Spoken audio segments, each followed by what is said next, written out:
Well, hello. Hello and welcome to my stream. I'm Chief Multihat. Appreciate you being here. After about the 15th rearrangement of my streaming studio, still can't quite get things right. Hopefully I'm not too loud or whatnot. So, yeah, thanks for coming by. Errors in my game already. What is this? Alrighty then. Good times. Is this thing on? The thing is on. Am I being doxxed? Alright, not being doxxed. That's good. Perfect, I guess. Alright, what are we doing today? Well, maybe some coding. Or whatnot. Maybe some art. I'm not sure. What's visible? Alright. Mike's peeking. Alrighty then. Well, probably working more on game engine. Or I should say what I call game engine is actually, I don't know what to call it. The actual game. Not the art stuff. Not the display. But the game rules.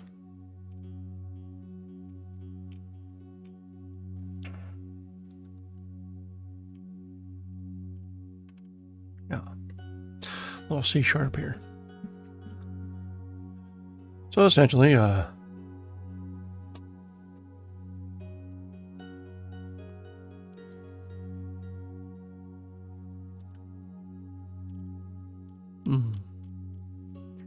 to create reusable code, things that would, like, say, represent a screen, and the components on the screen are fairly much the same between each scene, as it were. So, you know, you're in town, you have menu options there. Inside of those, you can have more menus. Same sort of repeating look and feel. So I'm trying to create classes, basically containers that would encapsulate the stuff that's the same. And then you have like a that's not strictly standard. Yeah, UI coding as always and forever shall suck, no matter what you're doing. You could work a website, it could be a desktop app. UI always sucks. I don't know, I mean, desktop apps, you have Windows WinForms, they can at least help you take care of most of the stuff automatically. But with this particular game engine, there is no such thing as buttons, menu items, you know, panels, all that stuff. So it's all artwork. Trying to figure out where I was. I guess. Yeah, there are really decent. I'm gonna turn down this. Man, way too much amplification here. Gotta try to get my voice in the yellow here, not the red. Deafening people. But yeah, I'll do it again. I do have a gate though, but anywho's, yeah, there are libraries out there to help that out, provided that you want to do your UI the way they're doing it. I'd probably maybe look for some UI, or another way of doing it is to stop and think, okay, what is your UI? Create a UI subsystem, abstract it out, and build it first, and then start building things from that. You know, get into the game. But I want to get into the game, so you know, I'm gonna patchwork all this all the time, constantly change how I do things. So, you know, I do it one way one month, and next month I'm doing something different. And then that third month I get tired of all the chaos and start over. Although I'm really not trying to do that too much, but yeah. Let's see. I think I'm gonna play the game just for a little bit. Yes. See if this works.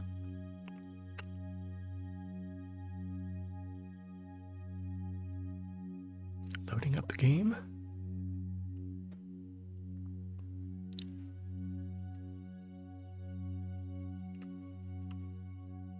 Oh, that's just a micro font.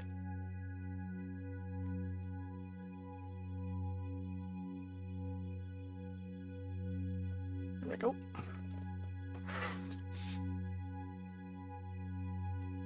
Game gonna run.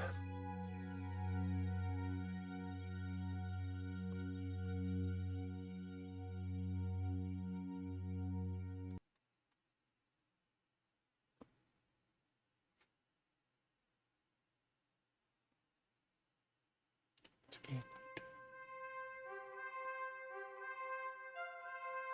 A little bigger. See if this is still centered up or not. Ah.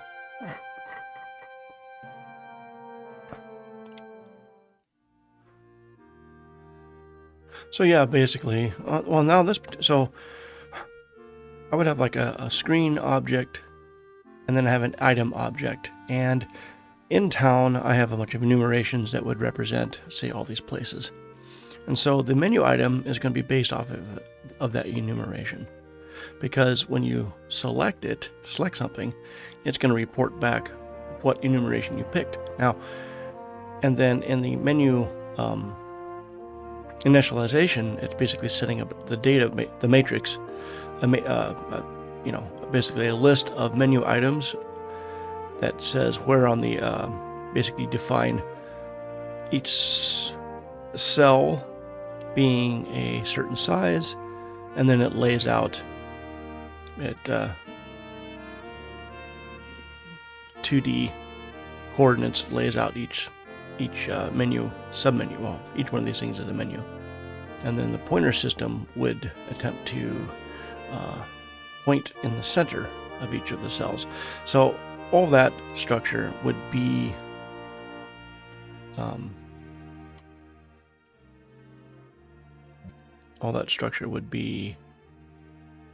similar to all the other menus. And then when I need extra special or more refined menu control, then I kind of break down into specific types of menu objects. So yeah, it's kind of programmatic and such.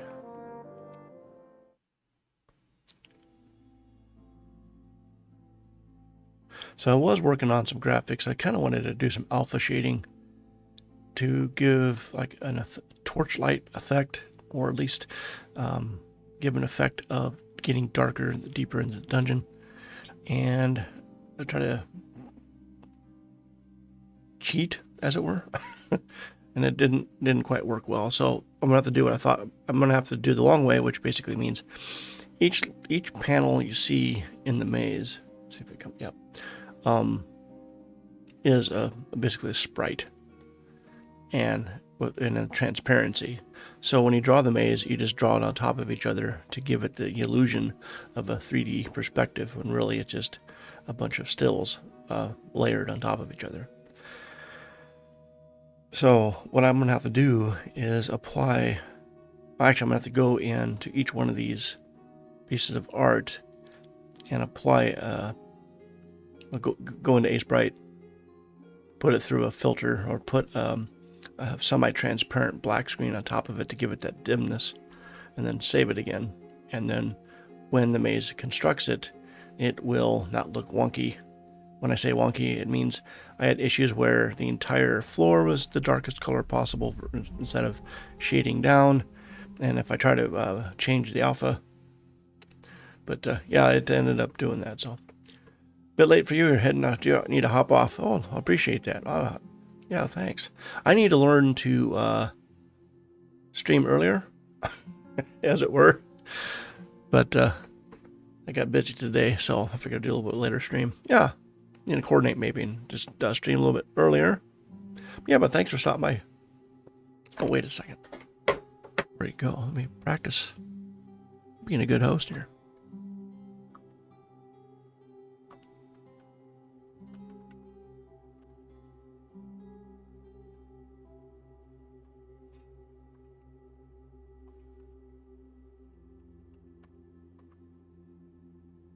There we go. Give a shout out to Tramp TV. You have a channel, so certainly thank you.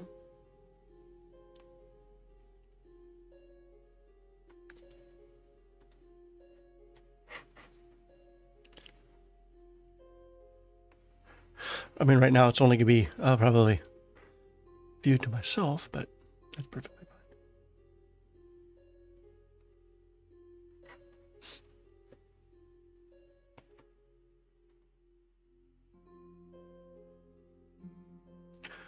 All right. Let's test. Oh, I'm in here testing. That's what I'm testing. Going to the old trigger.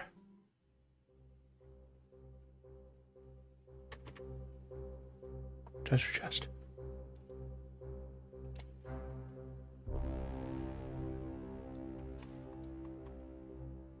Okay, I probably need to say what class these people are. I mean, you should kind of remember who they are, but trap is explosives. Okay. Disarm explosives. Yay! It has one.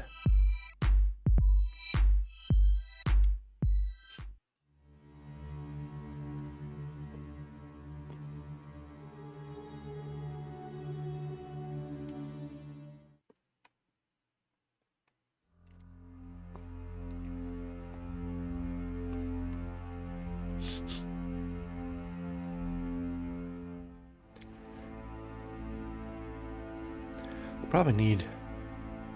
I need to get some more icons going on here. So here's kind of an example. This is a still. I put some did some alpha shading, and then saved the picture when it was completed. Kind of give out, kind of a nice. And I need to kind of. I wanted to kind of trying to figure out how to have this dynamically generated for the maze. The problem is the maze, like I said, it's not an actual 3D object. It's 2D. And it's stacked images to make it look like it's 3D. So now I gotta figure out how to do stacked images to make it have a decent amount of shading. But I think I'll put that in the back burner just for a little bit.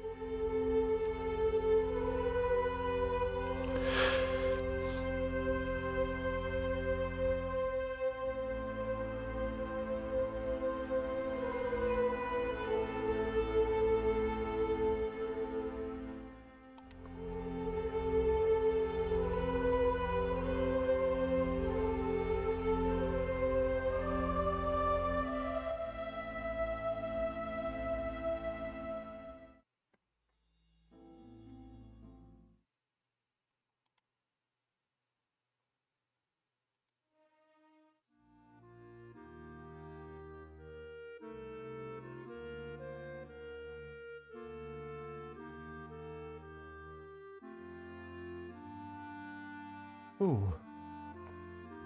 This is all bad. That's right, I changed the font so things don't fit anymore. Well,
It's gonna be town.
I'm trying to find my screen that has.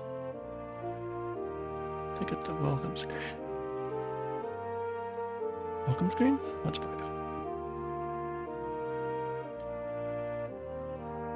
No.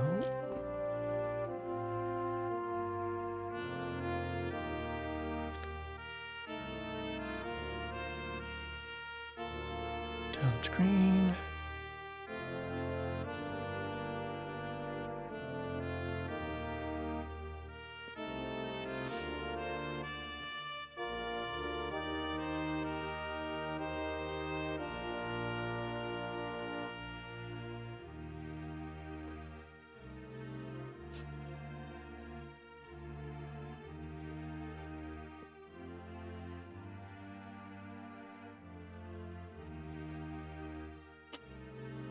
Nope.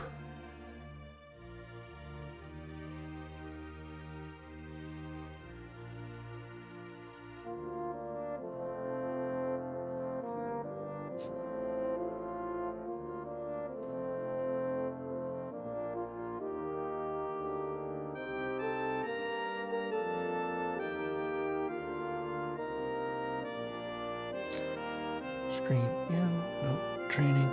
Nope. Guide. Guide.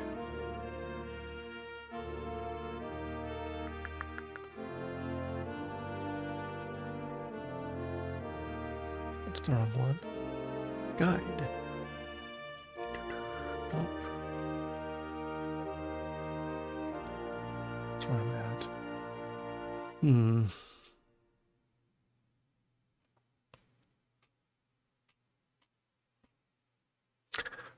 Welcome. Has to be the welcome.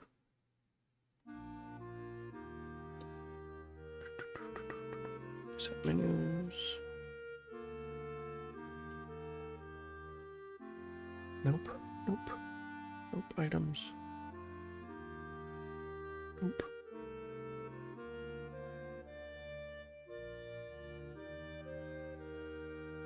Treptera. God. Title effect. Okay. Well, that must mean.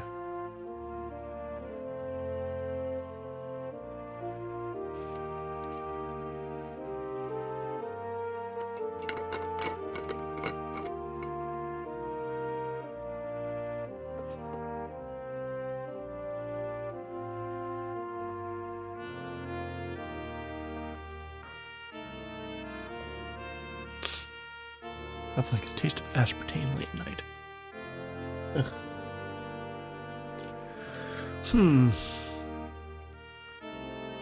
Target initialization is true. Let's see here. Screen. Items. Scroll. Okay, initialization of target. And what's it missing here?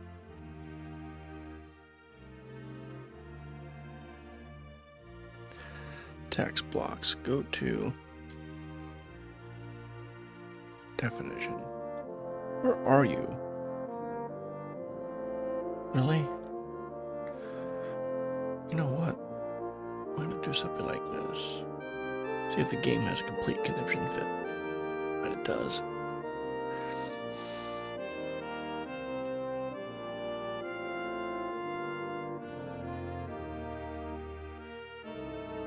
Game space.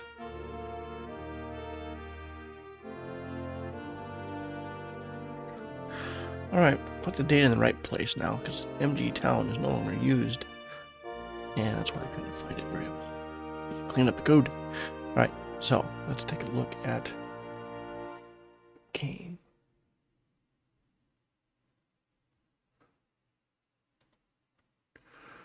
And let's see.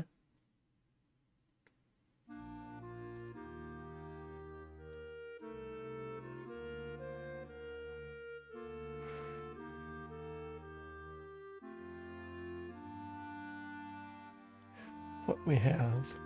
Let's see what's not looking right.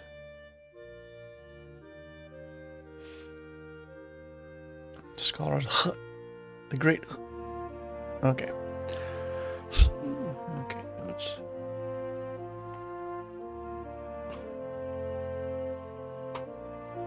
Oh, it's gonna do this to me. Really?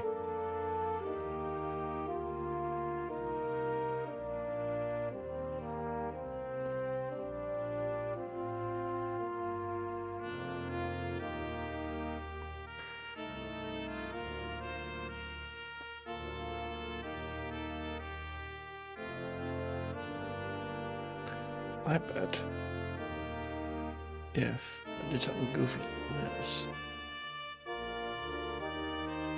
Yeah. You start the game.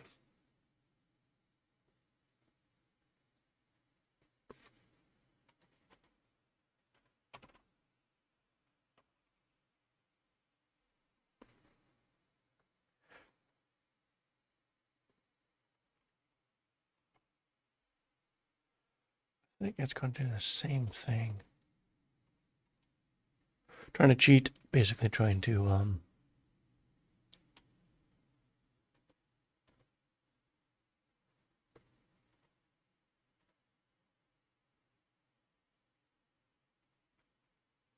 make us editable and hot reloadable.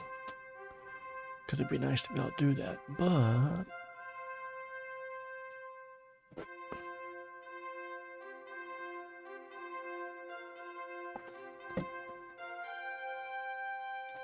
why is that playing twice?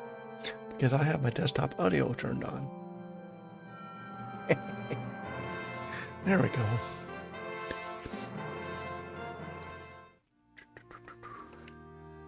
If I can edit it now. Score. Oops.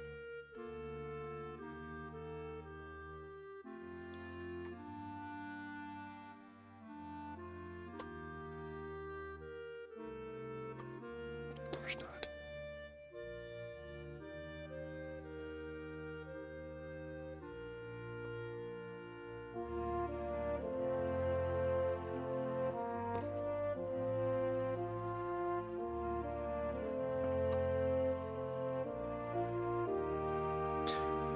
What I really need to do is on my text rendering routine, build in some word wrap capability. Then I can just throw whatever I want at it, and it will take a look at what dimensions you're trying to fit it in and determine if it needs to insert a, caricature, render that or not. And maybe in the future I'll do that.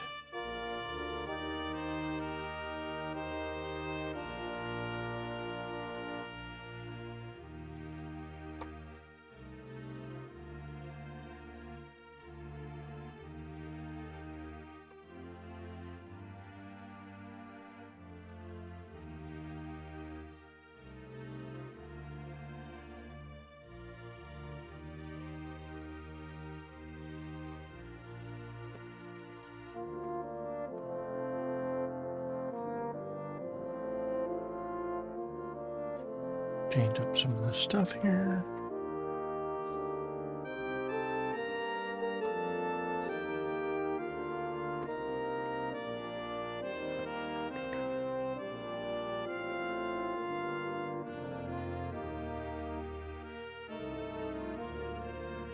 All right, let's save that.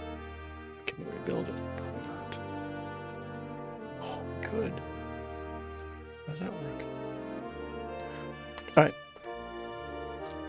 Then we'll go back.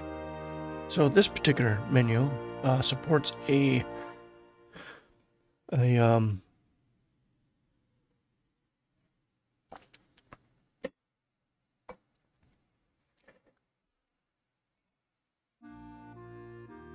basically supports you tell the system, I want to render a screen element and a buffer, and then use that later. And generally, because it's using mono game, there's a draw event saying you need to draw your stuff on the screen. Do those things now. And I kind of standardized that a little bit by passing in a sprite batch. And then you draw against that sprite batch, which is already predetermined to draw in a 720p buffer, a render 2D texture. And then once that's done, the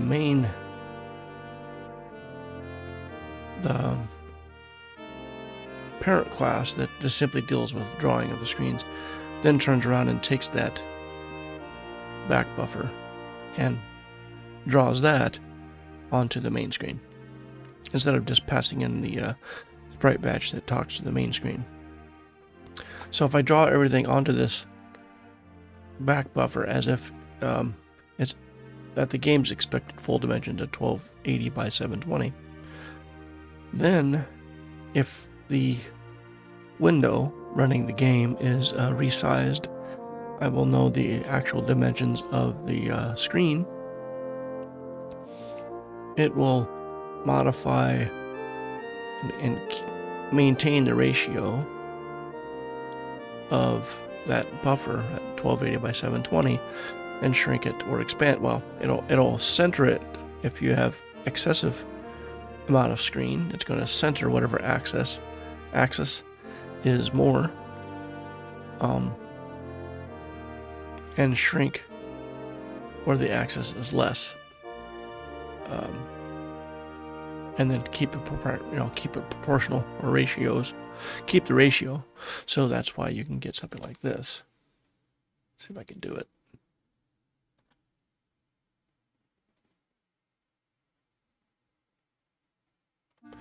So if I were to take this, I could shrink it down. Well, it doesn't quite work because I've kind of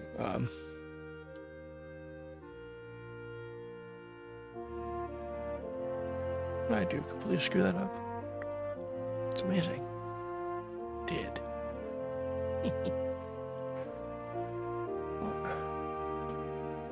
Booger bots.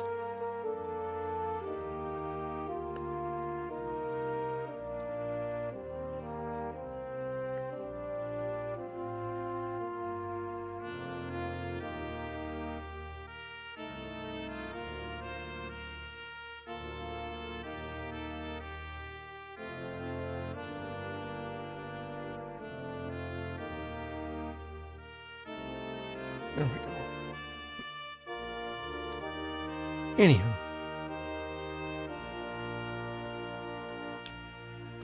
Back out, back in. Oh, that's not right. Back out, back out, back in, back in. Okay. There's no reloading. Restarting then. Other than just restarting.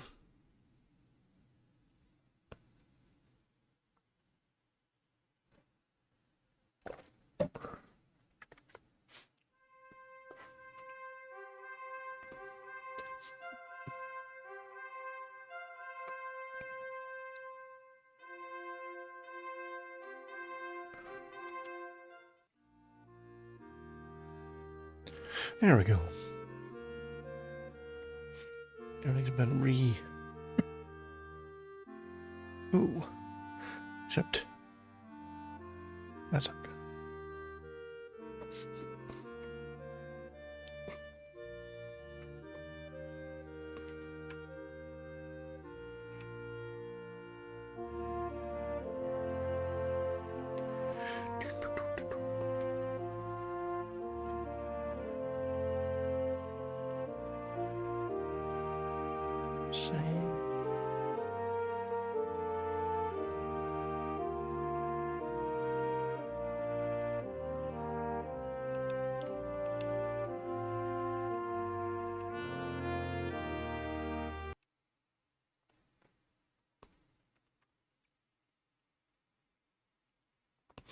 Exit and restart.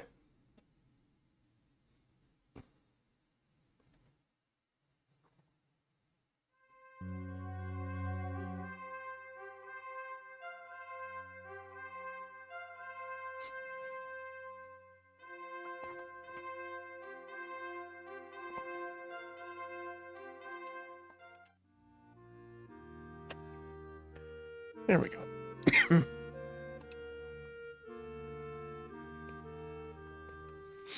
Okay, capable. Okay, leave. Yep.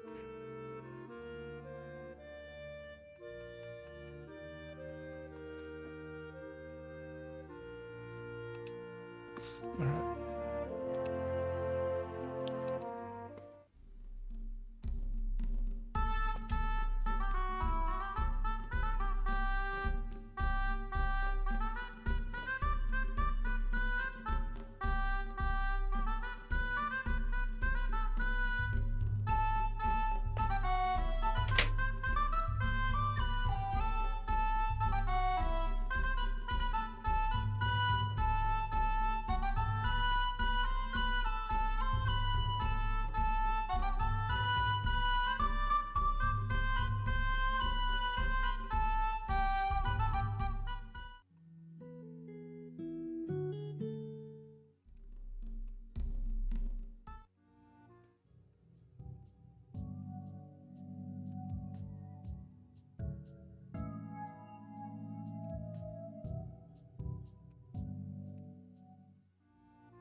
Or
looks like everybody can get level 5.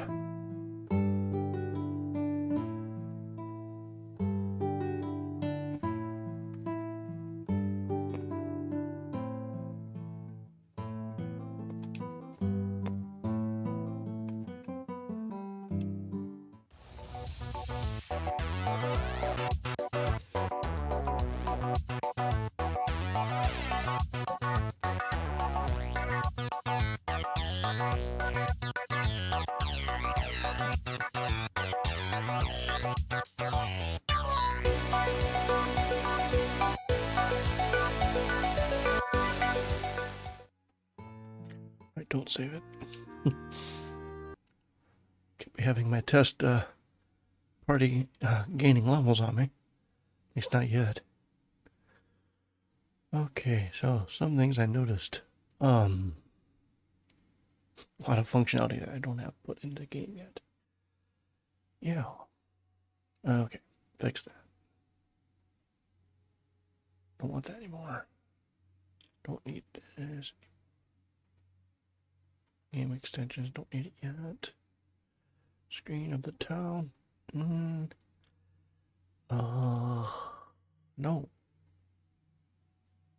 Yes. And no. Alright, let's go to the encounter picker. Okay, so the encounter picker only deals with selections made. But not the graphics of the selections. And the question is, do you want to encapsulate that? I've been toying with that. I was toying with the idea. If I were to do such a thing, it would look like this. Make me some room. Go to the Explorer screen. Let's go to the main menu. Not main menu. The under screen. So I have a menu object. Not a menu object. I have a screen object. Screen class, essentially. And I define like behaviors, functionality. And the two things are you can set up an array of menu items, and in that system it's going to give you a 2D X and Y coordinate cell position. Where they actually fit depends on each cell is given a size, an overall size per cell, and where to start the whole block, as it were. And then it will draw that. But I don't have to use those if I don't want to. In this case, I render menu items. I don't really use it. I put in a few blocks here in case I wanted to do something, but in fact it just returns. So it does not do that. Instead, if I were, nope, that's the wrong class. If I want to go to, even showing up, that's not even showing up, you guys can't even see it. How about we do this? Stand by. Is this going to come over yet? Wow. Giant properties. All right.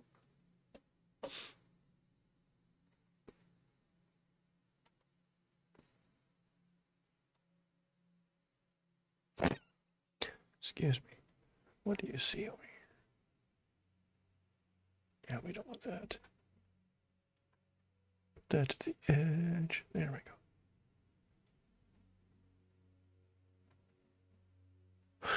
All right.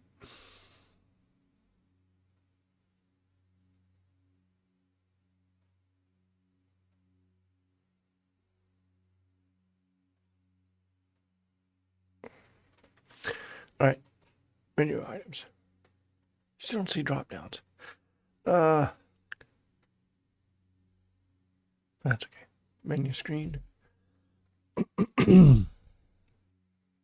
So the idea would be it calls the menu screen when you're going to create the backdrop, the main paint of your menu screen. And then the menu items then is called to draw on top of that. Well, here I'm just going to go ahead and take care of everything at once when it calls menu screen, because I want to override the behavior and draw directly the menu items. So, of course, that means I'm going to have a lot of case statements and stuff.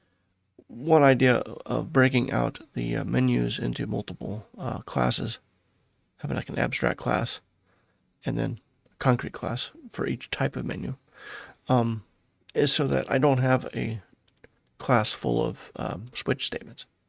But in this particular case, I just want it to be done this way so I can clearly see what is going on.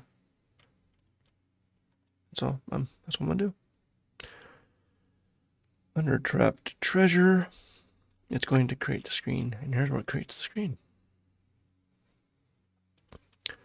Under trapped treasure, it's going to see, well, what part of the trapped treasure scenario are you in? At the beginning, it's going to be a list of options. Do you want to inspect it, disarm it, just open it, or leave it? If you pick one of those, it's going to another submenu, and then I'm going to have a, it's going to show the options for that. So that's why we have like things to check out here. Right now, the Explorer state says I am in the trapped treasure mode, and now I set up like default graphic locations relative.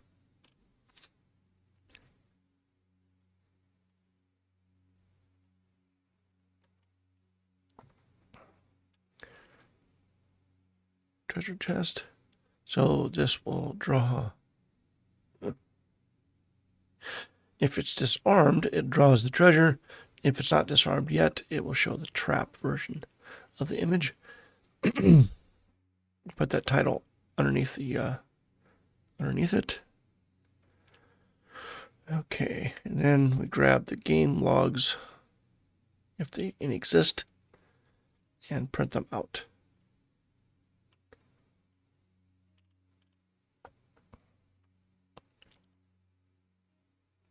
Swoop, examine, category disarm. This draws the character name.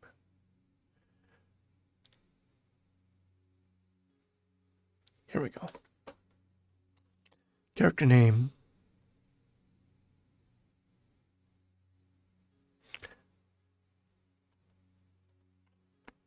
Dash CH character class. Let's see what that looks like.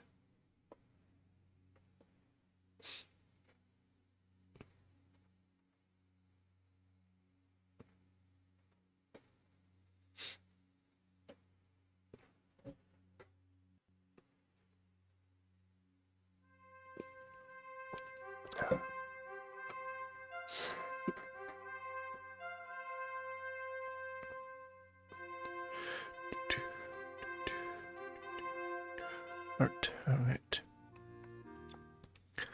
Emulate a treasure chest. Hit the button.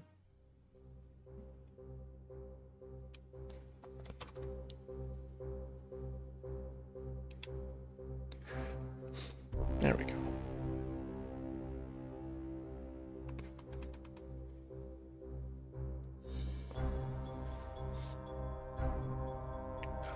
To make this look nicer.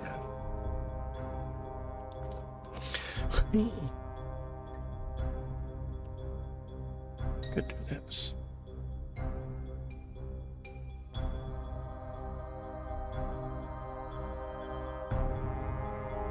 So what I could do, calling my draw text function, it's going to take that font and draw. Now there's a place here which is index of +1. It is a line-based block when you say draw text. You're given it a XY location to start, but depending on the tallness of the font, each line, it's going to drop down. And this is the right here. I add one, so line 1, line 2 through line 6. I'm going to keep the same line, but I have a optional. So I'm going to take out that. Take out this. And green. But you have an X offset. And I'm going to say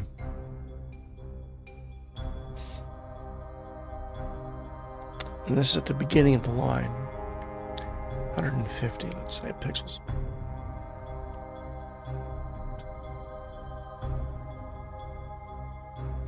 There, you see the, I now have columns. And I'm giving it a little bit of room for larger names. And do I check to see if larger names are too long? No, of course not. So.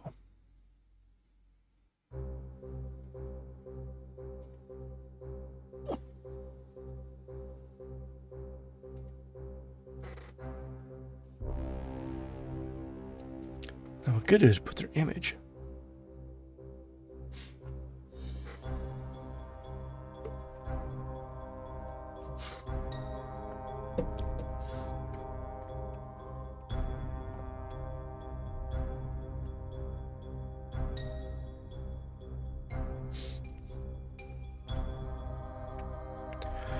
What's up, Gary and the fighter? Just have Gary and the fighter do it. Oh, look, it's gas.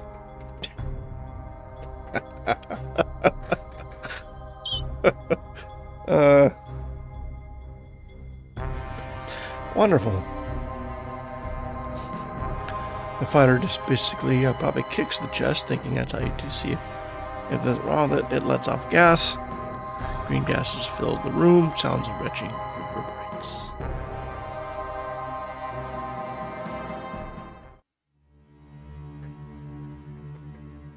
All right, so now we have Garion and Jerry Lay poisoned. Blights for 2 and 1 damage. Blights. Blights. Toxifies.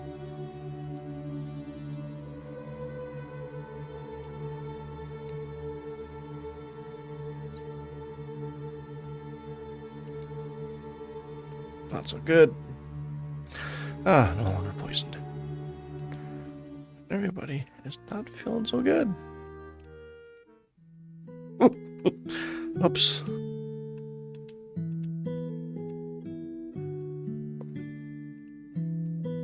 Let's do it for a week. Why not? All right. That worked. Excellent.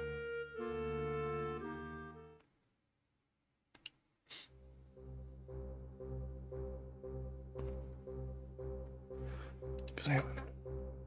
Let's have Willow.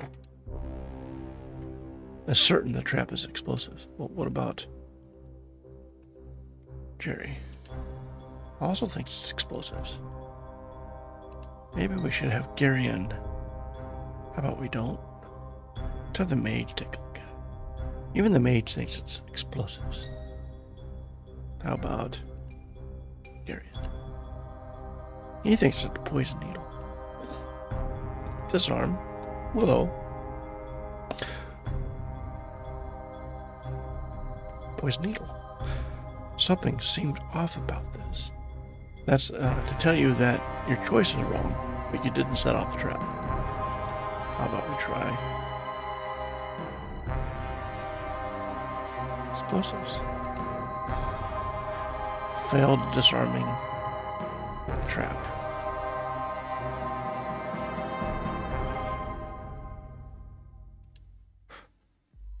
There we go. Success.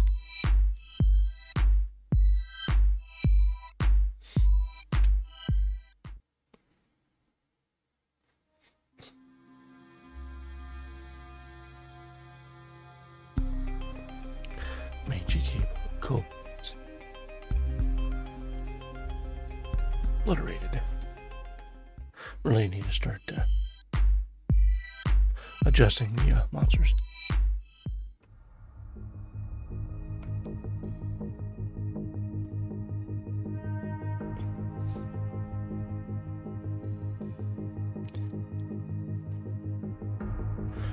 Dungeon is moving.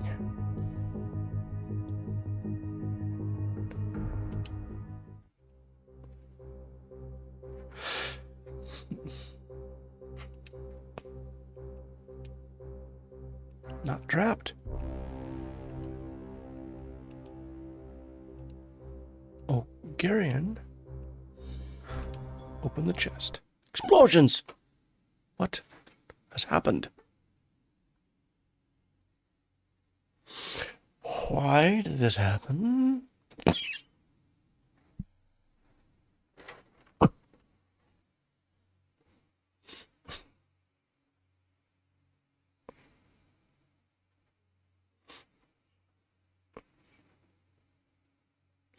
Why is that null?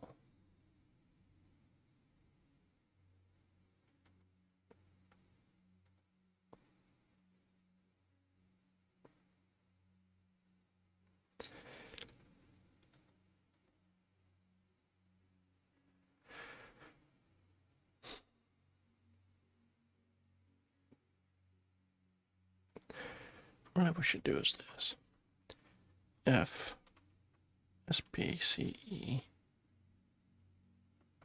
effect equals null. Turn.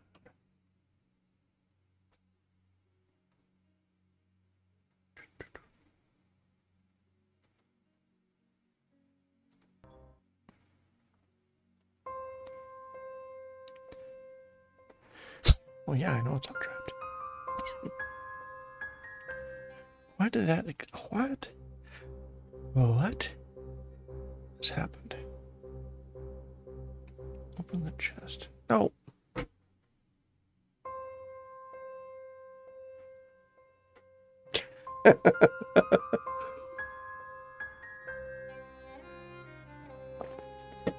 Well, Frank, thanks.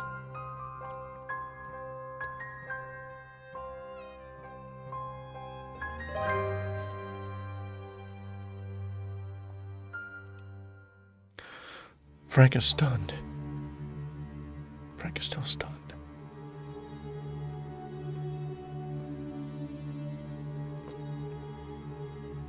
No longer stunned.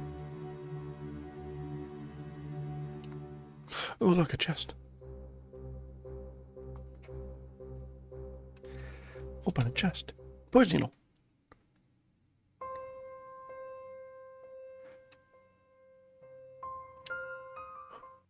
Guys, you gotta stop doing that.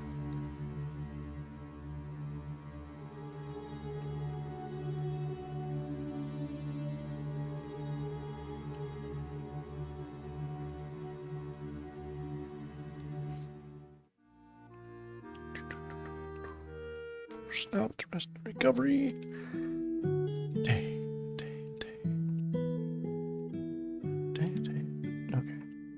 Enough of the days.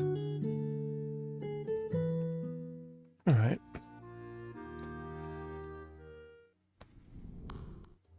Encounter. What is it? New slobbering orc. Almost fight the slobbering orc. Start the battle. And poofed. Not a chance. Too easy.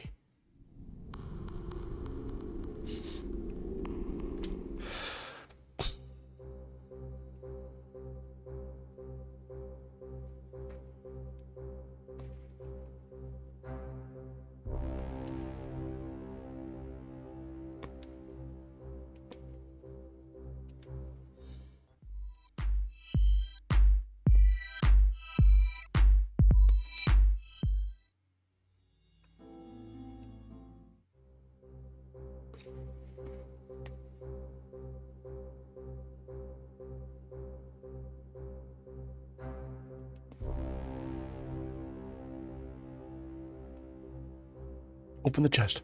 Fire cloud.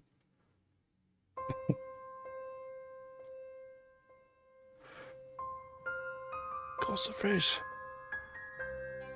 Trap goes off.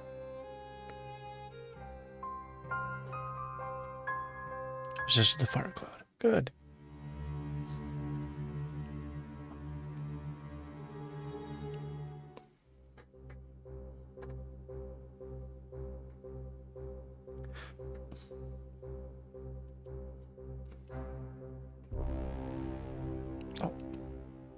Oh, Carrion actually successfully disarmed.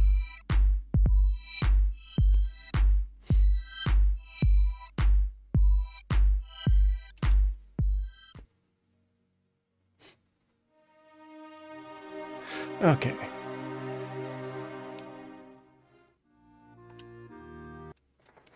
What does that mean?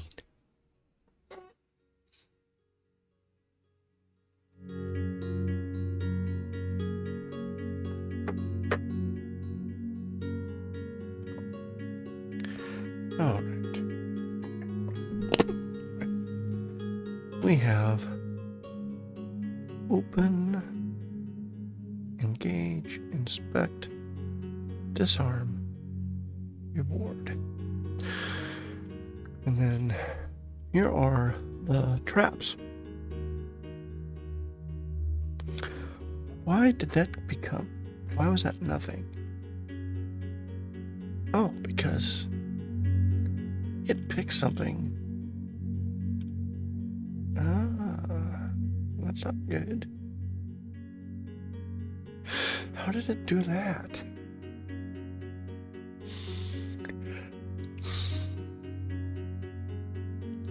One, two, three, four. Oh. That's why.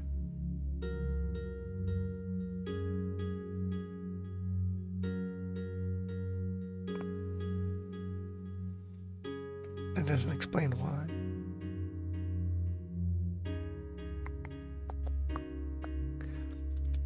What's happening here? Well, okay. When I create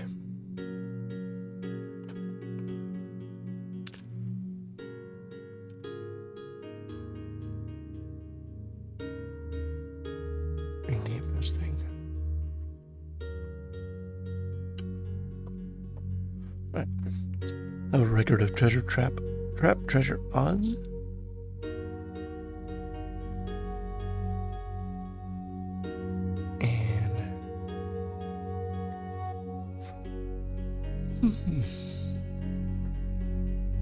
Default initialization.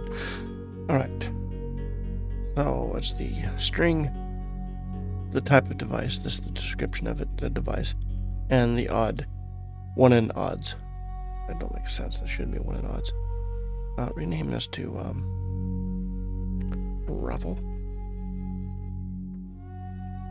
tickets. Right. Okay.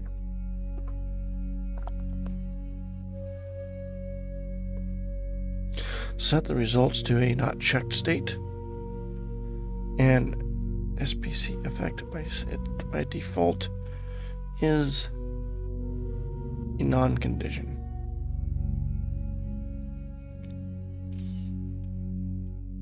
Ah, yes. Yes. Effect.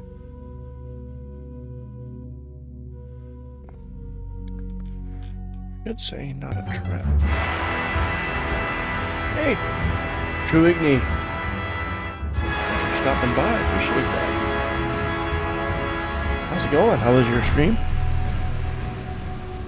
Did you win Balatro?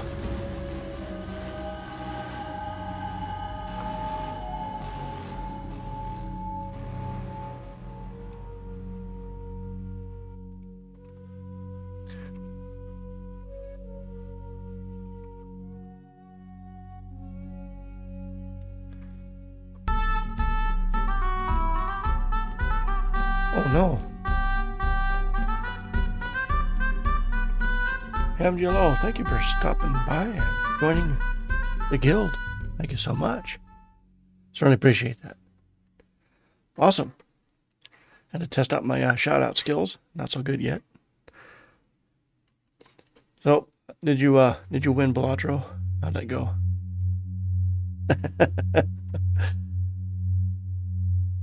Most excellent. Yeah. I'm working on traps, trying to determine why I got a null variable.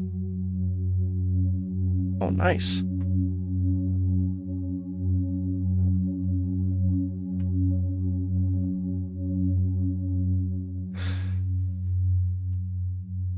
Nice.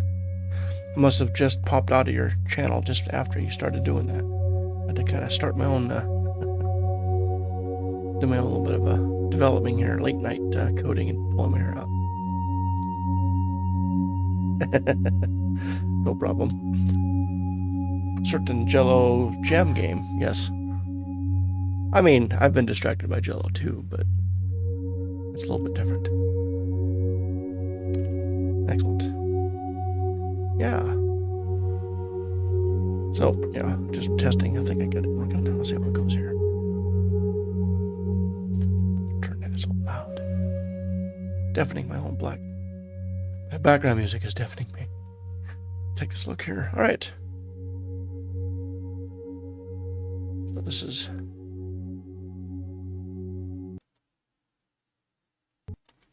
Dungeon of Treptera. It's basically your retro.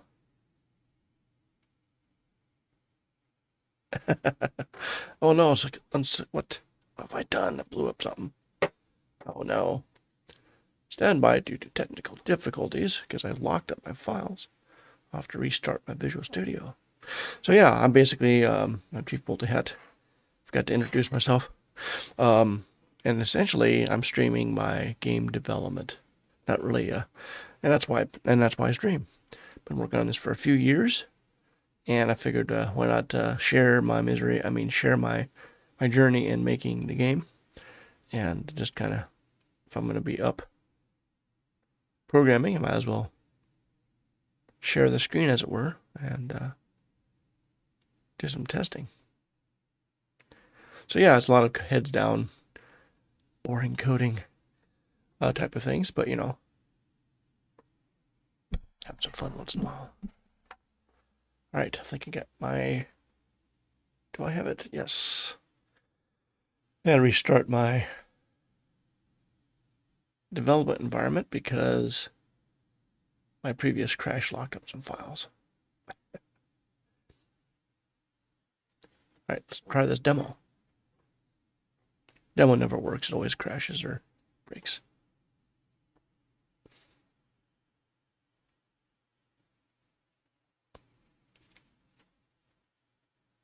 So basically, I'm a one-man developer here. I've procured music from Kevin MacLeod for the game, and then I had to sit back and do all the artwork. I had to dust off latent art skills to get it going, but yeah. This is my start screen. Doesn't really do anything except start or exit at the moment, but yeah, single player. That you could maybe have different saves. And then yeah, it's a old style retro game where you can go in and take a look at information of the game. You can go to a general help screen that kind of describes the various things in the game. And you can have your abilities, different classes and such. Your guild hall is where you go and create new parties, do member inspections and such, see what kind of things they have on them, give them names, give them roles, things like that. But essentially, working in the dungeon here. So you have your screen where you're going to see your party. I have my, well, I started with like somewhat pixel art heads. I might kind of replace it with the style that I have with the rest of the monsters, but we'll see. This is basically it's a 2D image. I stack on top of each other. It has transparency, so it gives you the effect of a 3D, but it's actually 2D images stacked on top of each other. And then down below is a map of your maze. Each floor is 30 by 30 rooms, and there's 10 floors. Depending on your character stats, you can either detect monsters in the area, and every so often the dungeon is moving. It just means that all the monsters are reallocating around in the maze. So yeah, the core of the game is the old dungeon crawl. So you're going to go through, and right now I'm missing auto mapping because some of my guys can't quite figure out how to map. So mapping is determined by your character stats, and if they're better at it, they'll map better. Now what's nice is while you play the game, the map persists for all of your parties, and such. Yeah, so now you can see moving through like this. So yeah, you go through doors. There's a certain percentage of chance of spawning a monster, or I can attempt to move right on top of one of these guys if I want to. There we go.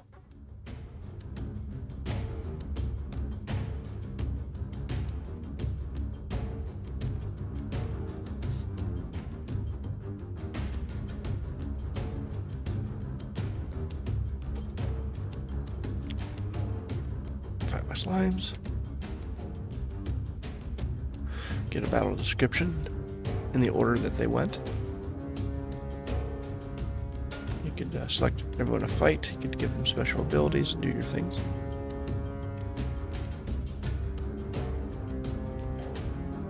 Right now, just going to have them all fight.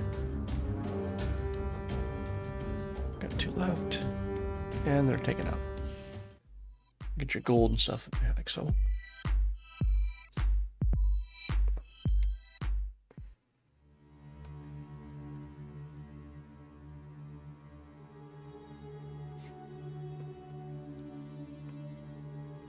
Then, yeah, and right now I've been working on this. So, at some point I got to set up rules when to spawn treasure. And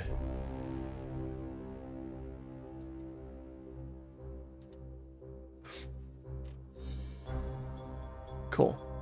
Looking really cool. Thank you so much. Yeah. Trying to get it done by the end of this year. We'll see.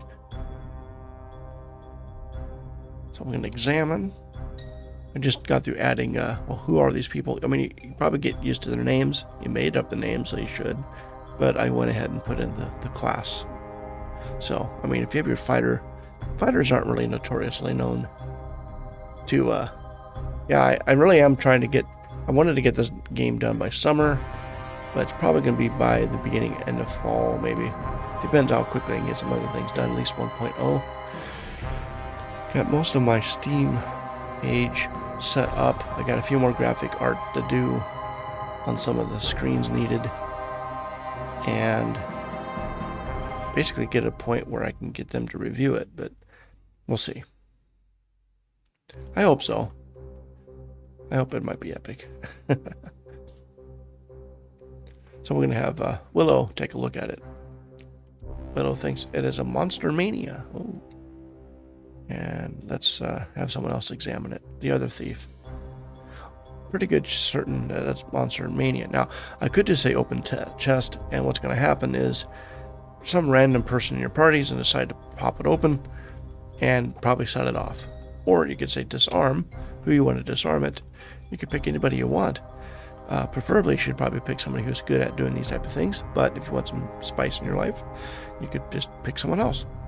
Or if you have certain items in possession, that also might be of help too. In this particular case, I kind of want it to fail, so let's have Frank do it. Frank thinks, well, I don't know. I think it's Monster Mania. I'll try it. Nope, look, it failed. Oh no. The chest lid flies off and everyone is covered in stinky, gooey mess. Trap goes off. So everyone's stinky ichor has been got some resistance, but Cyril has succumbed to danger. What does that mean? Well, that means every time you move, you're endangered. There's a chance, which is not working. Oh well. I'll be heading out for now. I need some sleep for the morning. Oh, certainly. Well, thanks, Trigny. Thanks for stopping by. Certainly appreciate the raid. Thank you so much. Appreciate it. That's awesome. You have a good evening. Get some good needed sleep. So yeah, the hey, I'm Evil. How you been doing? I know work's been kicking your butt lately. Good to see you.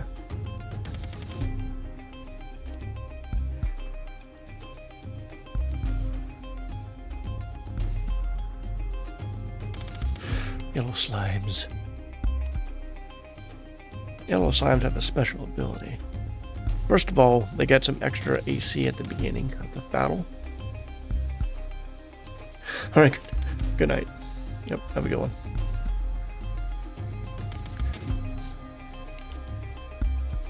And we got... ooh.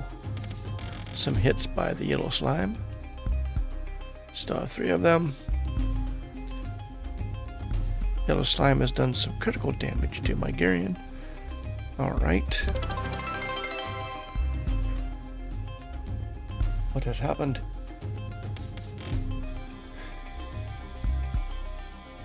Man, Voltron, hey. Thanks so much. Thanks for joining the guild. Appreciate you following. Thank you. Thank you so much. I have hit 90 followers. Woohoo! Certainly appreciate that. Slowly but surely. Yeah. Alright, these slimes are still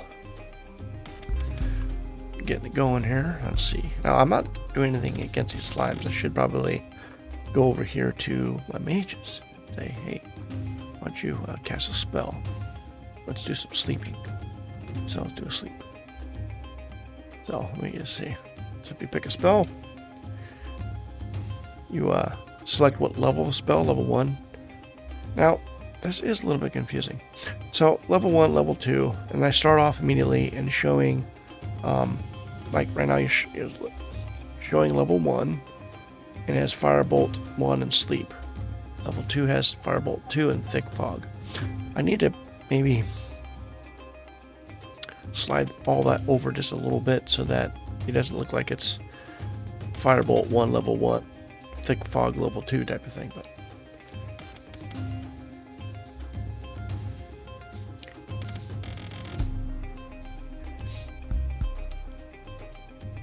alright, let's go with sleep. Sleeping? Oh, sorry. And then if you do, so if you say I do want level 1 spells, then you get to pick which level 1 spell you want. Firebolt 1 is going to attack the hostile, a hostile within the group, or Sleep is going to attack, or it's going to affect the party, which would be all 3 of those. Well, maybe. You say hit Sleep, and then since it's only one group, you pick that one, and that's going to be the yellow slimes that you're going to cast Sleep on. So let's just start the battle. And alright, so I have these yellow lines. Basically means anything above the top yellow line is abilities. No one did any abilities.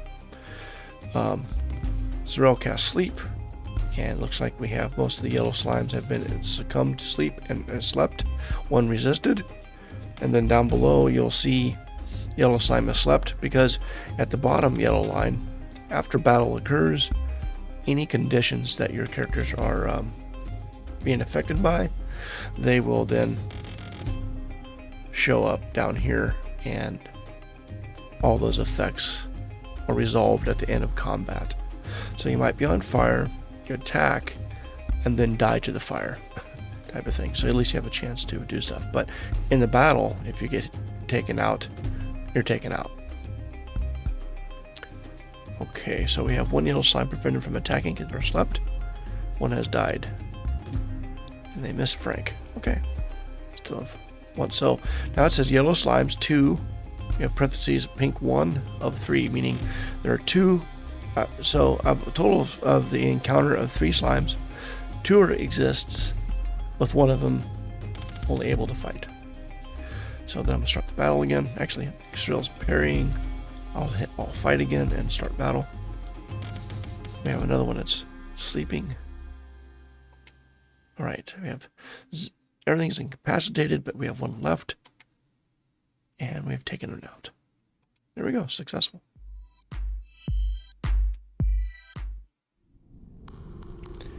So that next spot moving forward will hit that monster.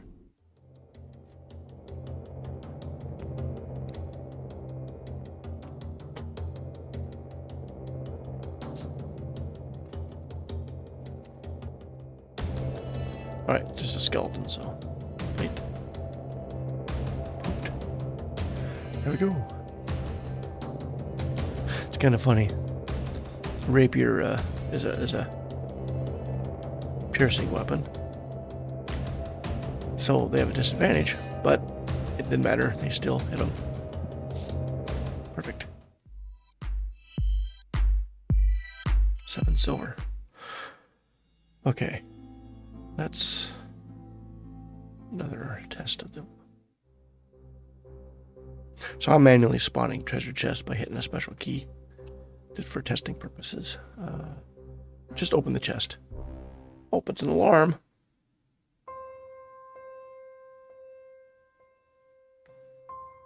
But resists the loud alarm.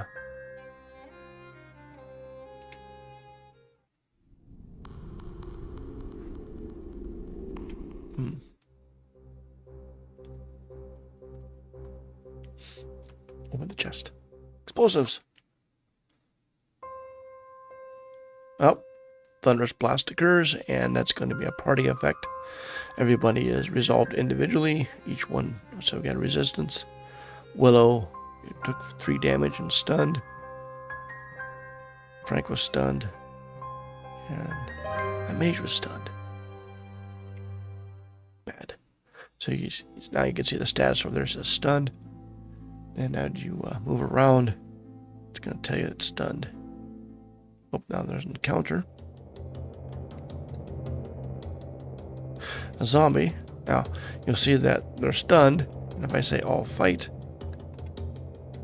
and start the battle. Ooh, awesome. Garion was able to hit once for 10. Willow couldn't attack because stunned. Mace clobbered for 6. So it looks like with the monster generation rules, this is a tougher zombie than normal. And anytime a zombie with a natural weapon, in this case a decomposing fist, has a percentage of a chance to paralyze. And apparently it has happened. So now we have Cyril.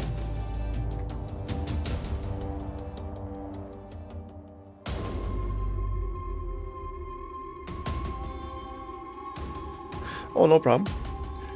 Sorry, a bit out of place right now. I've been doing good.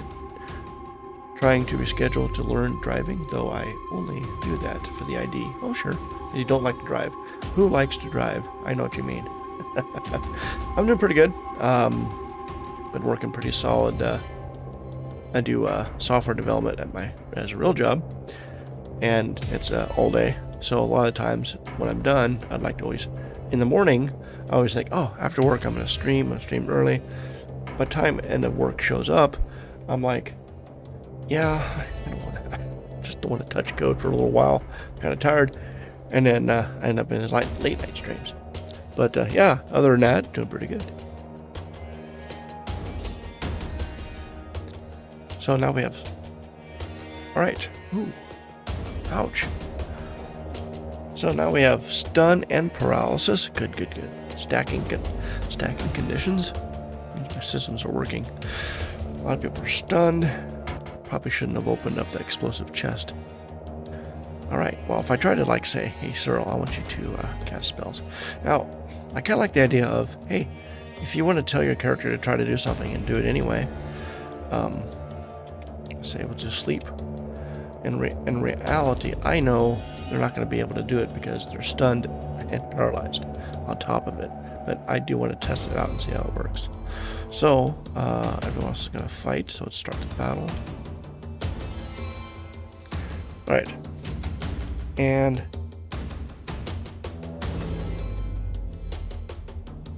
there's an order of, let's see. Oh wow, the zombie's nasty. Let's see, we got, check the artwork. Let's see here. Zombie hit Garion, and he resisted paralysis. But the zombie's been taken down. Frank is prevented from being stunned.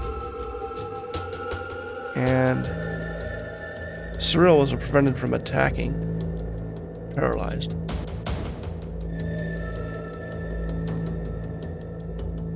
And Willow is stunned, so is Cyril. And paralyzed. And is stunned. Okay.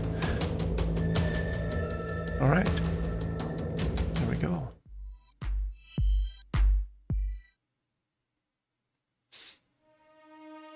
Wait, what am I doing?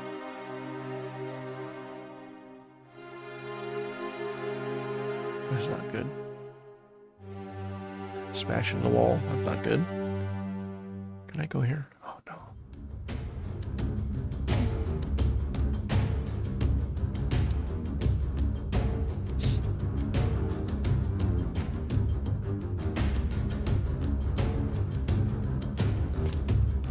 Good, that's an all fight. Start.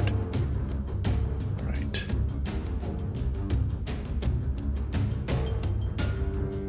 Alright. Cyril's no longer paralyzed, but still stunned.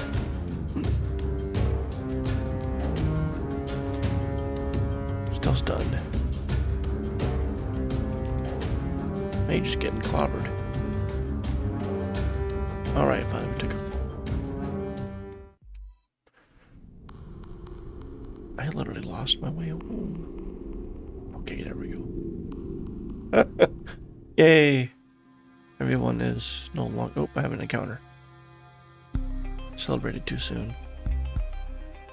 How about we do this? You cast level 2 Firebolt. You know what? Spell.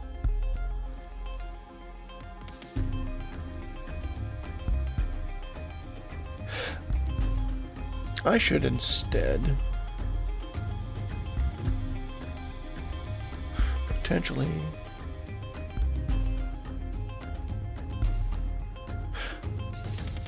I think on this screen I should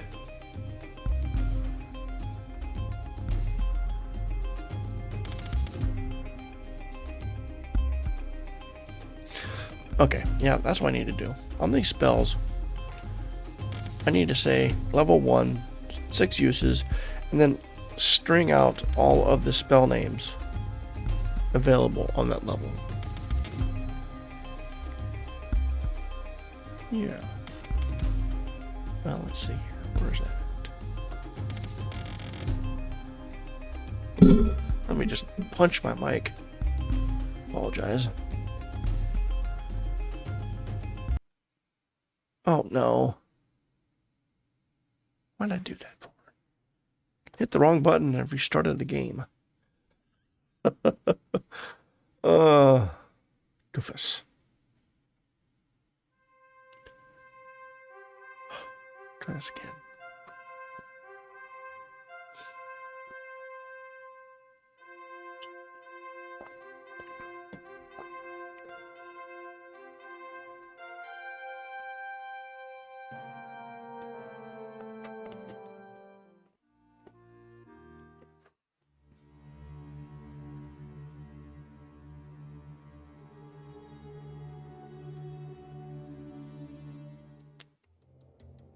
Keep bashing into the wall to get an encounter. Oh, no slimes. Alright, let's cast a spell. Spell. There we go. Alright. Let's not close down the application.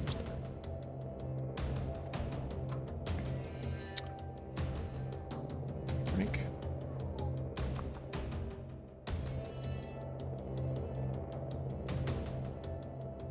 Teeny.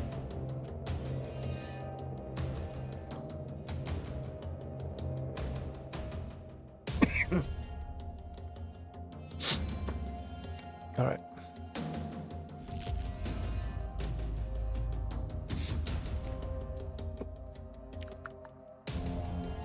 What?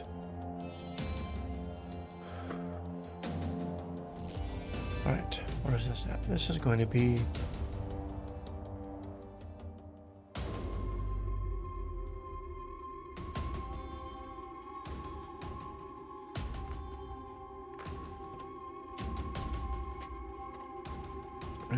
scheme.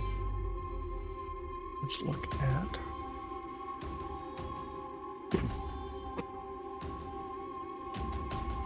under the encounter.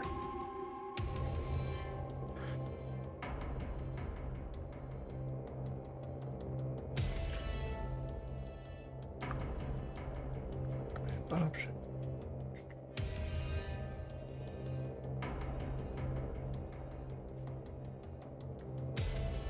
Okay. Spell levels.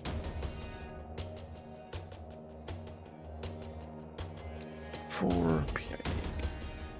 Where is PIDX? Number of levels. Here's the spells.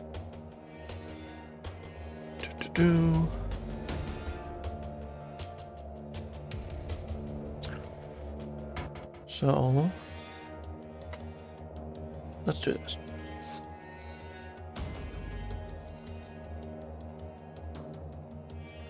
Spell list is equal to spells.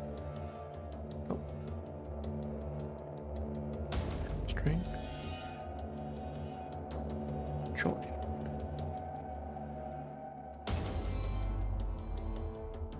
Comma separator. Spells. Spells.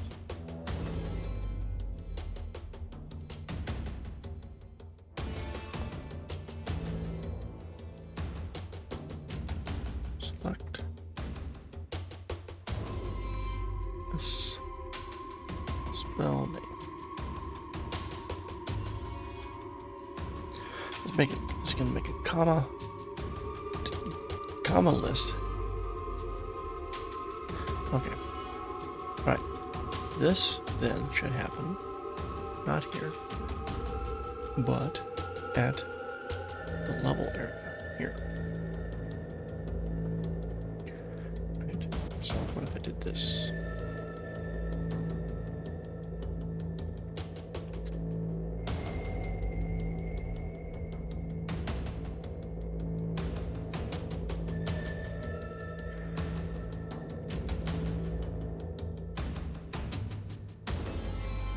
Oh.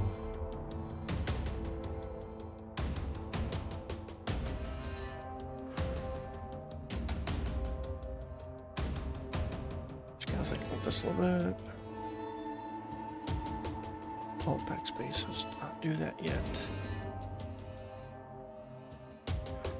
Think about what it's doing here. Cast a spell. It's going to show the levels of spell. Right?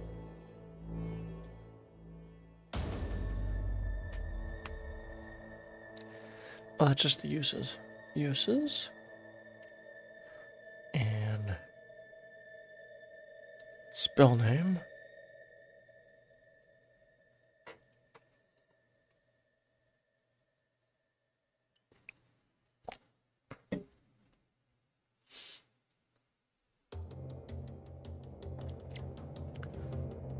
Okay. Now, we want it here, except we want to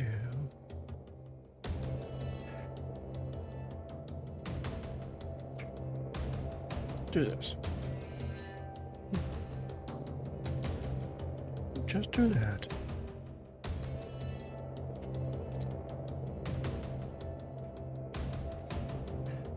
Spell.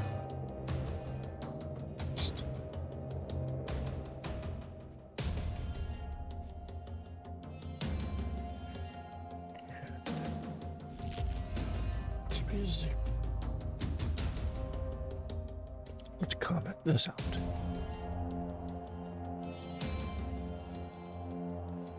See what happens.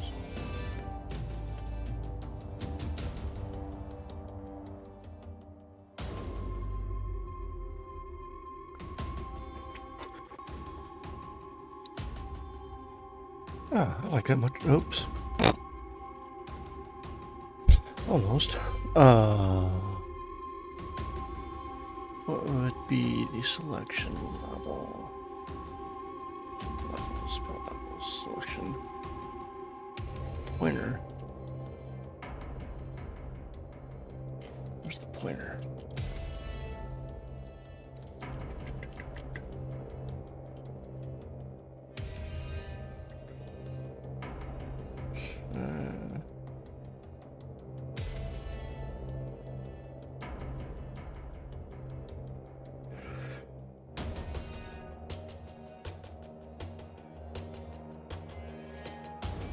Alright, if I'm going to look at what I'm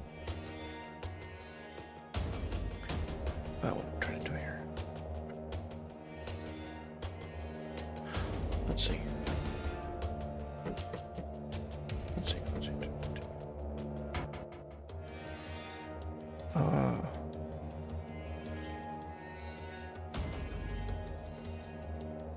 Not a 0.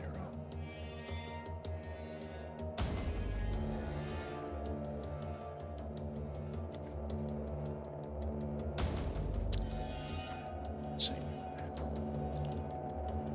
Counter.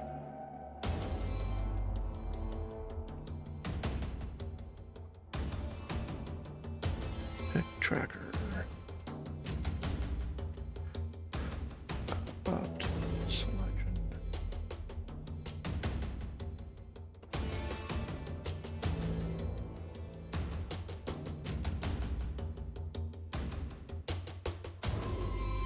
Okay, that's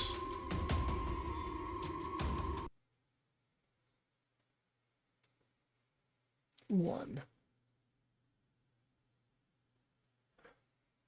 That'll probably work.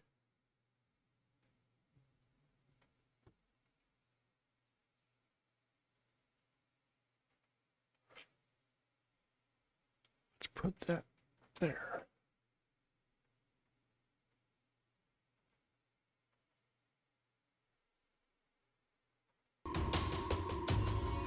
Oh, yeah. All right. Just realized that I didn't show the code.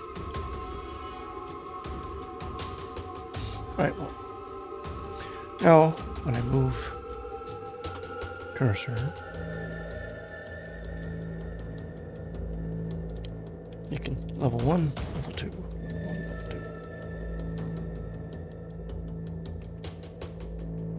2. Like that. And add spell. That's quite a few of them. What if we did 12?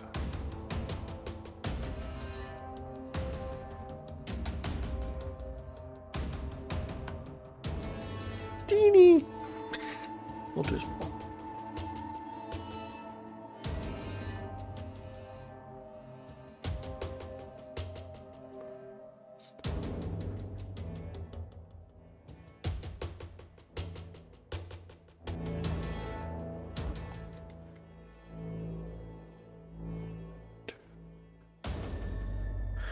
Get too many of these, I'm gonna have to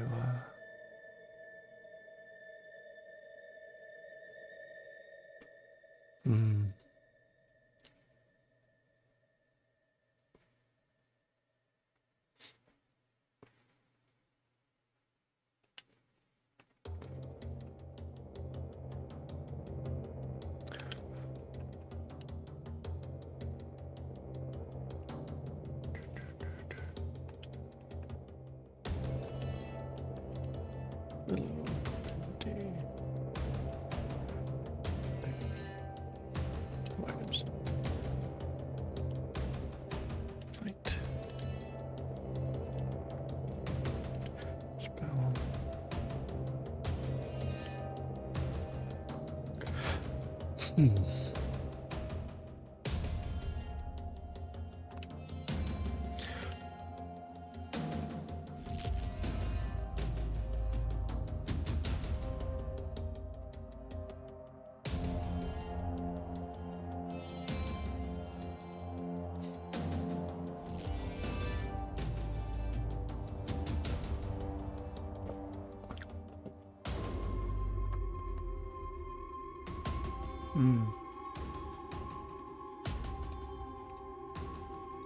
I kept track of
like this, but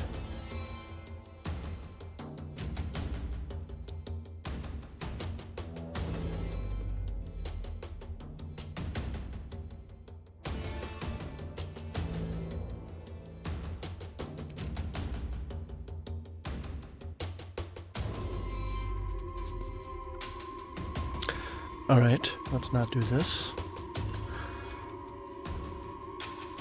at all. Instead, let's do this. Right.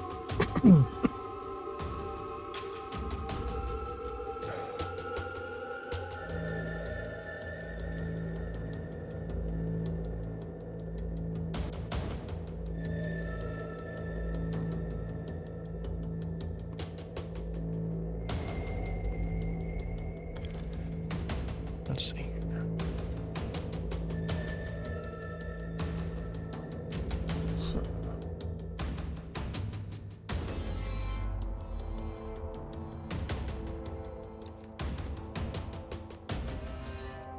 Level da. I'm not gonna put that.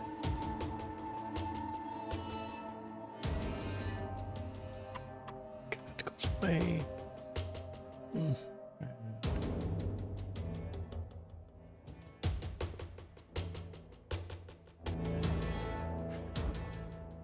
Right. I'm gonna expand the screen here.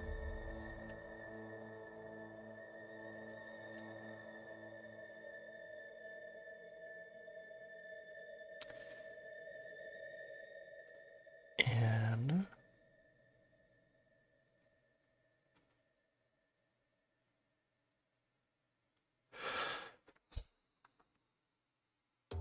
go back to spells. Spell.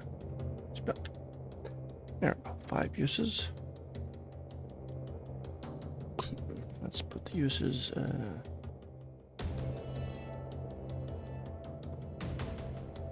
Let's put this at 45.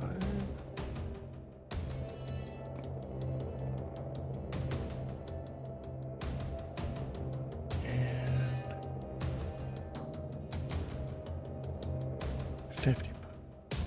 Oops.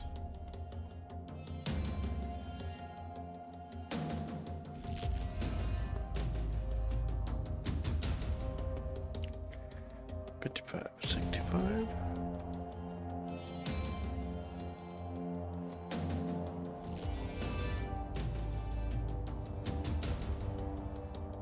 Now we can actually say instead of uses, 5.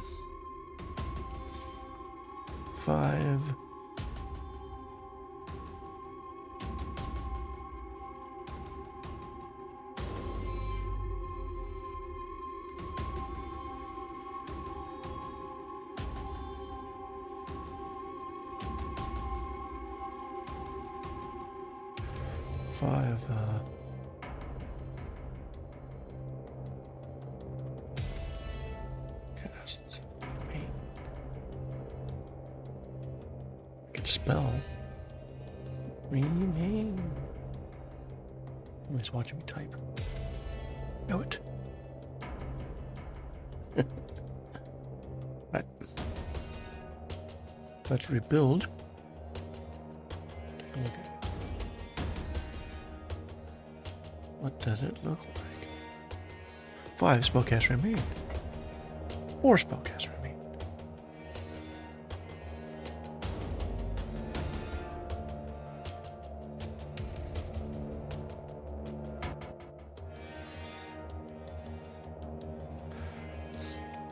So I could use a non-plural way of saying this. Be nice.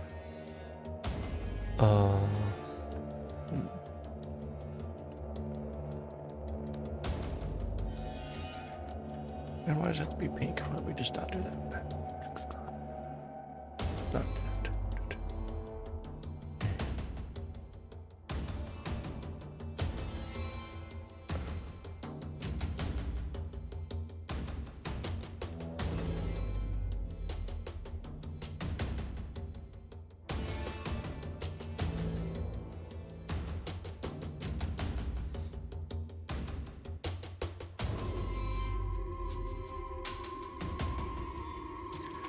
0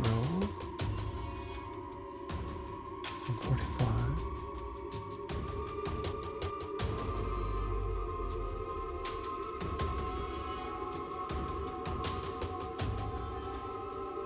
Zero remain. Let's just say remain. Remain. That'd be 165.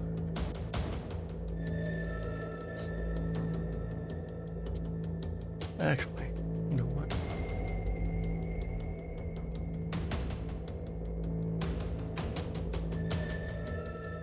Okay, yep. 5 remain. Okay, let's take a look at the...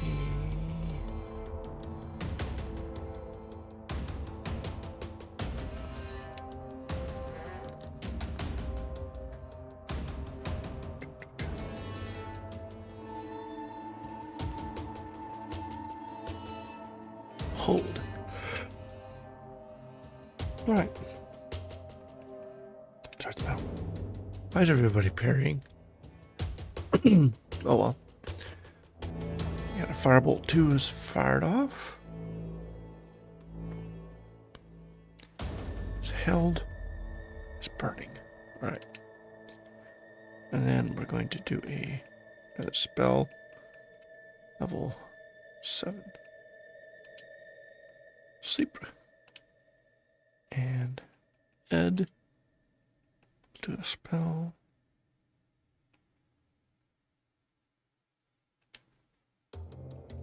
So now you're kind of forced to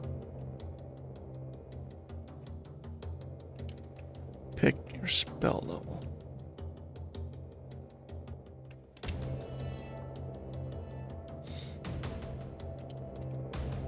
Excuse me. Let's go with Lesser Heal. I guess Willow.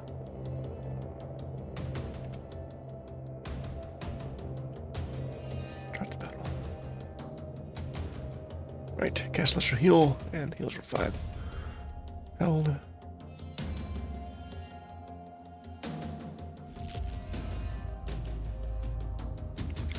All will fight.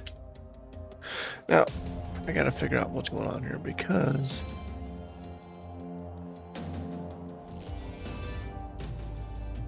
the held sleeping slime still managed to call for help.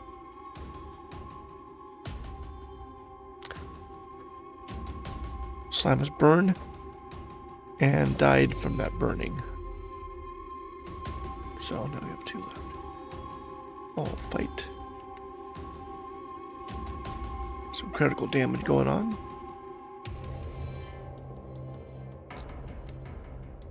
Oh, now another slime has showed up.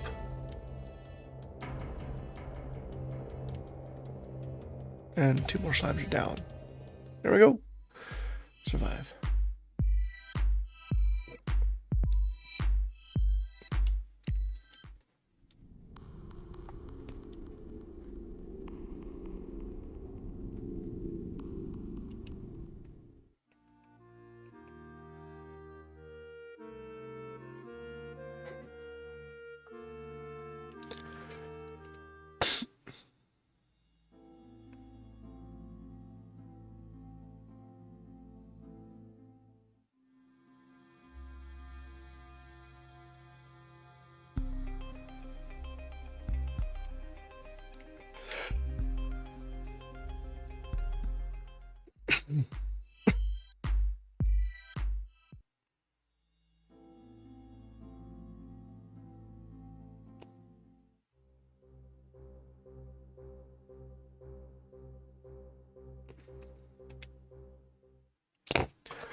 What does endangerment do? I totally forgot.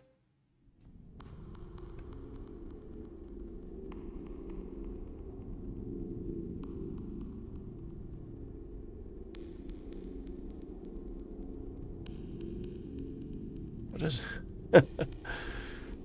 game encounters?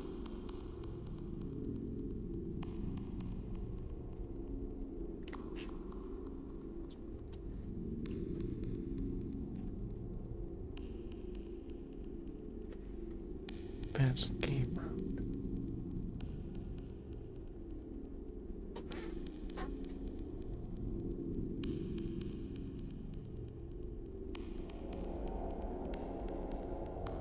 Go to definition.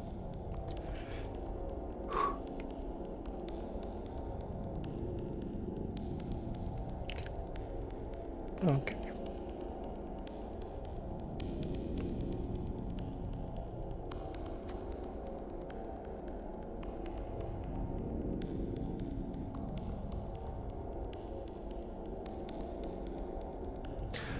Okay, I remember now.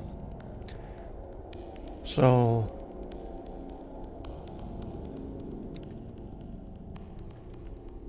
if you have basically bait, the migration is increased. Basically, migration means regeneration of the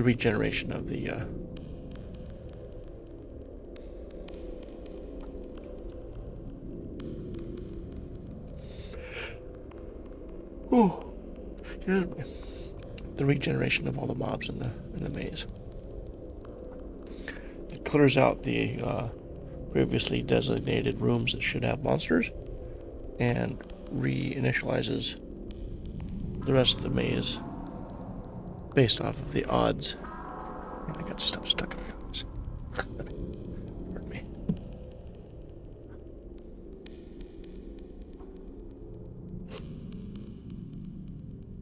There we go. Cut some onions earlier today, so now my eyes randomly water. Alright. Counter generation.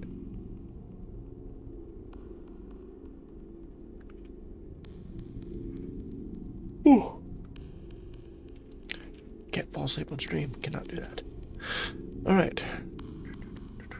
What are we doing here? Migration. Generate.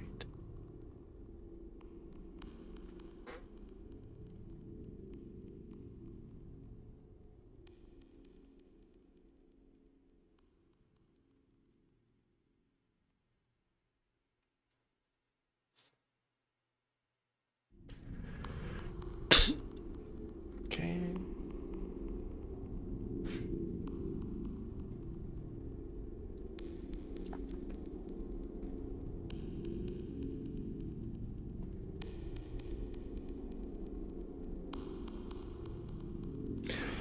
Oh, okay, that's right. So, depending on the trap, the type of the alarm trap, I could set alarm spawn odds, and also pick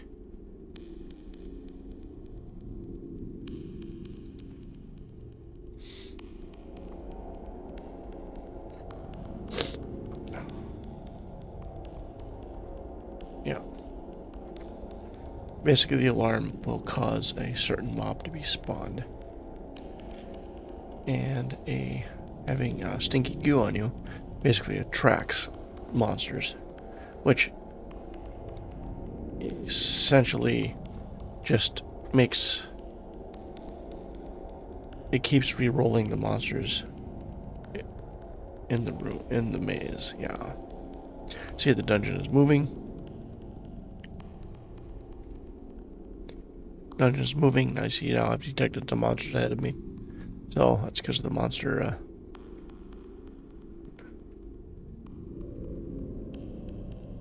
no longer endangered. I don't see a mob there anymore, but there is a mob there. Ruffians.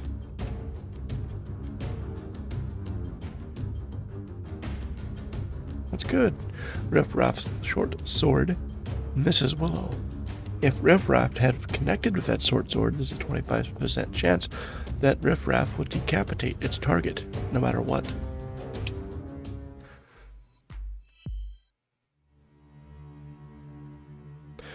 A lot of homage to wizardry.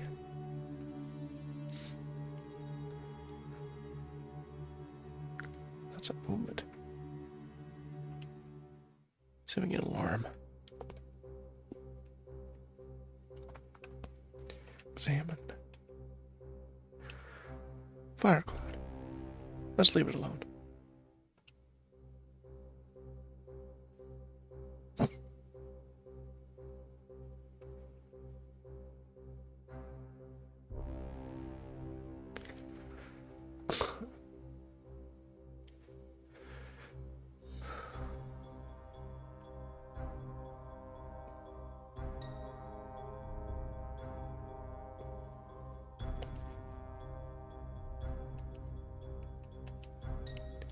Not trapped, huh?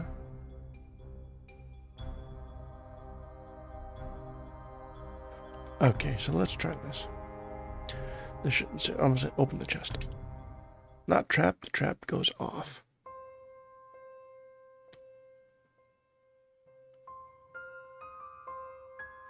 Okay. Let's go to the old. Not the account picker.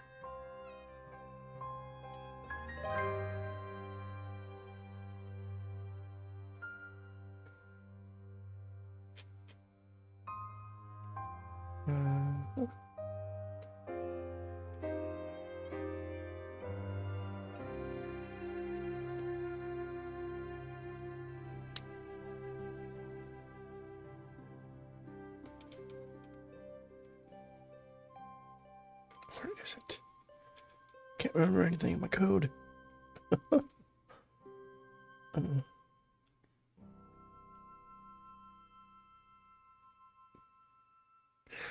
need to cut that music off before I get to the happy section of it. Anyway.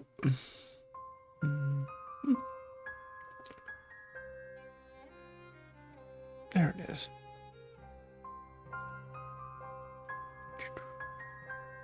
Alright, what's going on here? Open. If not trapped. Oh. That's hilarious. That's not hilarious.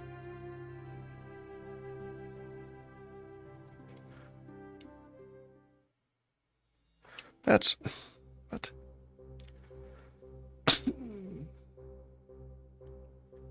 Examined.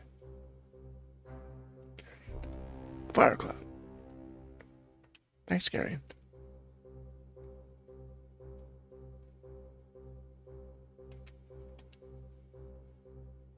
Trap is acid.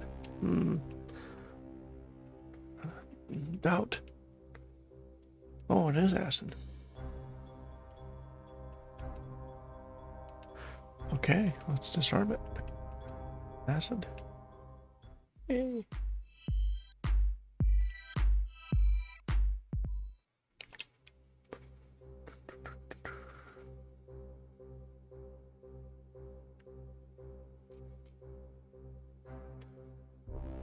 Let's see here. Examine. Break. Where's needle? Examine. Where's needle? Disarm. Where's needle?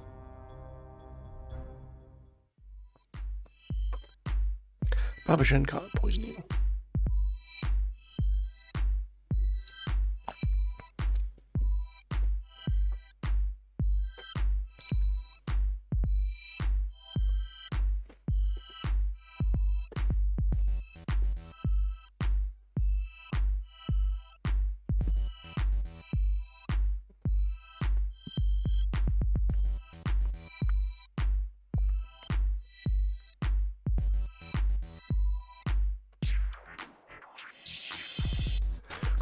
Viper Fang.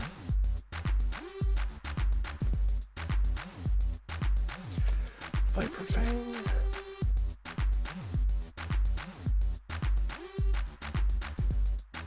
Fang.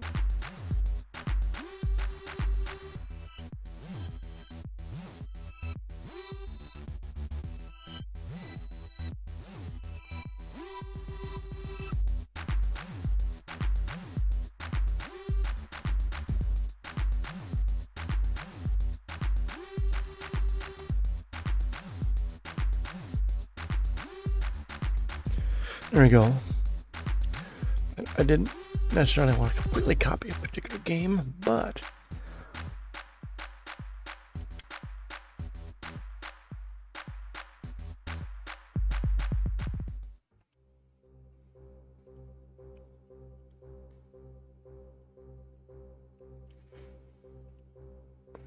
oops.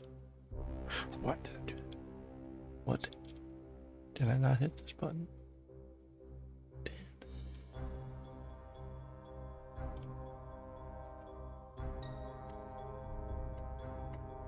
Does has poison needle. It's supposed to.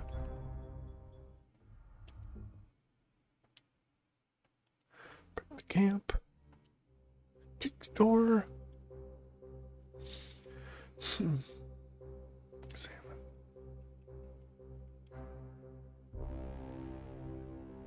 Not trapped. Disarm.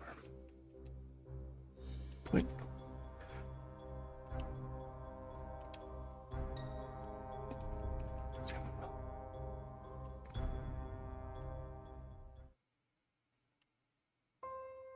Okay, not trap is working, not working.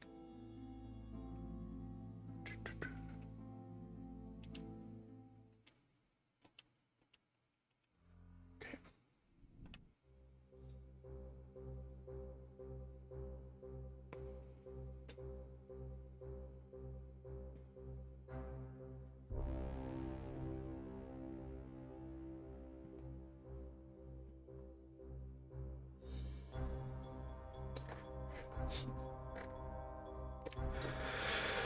Examine.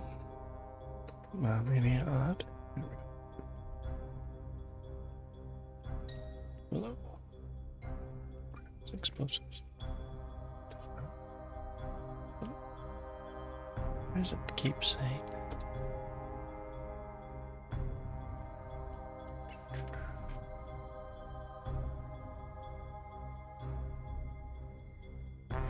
Just edited the wrong thing. Ugh. You know what? Get rid of try. Hot load, blah blah. Fine.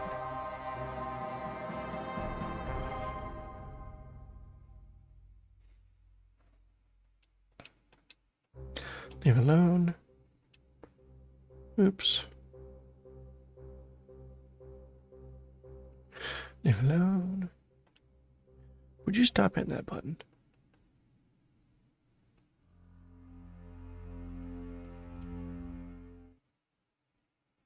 This is the button I want. There we go. Alright, let's go fix Doofus. Doofi.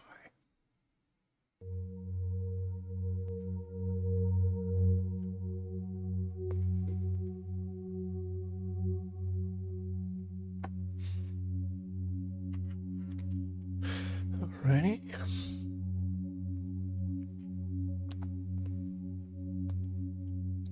No.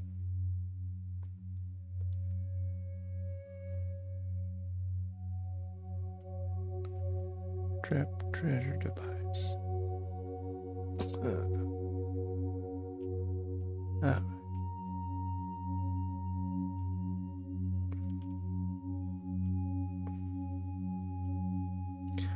Generate.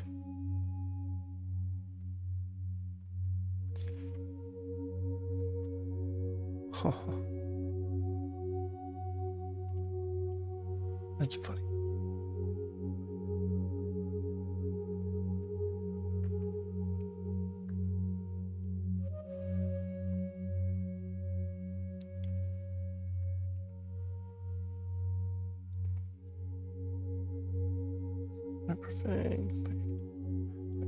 Okay, there we go.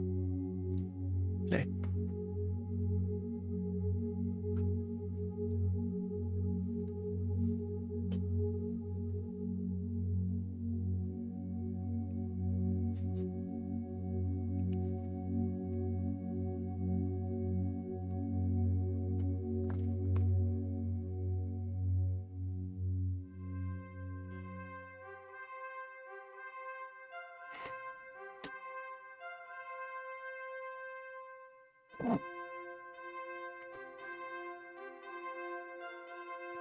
Start to the dungeon, and let's just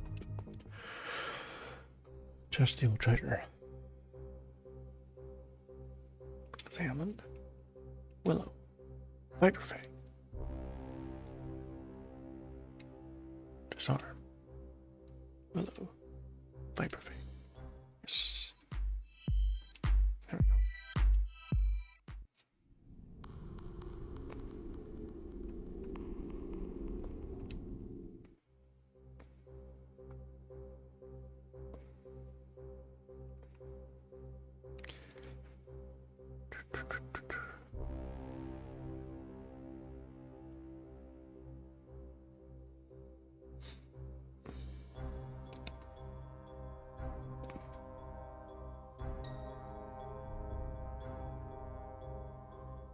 Open the chest. Monster Mania! Everybody resists the gooey mess. Which means no one's going to be in yeah. No effect.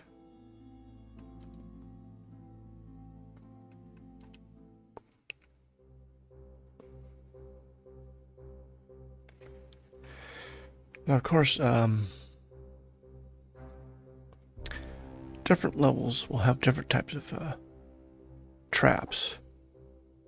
And some of these traps can be very deadly.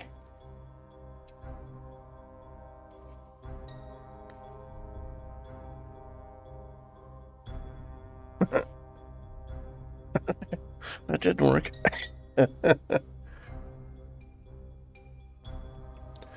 Alright, let's try this again. Alright, so if you hit open, what happens? Okay. Open chest. Right. Goes over and pops open chest. No. What's this one say? Not trap is true. Not trapped. Reward. If not trapped, then all these need to happen like this. Past DC. Past. There we go.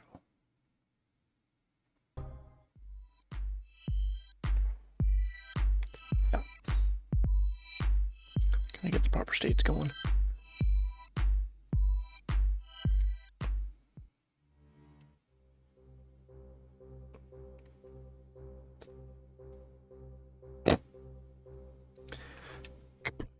What?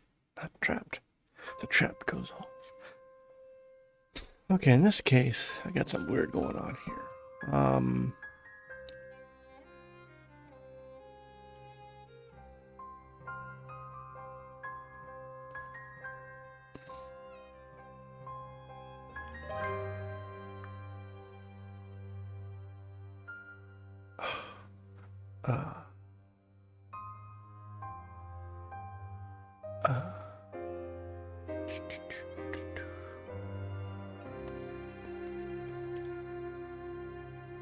Let's see.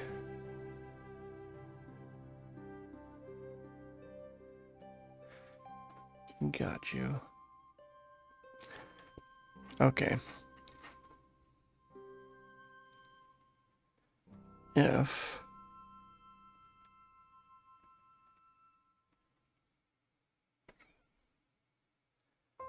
the roll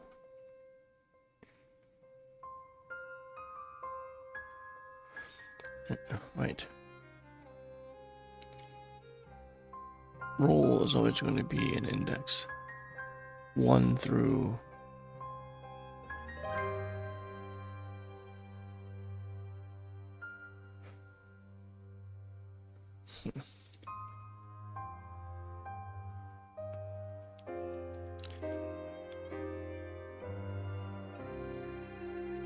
what's going to be 0? Oh, no, see.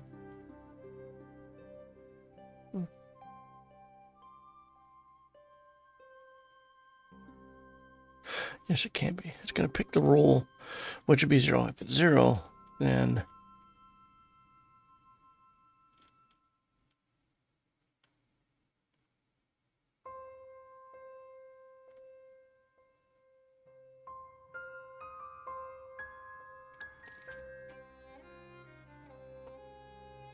not trapped.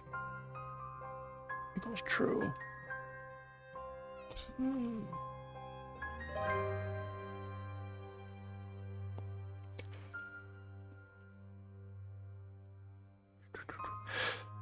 Okay. And then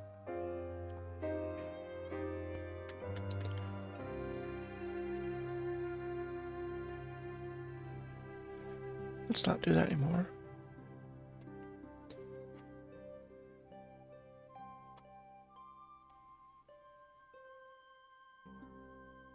There.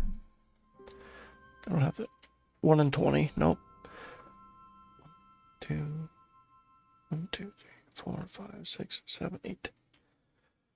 There we go, 8. Now,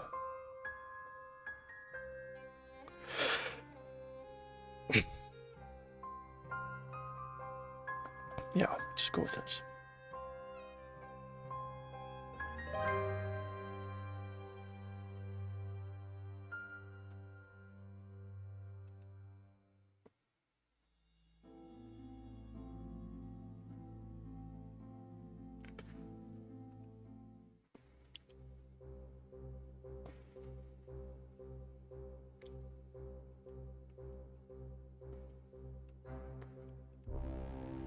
Open the chest.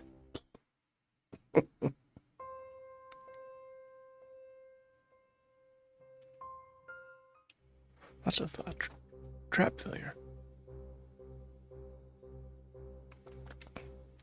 Alarm. Resisted it.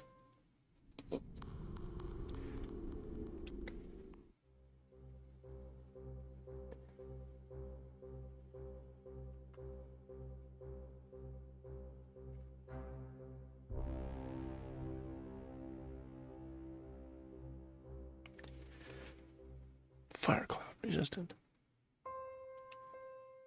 Really should up the it should really make it more difficult to not allow that to happen.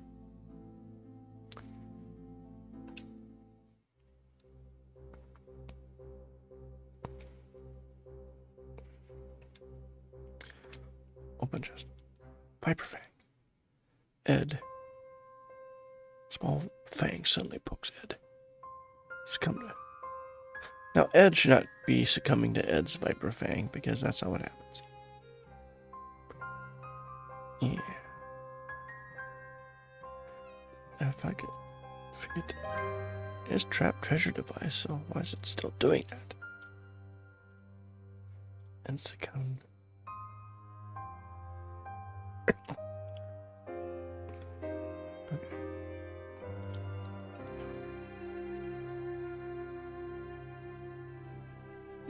Excuse me.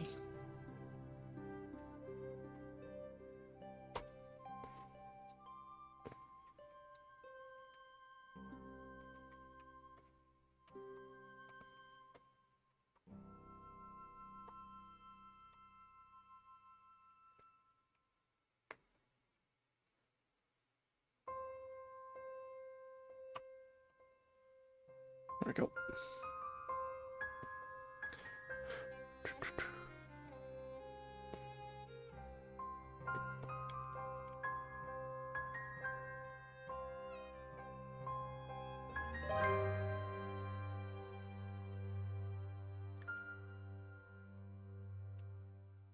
Change some code behind there. It was poisoned. Not spies, lots of poison. Poisoned.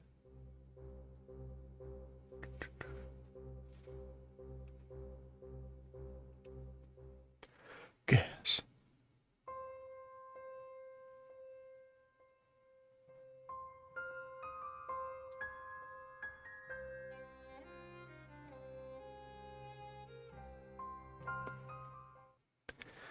I mean, technically.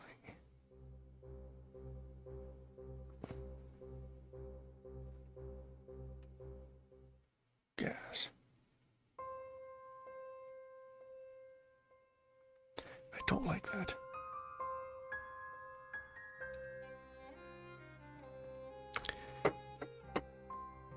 Frank has succumbed.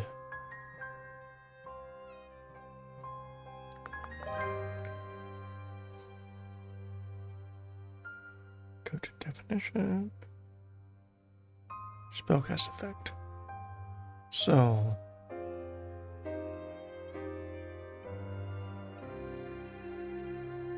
let's go to game logs. Control F. So this current document. Nope.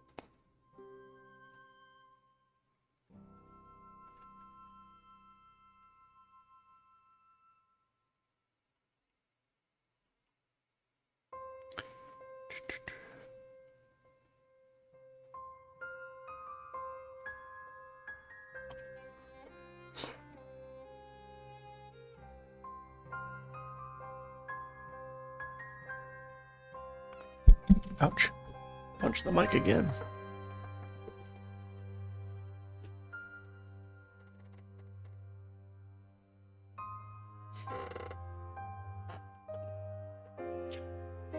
Oofed.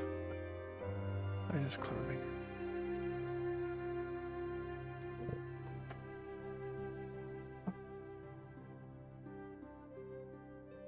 If you spell it right.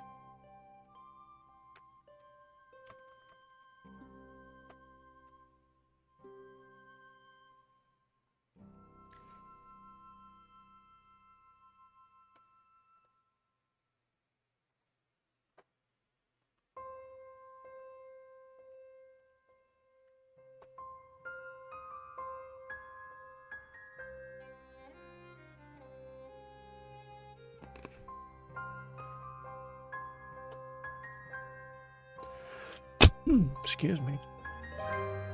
Okay, and next one is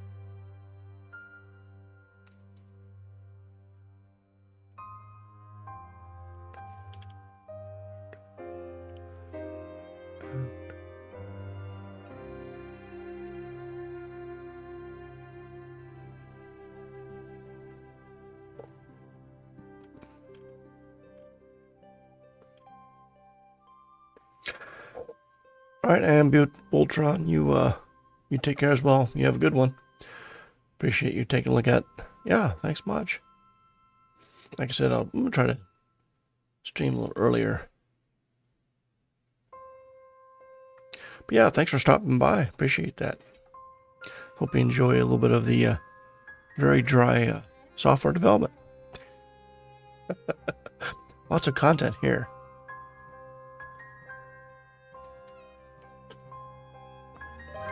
Basically, I'm trying to get a spell to describe itself, not from the standpoint of if it's a trap, it needs to say from a trap, not from a person. So I'm looking that up and trying to find it. Punch the mic again. All right, yeah, you have a good one.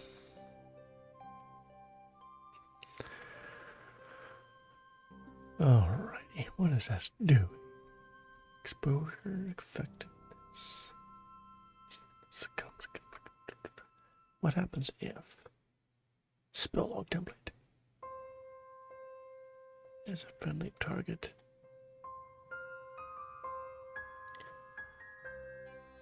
Yeah, but if it's not a friendly target,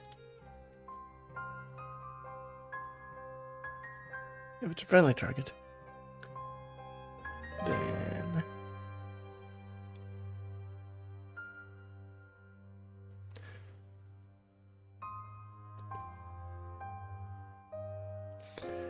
else.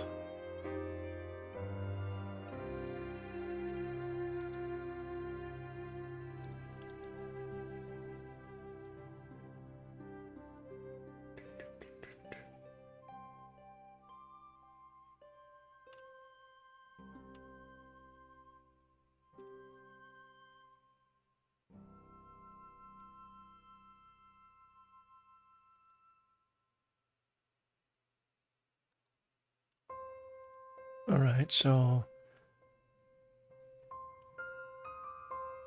oh, here we go. Return if a succumb to attackers.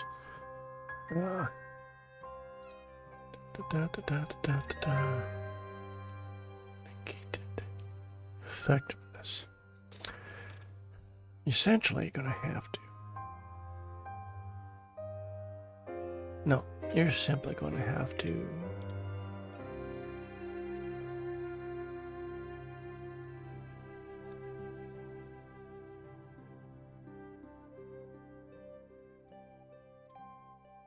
Control X.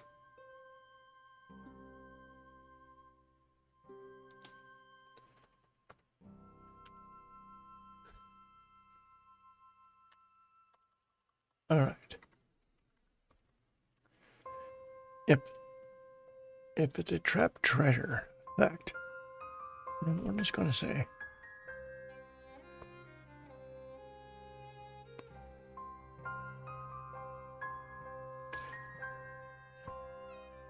all right, let's just run that. Let's see what happens.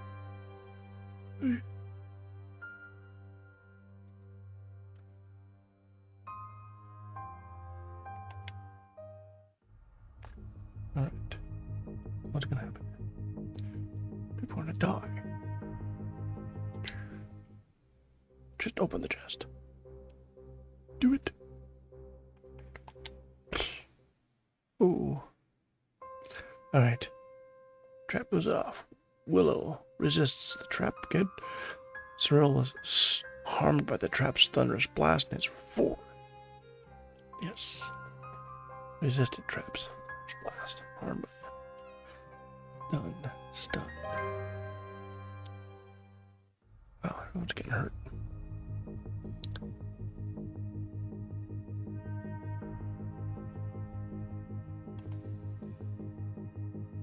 I don't think Gary's gonna make it.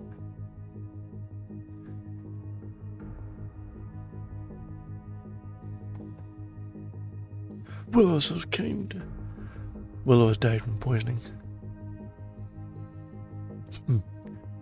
Ouch. Alright. Get wait. Life restoration 1 available.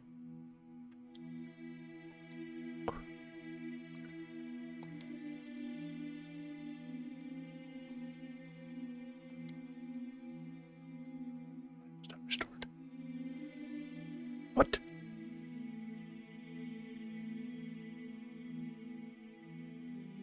I did not read that well, and I think the worst has happened. Yeah. Okay, good. Why is she back there? Alright. Let's go back to Willow.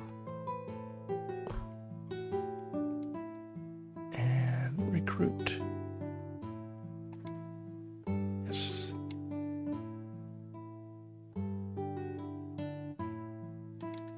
Alright, let's get out of here. Party inspection. Let's get Willow. Take Willow, change battle position to where Ed's at. Now we got. Wait, that didn't work. Take Willow.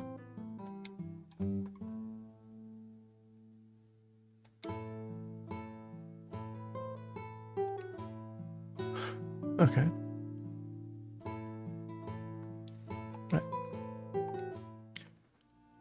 Pour snout and rest and recovery.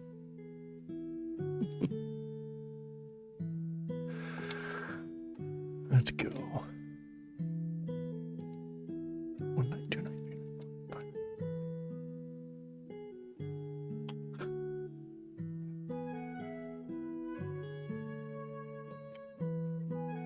Random stuff falling off my desk scared the crap out of me. Frank will rest a night.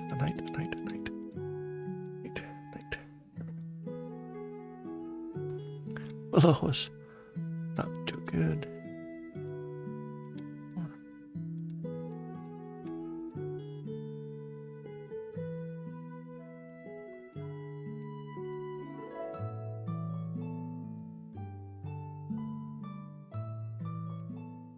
Alright, everyone's back to it. Everyone's now available for more treasure chest explosions. Go. Alright. Open the chest. Fire cloud. Garen was harmed by the trap's fire cloud and scorches for 6. Gulfs their face. Beard's on fire. Firebeard. Fire. Fire. Fire. Blaze. Garen is smoking. Alright. Contour. What's happening here? Ooh, Wildman. Flee! No, don't flee. Fight. Destroyed. Too easy. Smashing the wall. Oops. Smashing the wall and attracted some ruffians. I wonder if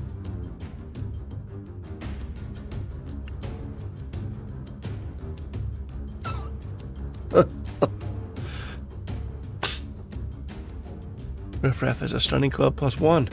Right, interesting. Harms Frank for 3. Riffraff was immediately dispatched by Willow, but Frank is stunned.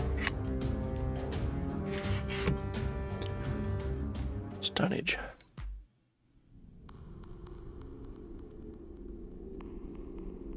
No longer stunned.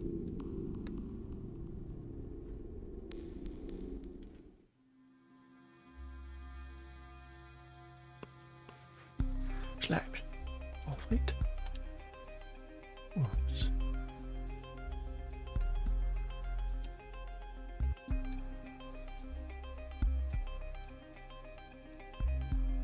There we go. Could not find any more grouped combatants. Okay.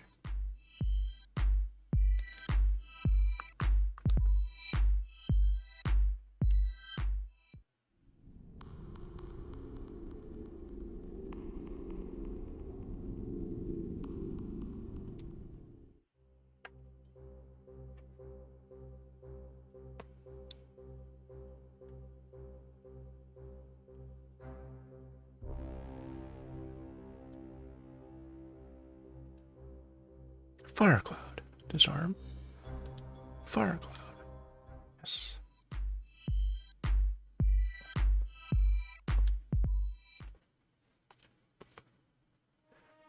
I need unidentified stuff.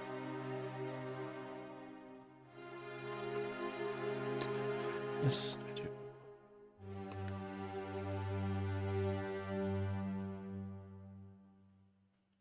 Touch is moving.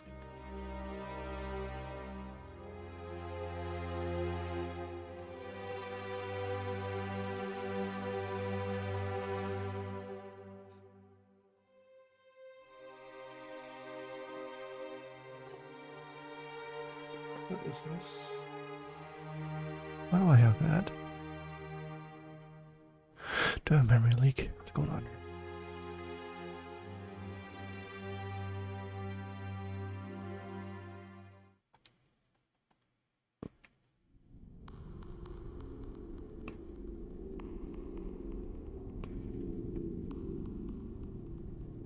Has it always done this?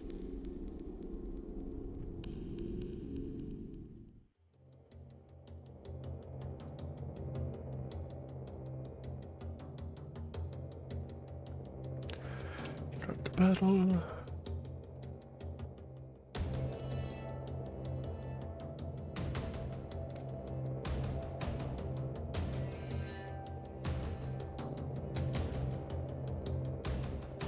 Two more.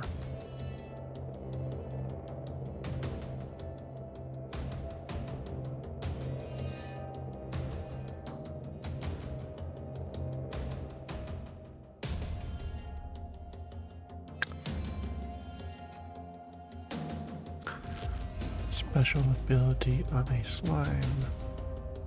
It's going to be Game Brains.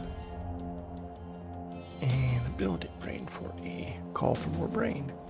Call for more brain. Here we go. If it's viable.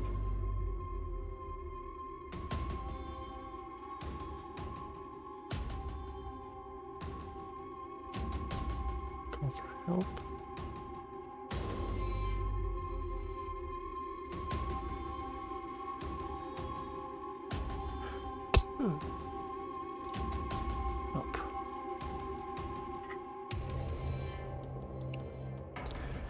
If attacker has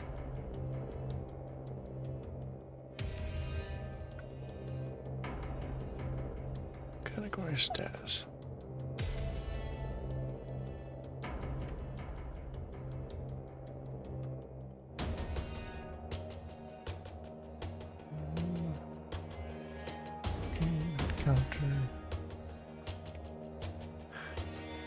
Encounters dot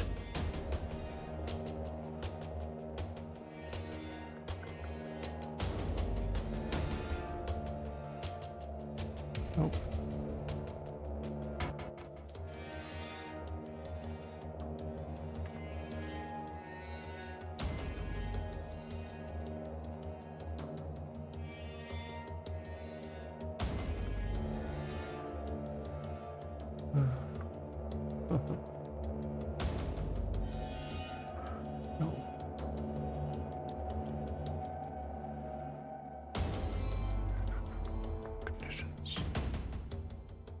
What would that be?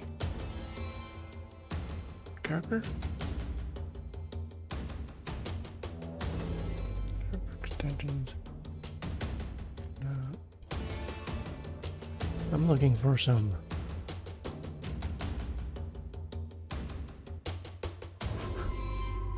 Does not have has. Would be. I need to look for would be's. Attacker would be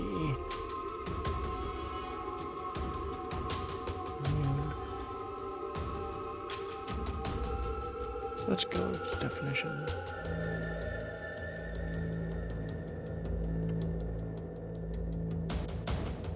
Would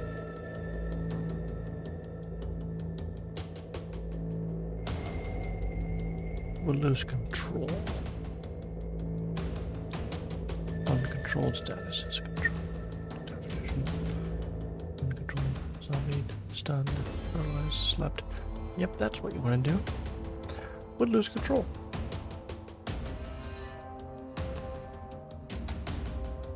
If the attacker would lose control.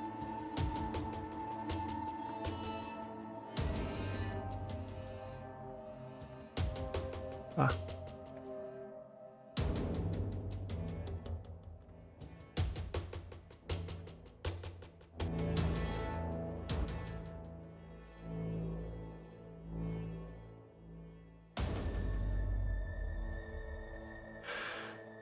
If the attacker's less than much. If, okay, let's do this.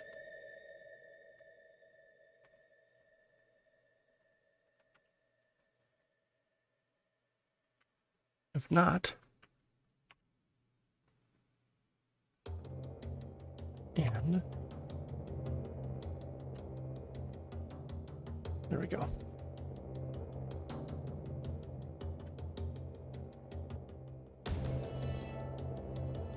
No more calling for more. And immediately two showed up. That.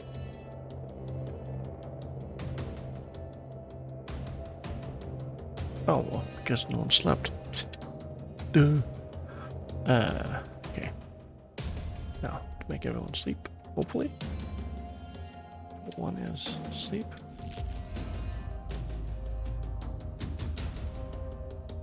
Battle. Oh, they already called for slight slides before they were slept. Slept.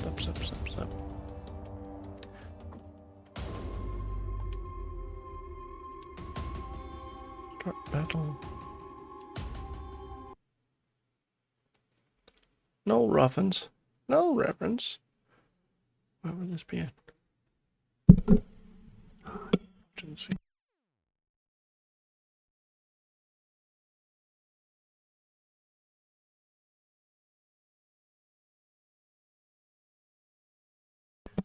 Watch the mic again.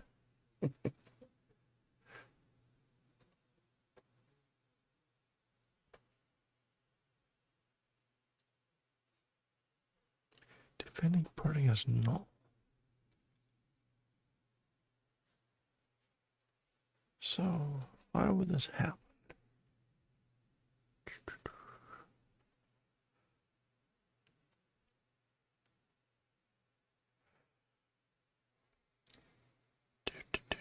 Dagger.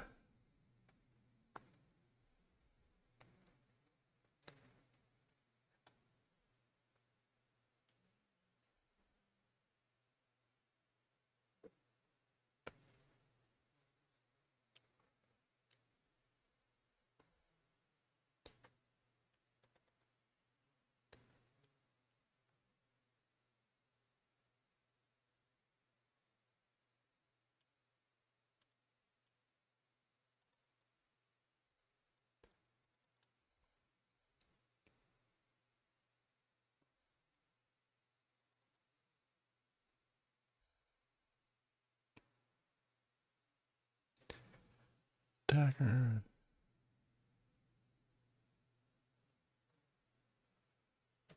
Memory. It's already called.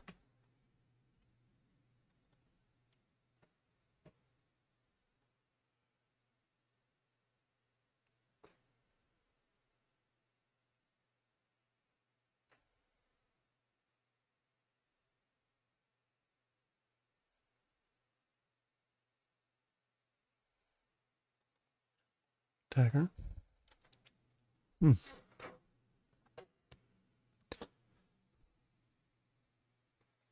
Goes to here.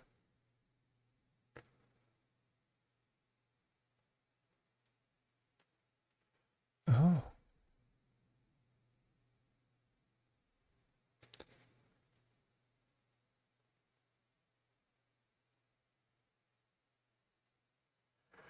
Dagger.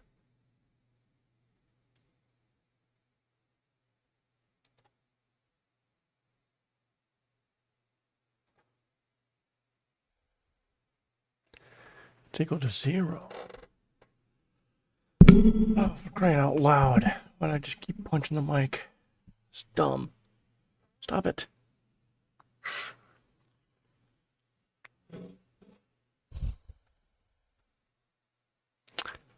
Alright, so...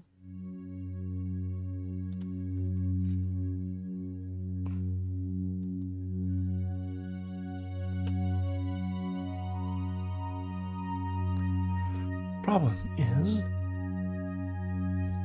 the dagger...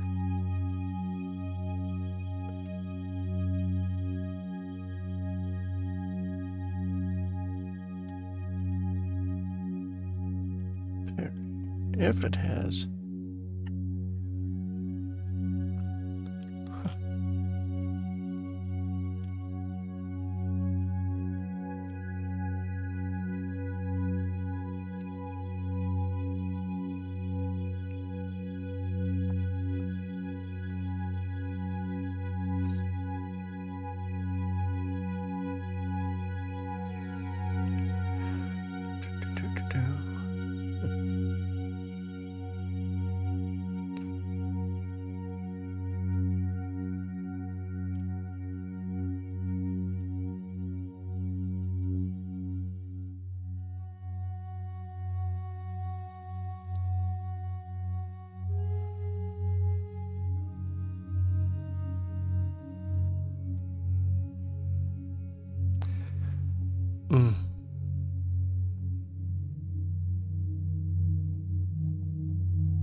If that's null,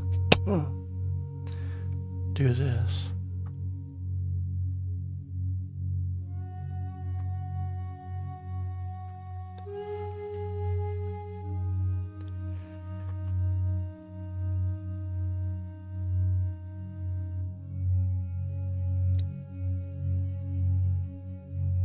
Equals 0.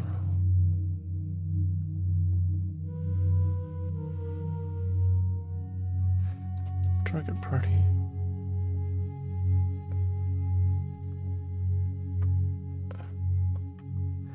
Equals 0.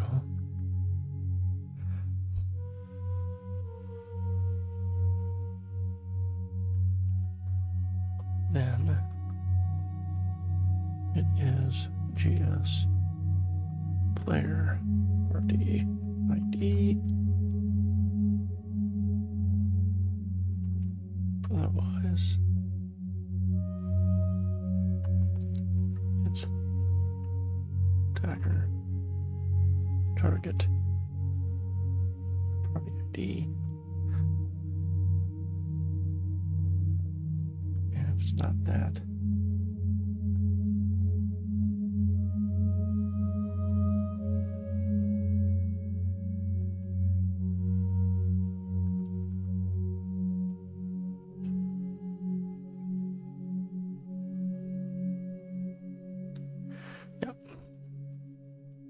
if it's a 0, make it the ID. Otherwise, make it the target ID. But if that's null, then set it to ID. Now we have a target ID. Now we grab and have it. Now we have the player party. And now we have live character 6. And it's now going to go through and decide if it's going to attack. This makes sense now. Yes. I wonder if I have a lot of problems like that. Wonder if I do that a lot. Checking.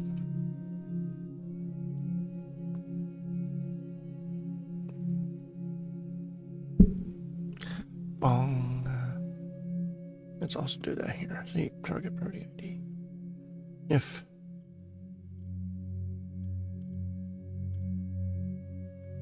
just fix that for now. There we go.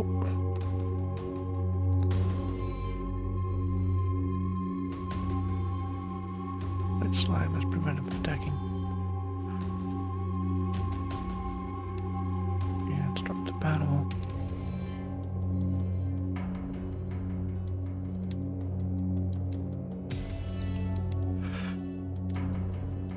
There we go. No more.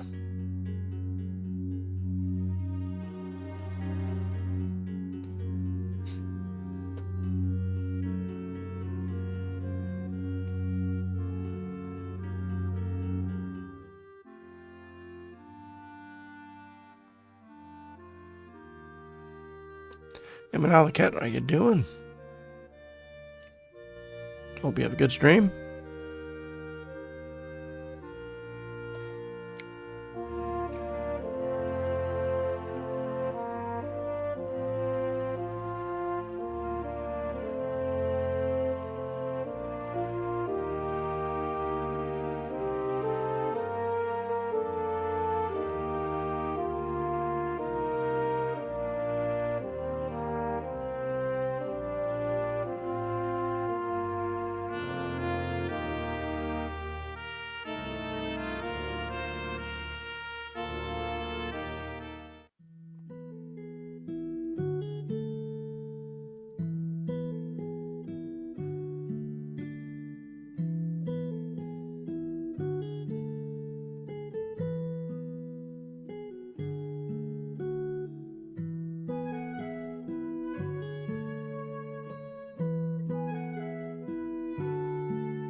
Fight and go. Moved. Perfect.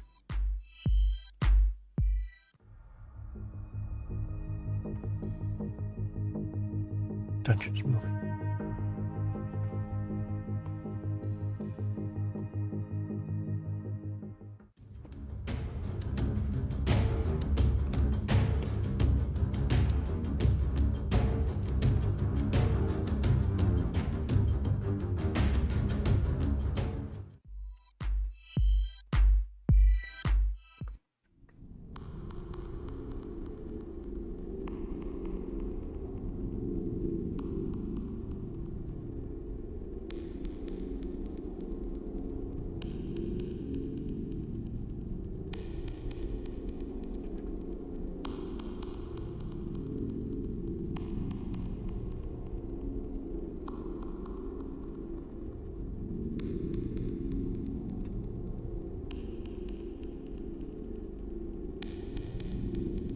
Might need to institute a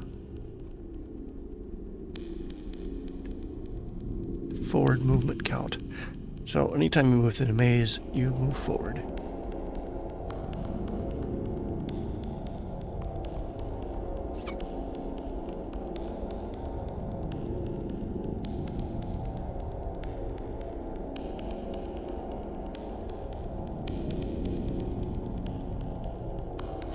I should do anytime you rotate or move forward, at least trigger the potential for dungeon moving.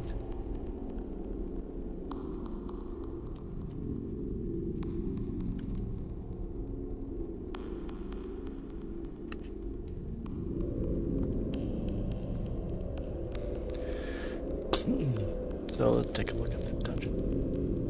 I'm gonna go to counters, okay. Can't see anything because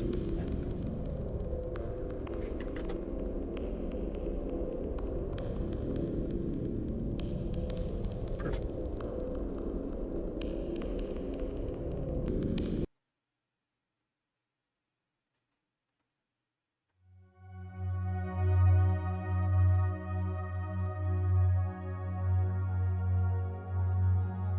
All right.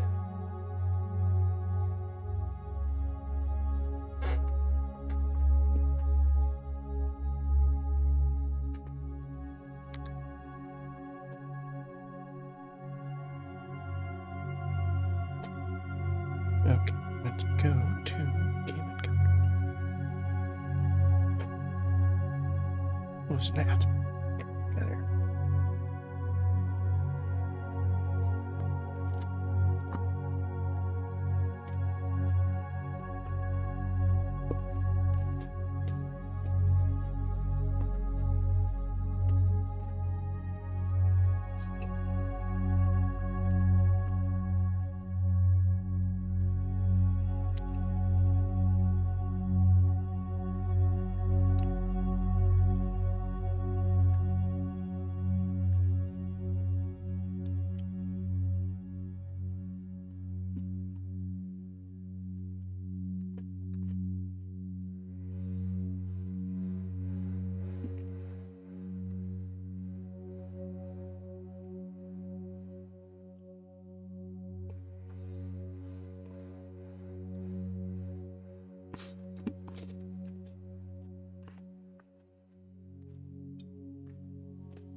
Oh, okay.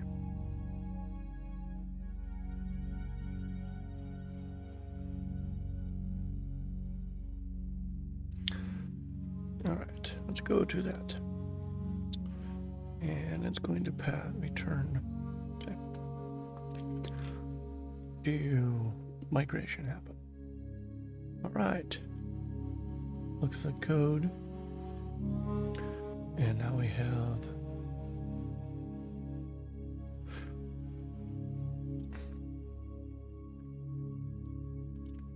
migration.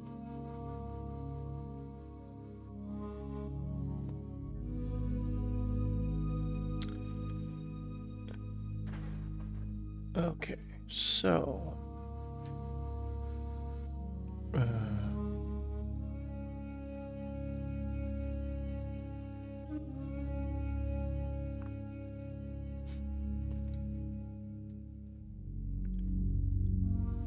Mm-hmm.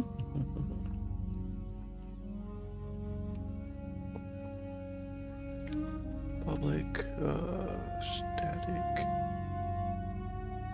Ooh.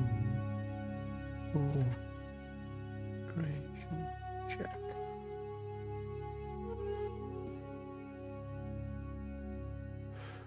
And then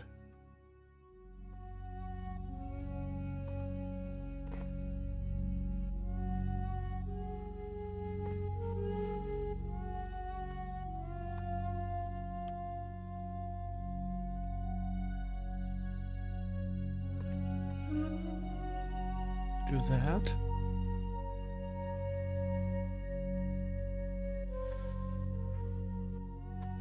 All right, we'll do this.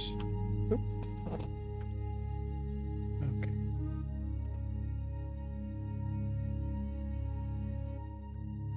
Turn that.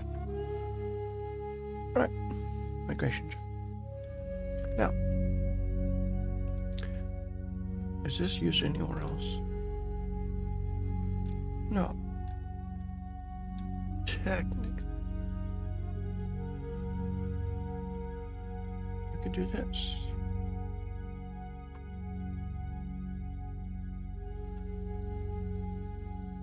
Migration check of GS.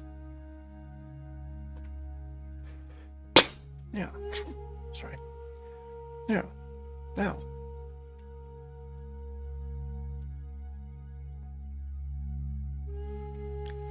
Now the migration check is a separate function. And then we go to what calls this?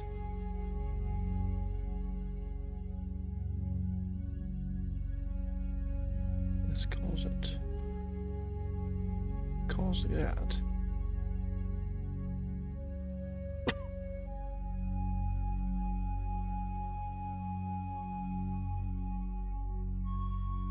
This is Dungeon Explorer. Gotcha. Yes. Alright, grab this, grab this. Okay. This is navigating up. Yes. Now, let's go to left. One moment, I need to take care of something. We'll be right back.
All right, shenanigans dealt with.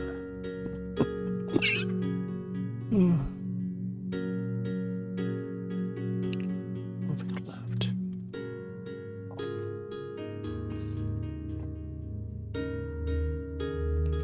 Turn left.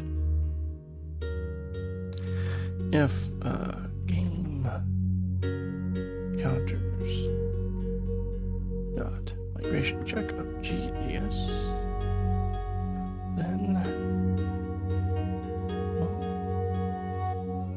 how about why does lowercase g work but not the bigger case g? What's going on? What is this? GS.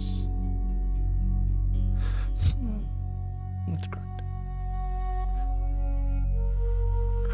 Right, turn left, and let's go to turn right.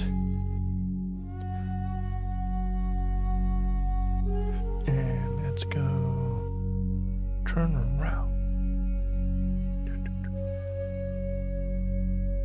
Right. Turn around. Right. See what happens here.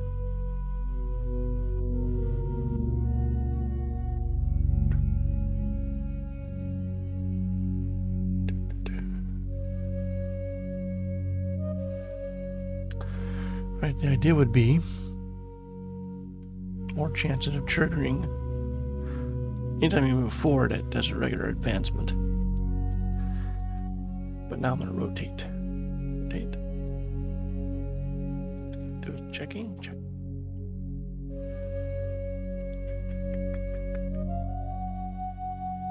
Seems to be not working.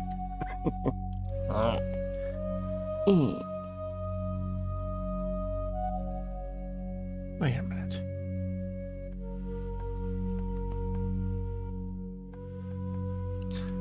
Even doing its thing?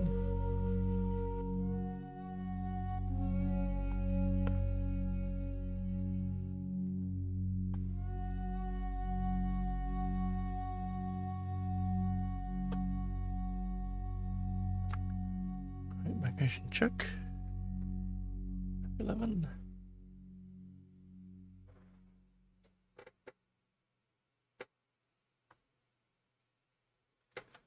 Man.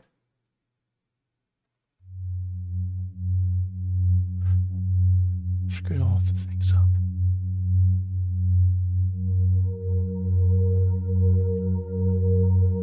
Hey, I am back. My cat was caterwauling. You needed some scratches.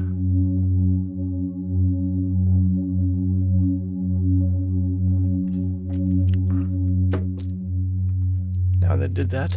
It's loud. Let me fix this.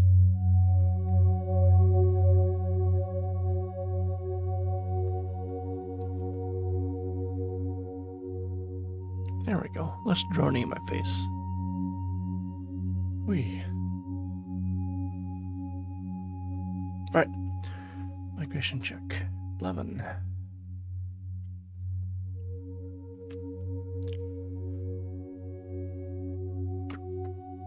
Is anything present? 0. So, roll odds. 0.5 F. 10.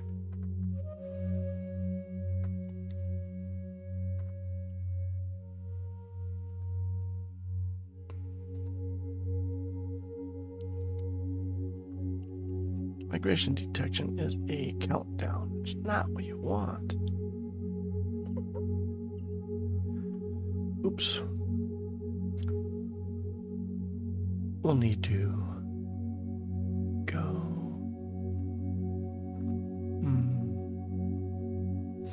Game encounter. Let's go to that. Let's go here. Here. That goes to here. If migration. Oh, yeah. There. One moment. It's one thing to check for migration, but you need to actually do something about it. All right, let's go somewhere. So in here, migration.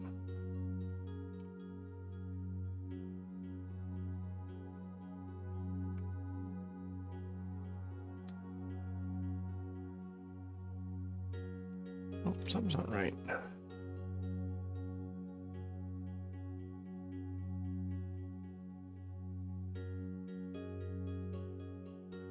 Here it is.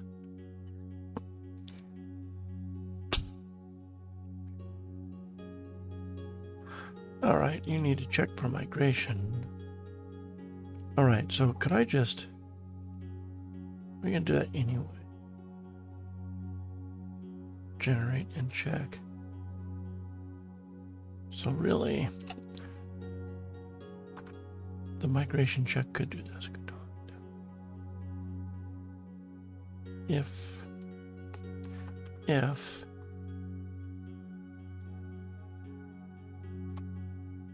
then do this. True.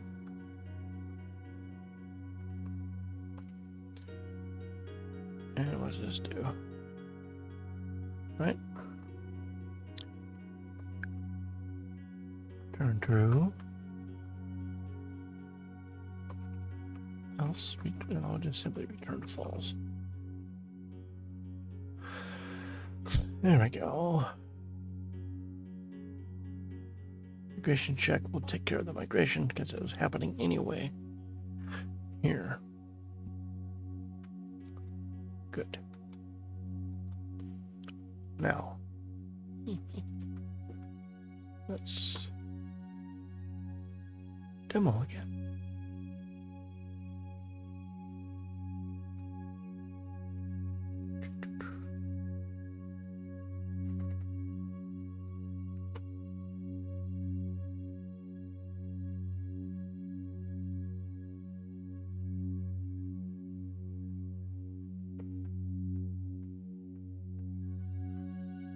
There we go.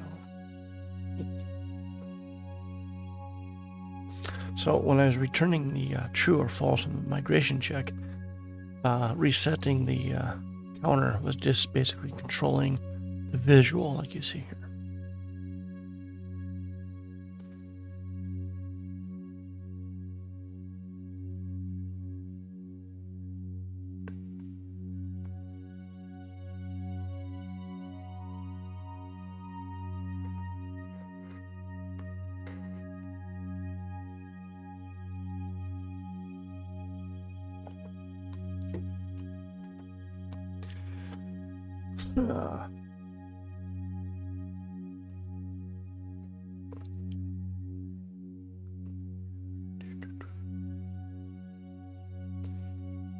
Technically,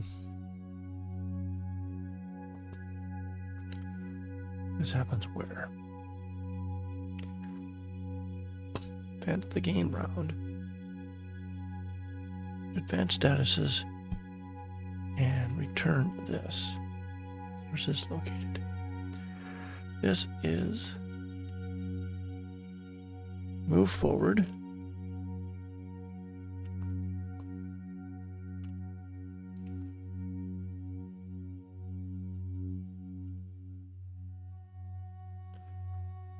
So there's a lot of things going on here.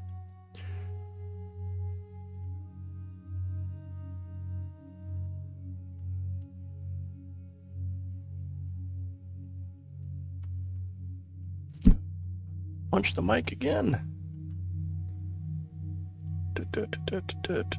Okay, I'll take all of this here. All right, let's go to left and right. Left. If instead of doing this, could do this. And don't call this, call initiate encounter. Now, what's this need to call here? We need and resets false.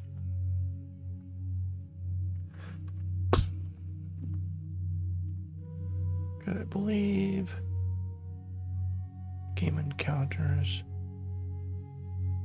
is false. Yes.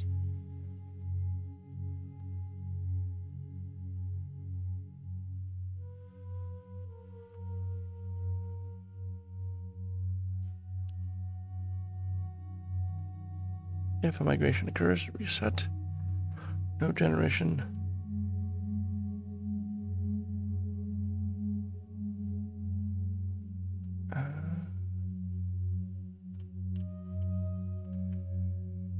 If there's no generation,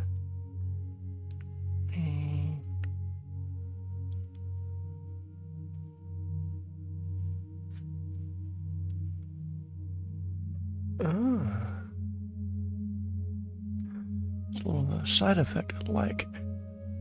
Basically means anytime I'm in a room that has a stairs going to town, just by rotating, I can bring that back up. Okay, you know, clearly I'm going to be cutting and pasting this at multiple places.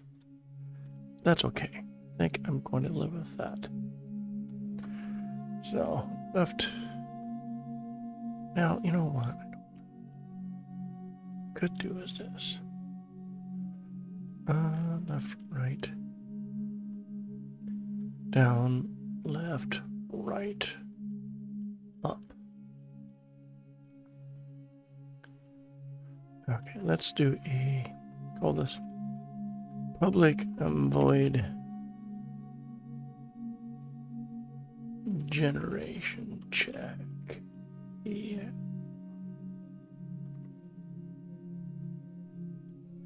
Yep.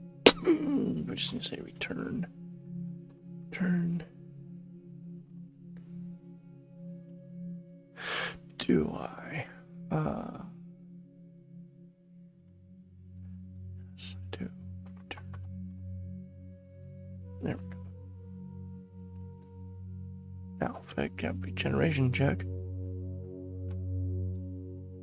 I can then go start off with this one up, forward, and technically, oh, well, no, this stays the same. But the left and rights and stuff do that. Left, right, left. Left, it is not any of this. Generation check.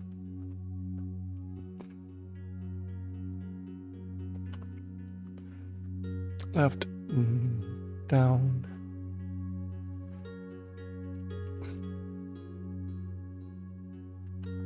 Generation check. Left, down, right. Excuse me. Left, down, right. Open that up. And generation check. Left, down, right, and up is already taken care of. All right. So what's going to happen here now?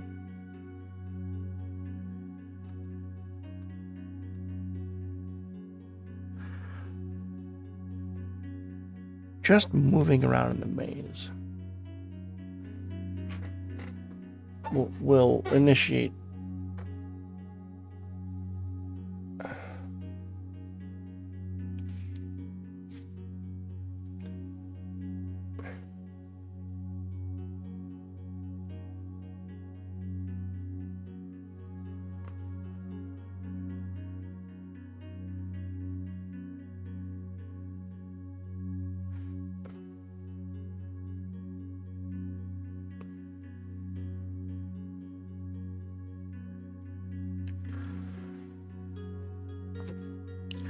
somebody spinning like a top.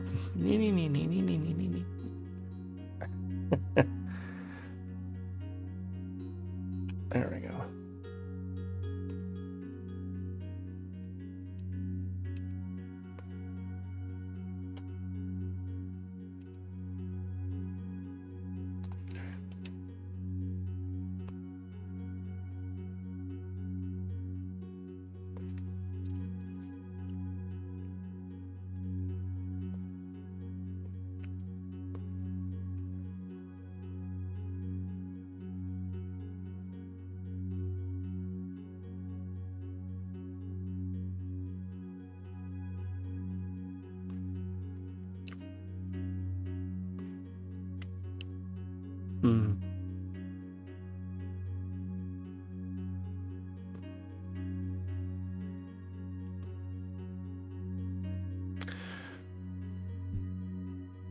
in actuality is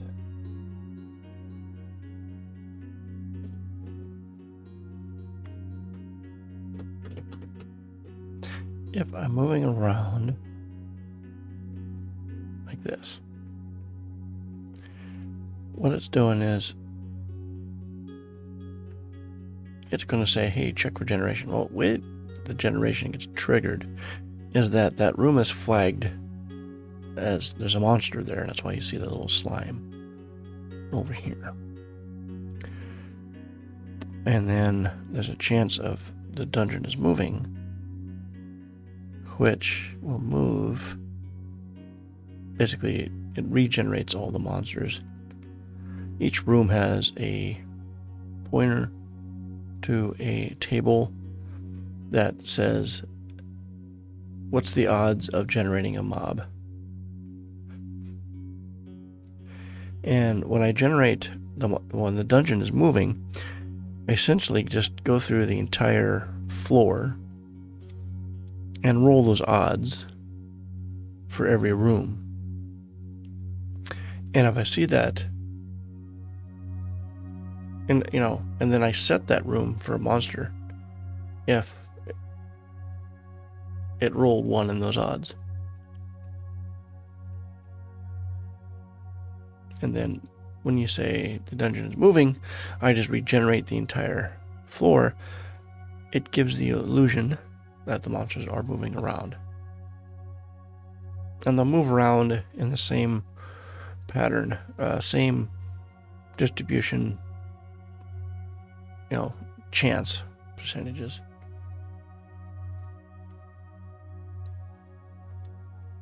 Now, instead, if I'm going to rotate around,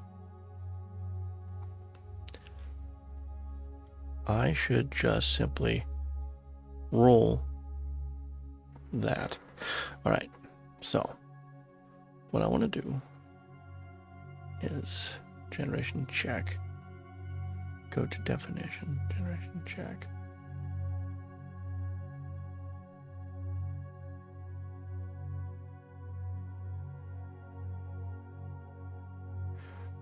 Initiate encounter. Go to check.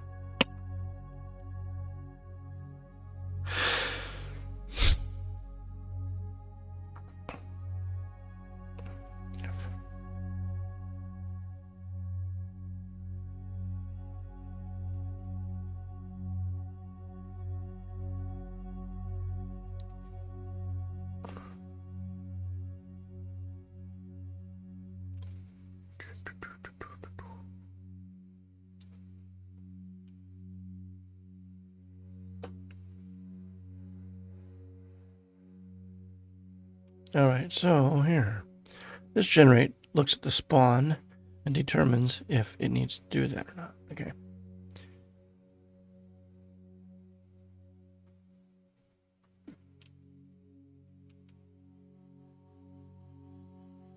Okay. Excuse me.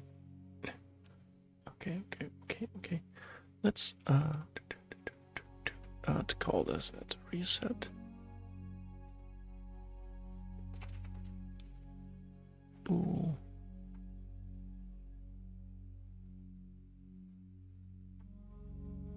Odd check. All right.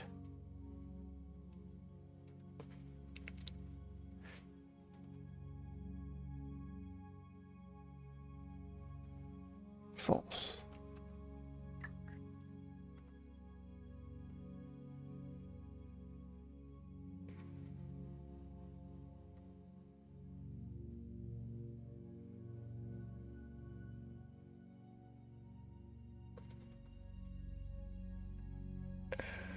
False.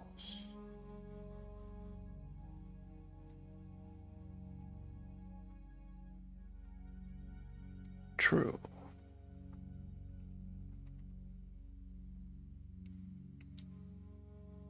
Go to definition.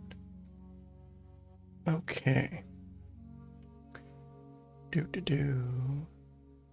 If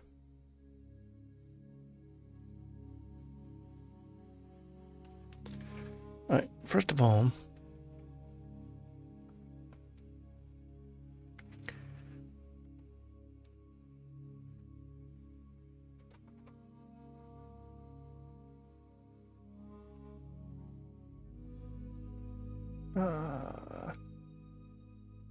generate.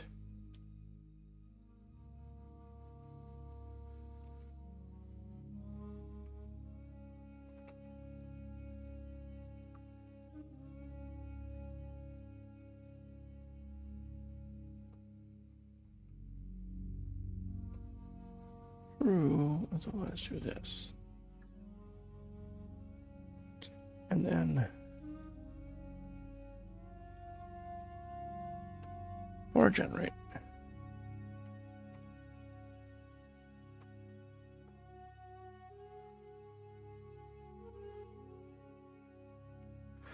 Alrighty.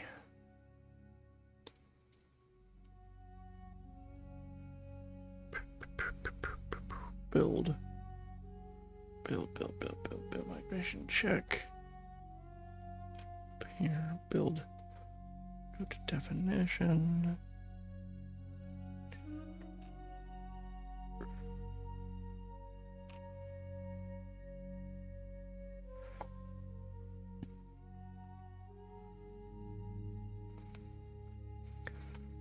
Room spawn index.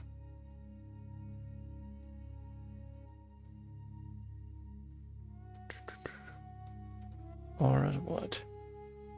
R is the room you belong into, right? Each room in the floor, but in this case,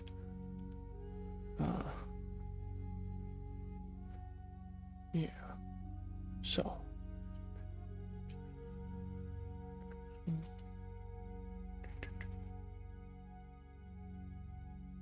Level is this. We'll just grab this. All right, let's go to here.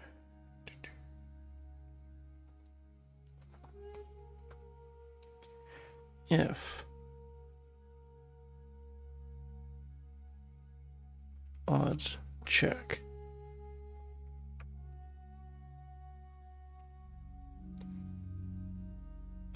This is generations G. Well, I pass in little g, so little g of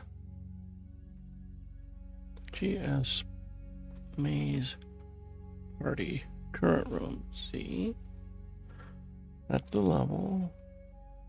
We don't need the floor. Don't need this. We need this. Don't need this. All right.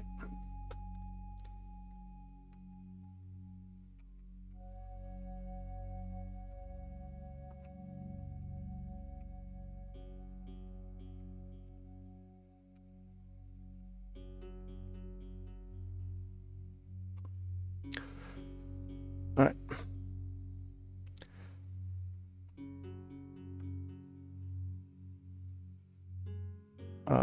GS maze. GS maze party current room spawn index. Then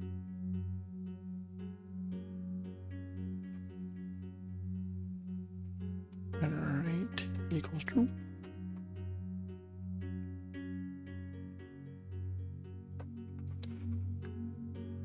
All right, so this little override means we're not going to use the map predestined generation of the mobs with the room set to generate, but instead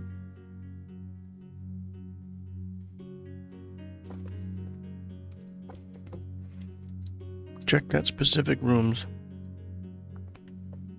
spawn index. And this only happens when you move left and right.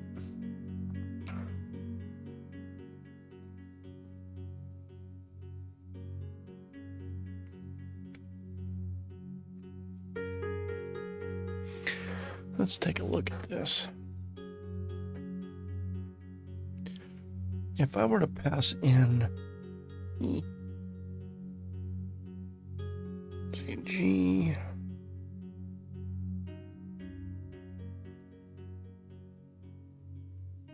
it would be nice to be able to call Yeah. I liked it.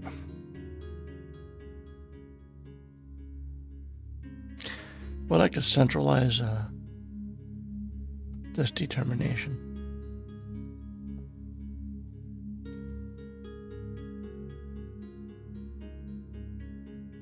So that anywhere I would rely on the result of this type of roll, I want it to be controlled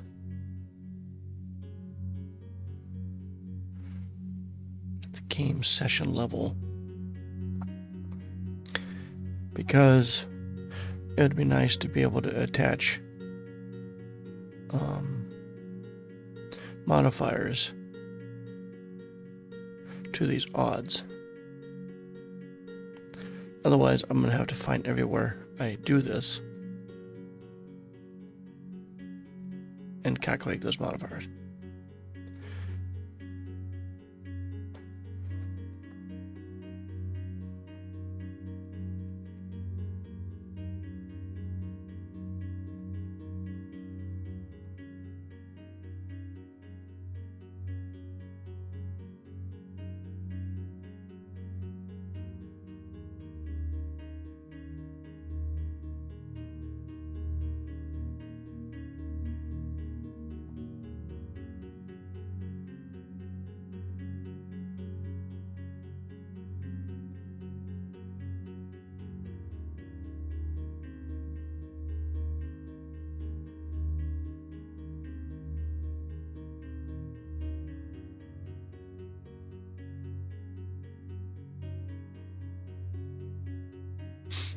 No, players.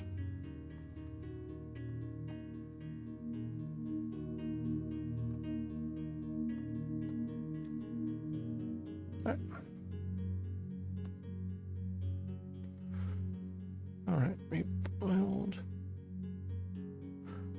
Okay, so now what this does is at any time I move around like this, not only can the dungeon move, I can have an encounter. Yes. All fight. And you cast a spell called Sleep. Nope. Nope. I screwed that up. Sleep. There you go. Start the bottle. Alright. Is it sleep? Has it come to sleep? Frank was chilled. Alright, start the battle. Slipped. Alright, let's go back to. And spell. Sleep.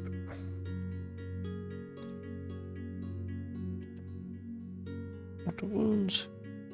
Let's come to sleep. Slept is fortified, meaning it reset. Start the battle. Perfect. Right, moving. Couch. I wonder if this happens again.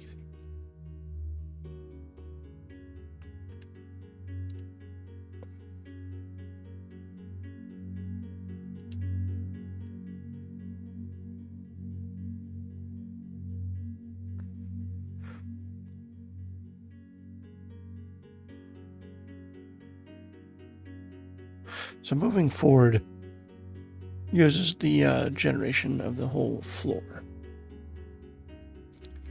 Spinning around means that monsters can sneak up on you. I like this.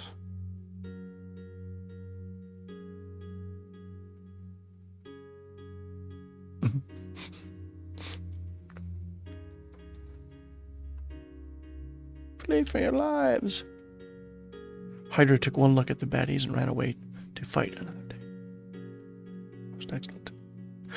Dungeons moving.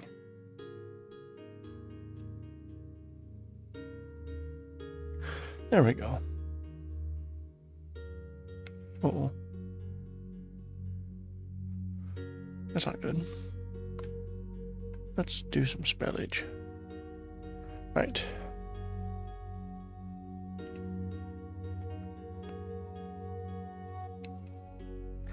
I deleted it out, didn't I? Yeah. I think I need to go ahead and spell list that stuff. But if I put it clear over to the right, it makes it less confusing. Hold. Let's do thick fog. No, firebolt. There we go. And let's do ability shadow attack. Forgot they have shadow attack.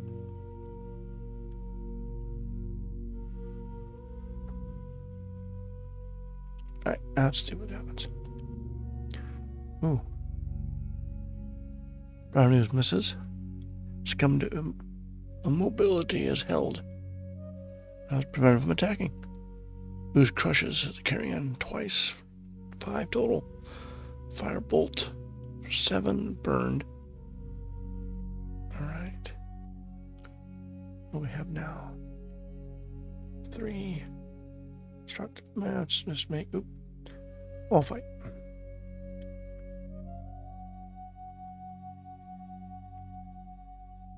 Right. Brownies thrashes Garian for 3. Wow. Brownies critically hits Frank for 5. Attacking.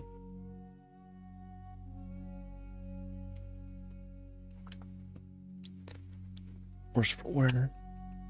Let's give the old spell. Let's do minor heal on Frank. So I'll do a spell. Nope. Firebolt 2. Right, try this. Minor healed. Try to cast Firebolt 2, but no targets were found. Well, because everything's dead. Excellent.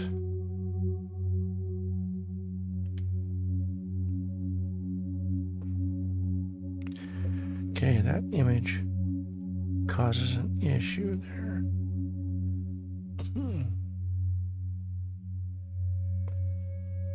Ooh.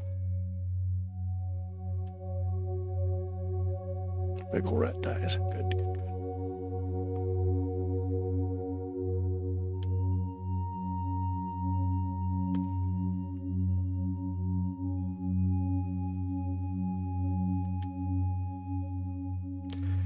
Let's see here. Let's do the old Ed spell.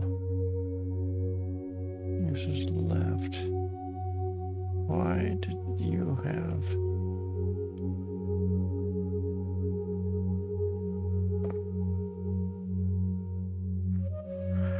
Why is...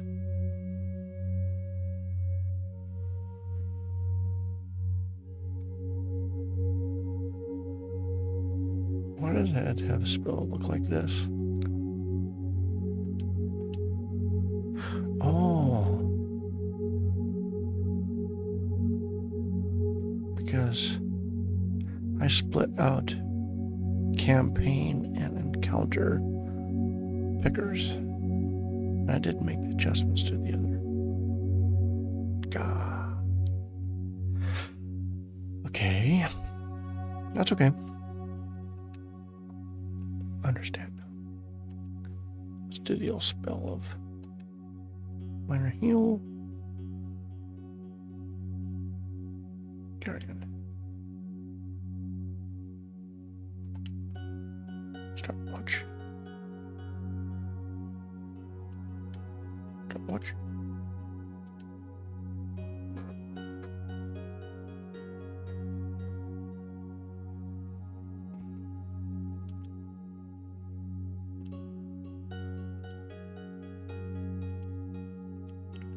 Break the old camp. All right.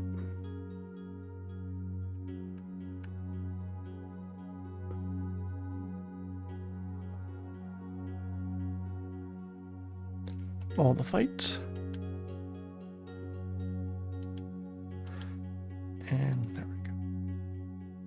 Perfect.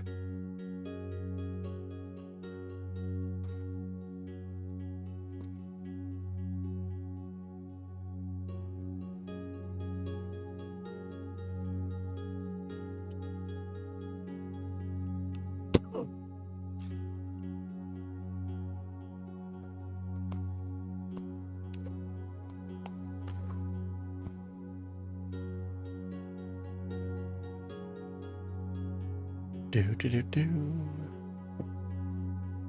Excuse.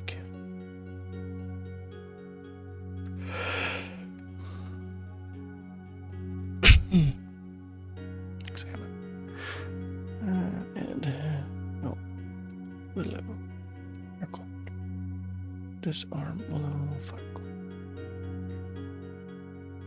Perfect.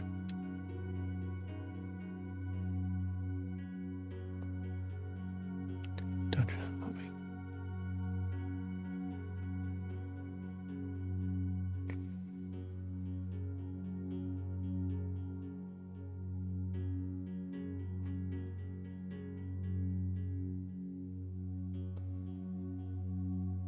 Perfect.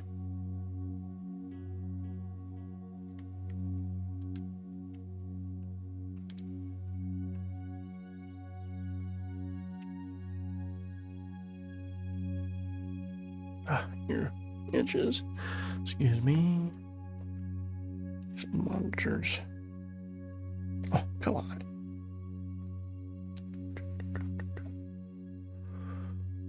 All right.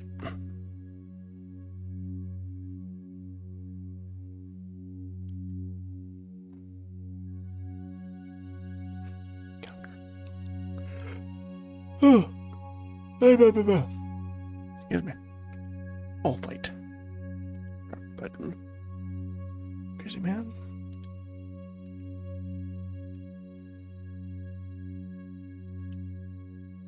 There we go. Alrighty then.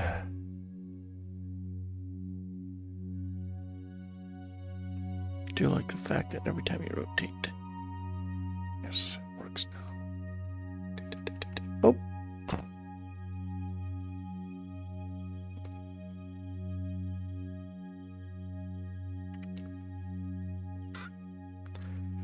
All fight. Start battle. Poofed. I like it a lot. Much better. Ooh. Get to him in time. There we go.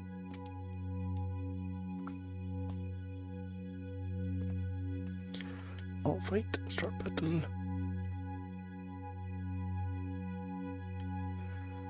Alright, let's go look at the level. Maze level. Maze level. Maze level.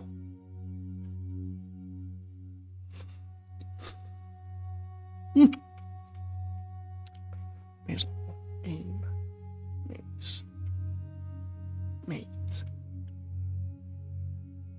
Maze. Game maze. Right, so in a game maze, we have maze level. Min, max, level spawns, alarm active. Yes. Public float. Treasure. Odds. Get set equals let's see 0.01 F. 1 in 100.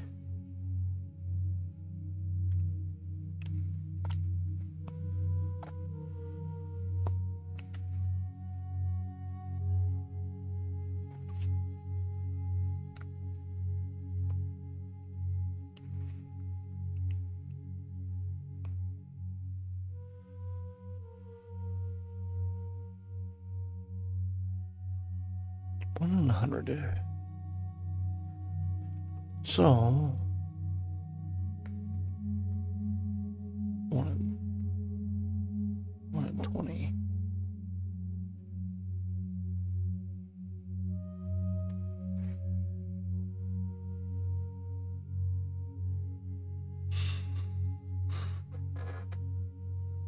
1 in 20 treasures. Treasure odds.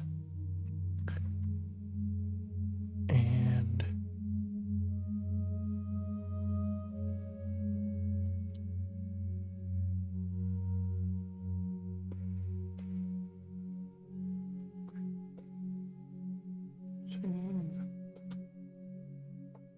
let's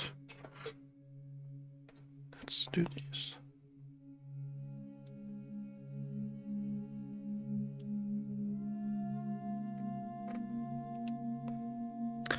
No. Leave it alone. Escape the key, exit. Right.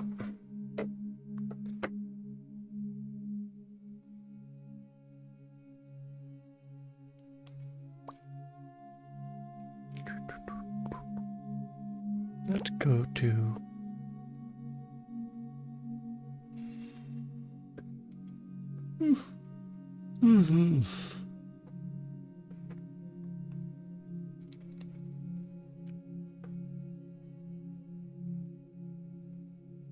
This is awful.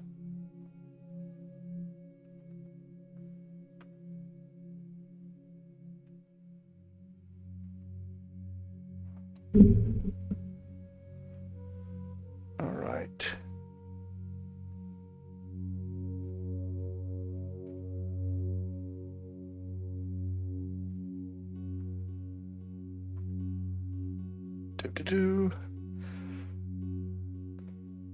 Now let's go to Explore. And with Explore,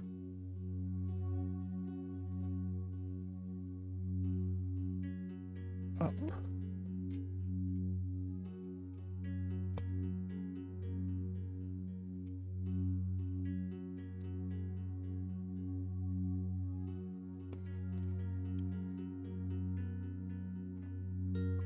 All right.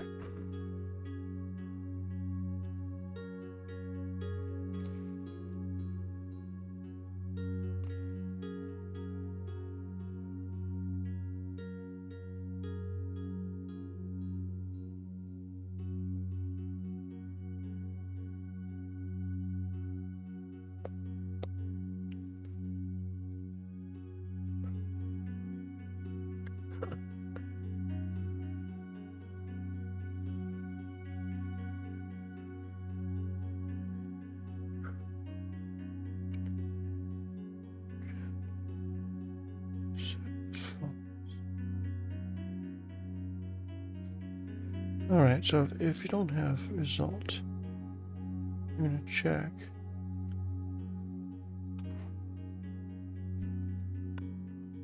Else.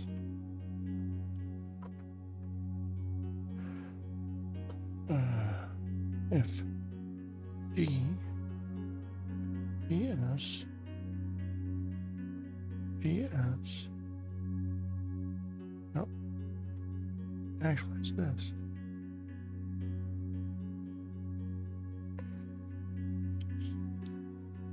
Not that.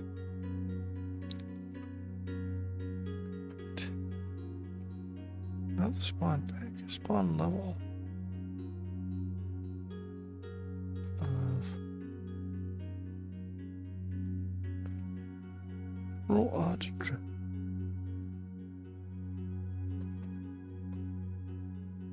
Yeah, see, roll odds. Probability. Treasure odds, and that's going to be the previous button. I pressed previous, did this.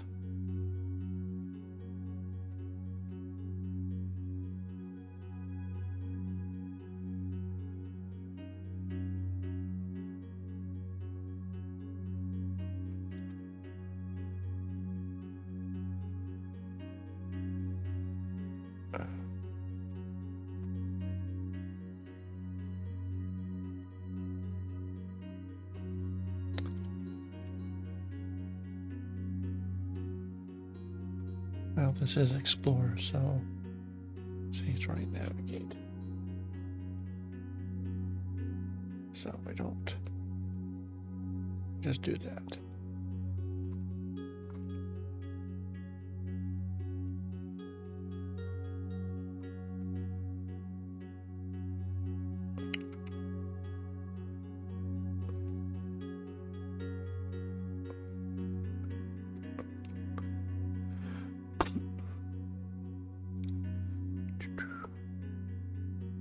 All right, see how this works. I've now instituted actual game treasure.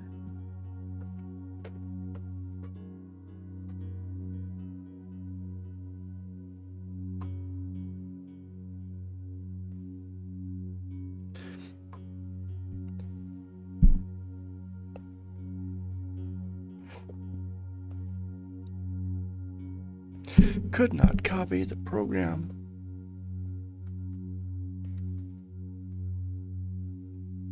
Fine. You start the IDE.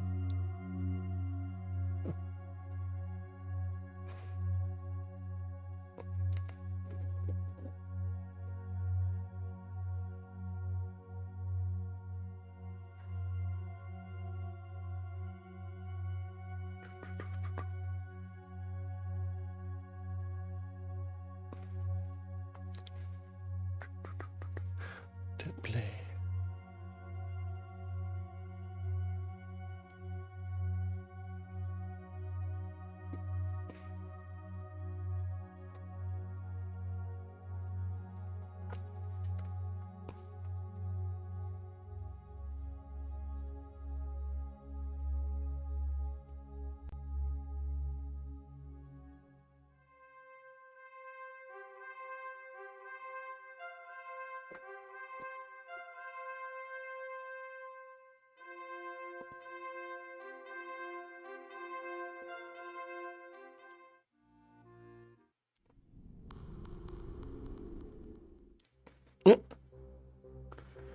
That's hilarious.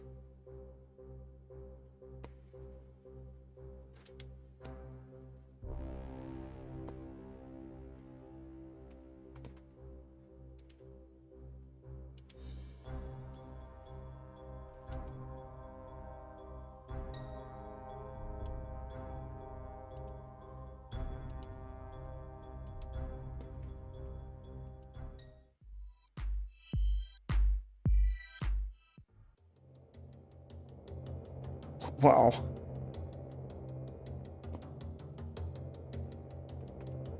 All kinds of active. Actually, kind of like a game now, almost. Get that sleep going.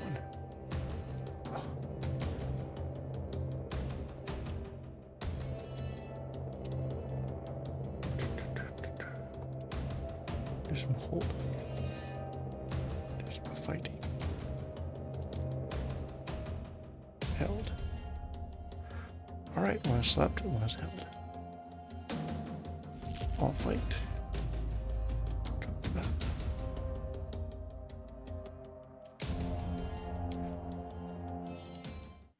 Alright.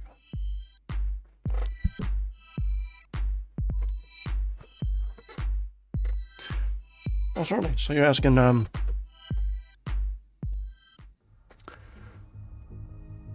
how will you deal with where would the player encounter the monster? Assuming the lower you go, the stronger your foe is met, but would they be kind of specific area, like biome, or are they just random? With the lower you go, or the harder it gets. Yeah, so the entire, so there's like a whole, there's a whole rule system engaged for mob spawning. And the first part of that is essentially every room points to a level, that floor or that level's index. So there's 10 floors. In that floor is an array or a table of what can be generated and what kind of an encounter scenario could happen. And so basically I have different ways of picking a monster for that level, and that's in the spawn bank. And each level has a spawn bank, and each room will point to a slot in that spawn bank. Now, spawn 0 is a special, or a slot 0. It's a special one set up. Generally, I would make sure I need to set up a scenario, like a generic scenario for every floor level. What does that mean is that a scenario is a collection of encounters, and each encounter is a collection of potential hostile parties. So a scenario is a collection of encounters. So basically, it's like the biggest pool of to choose from. So I could create encounters would be like themes, like humanoids, slimes, dragons, demons, undead, things like that. And then inside of encounters, a bunch of tables that says, okay, here are the different types of specific parties to generate in that encounter that should all kind of go together. Or I could say very specifically, generate a group of slimes. Just generate a slime. And now that slime generation could have also will be modified based of the party level. So the top part is scenario, which is a group of encounters, and encounters is the next layer, and the final layer is single party spawns. Now, what happens then? Each room has an index pointing to one of those type of things. So that, and then I assign one in odds system. So like 1 in 10, or 1 in 20, or 1 in 50, or 1 in 5, and it goes through there, and basically it goes through and determines if it generates a monster or not. And if it does generate a monster, it will go ahead and go look up, then it goes through the generation. So that's the main system. Now, I've extended that by why don't I go through all 900 rooms in that floor and pre-roll to see if they should generate a monster or not. Basically it's as if the player quickly ran through all 900 rooms.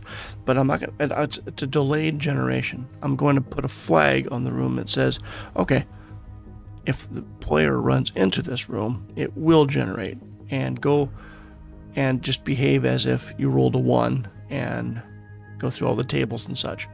So yeah, it's totally controlled, and actually I can kind of show that visually. So this is the cheat secret maze editor. This is level 1. Here's the spawn table for level 1, for example. And you see 00's scenario SC maze version 1, 1 in 20 chance. Anywhere there is not a number, this is what it's going to be used to generate.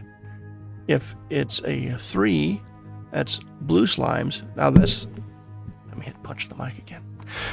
This means that if it's going to generate blue slimes, 1 in 10 chance anywhere you see a 3.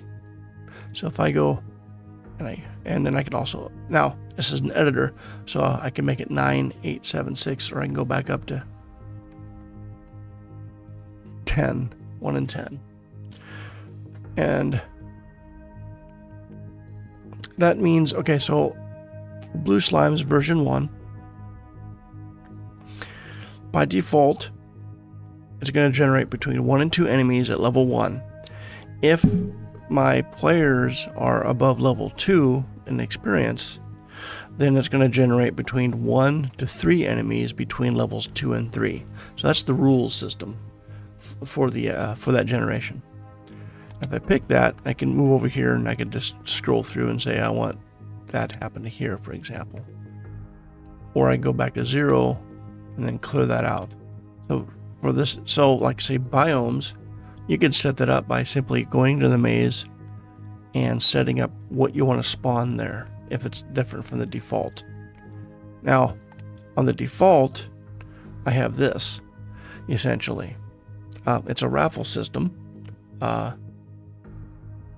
So the first level of the maze, SC Maze V1, it's going to contain a 20% chance of humanoids, 26.7% chance of slimes, 6.7% ruffians, 20% undead, and 26.7% miscellaneous.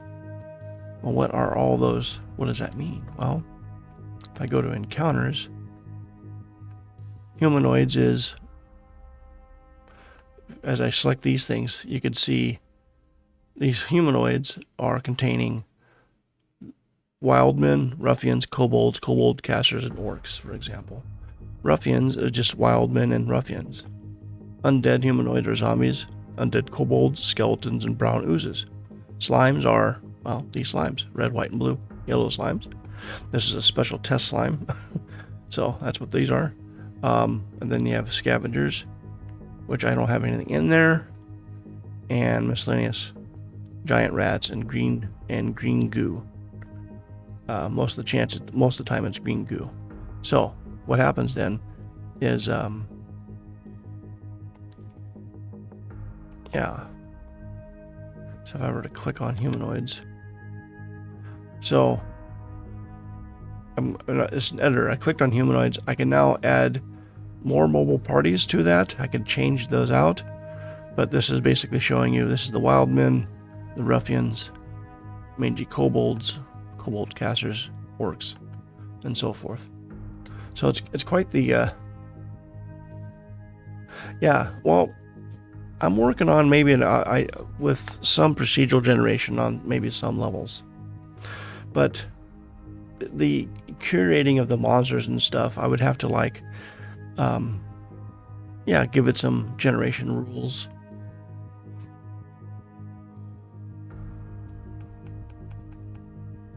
I mean, I could ultimately.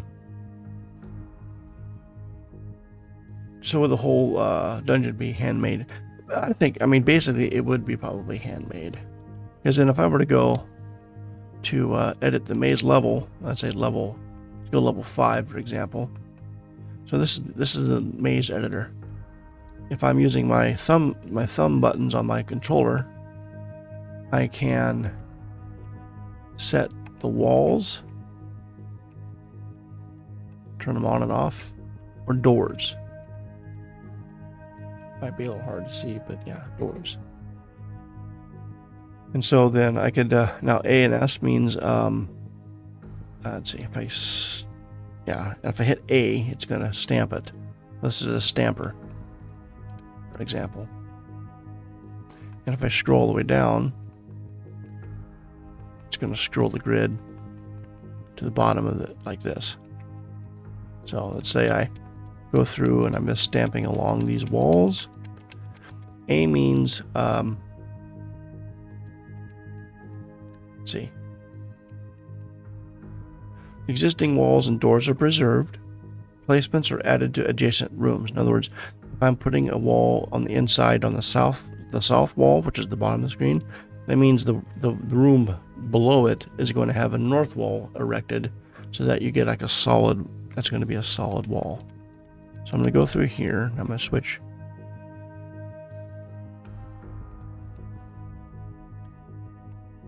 Oops. There we go. See how it's kind of doing both walls like that?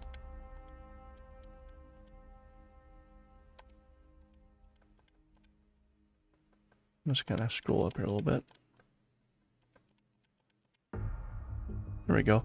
So now what I've done is I've basically made the way the maze works is if you go clear to the top of the maze and there's no wall, you're going to come back and circle down the bottom of the maze to go back up. And I've just basically, encased the maze. And I could probably add some more templating, help, make it faster for me. Yeah. But yeah, you could do something like make a hallway like that.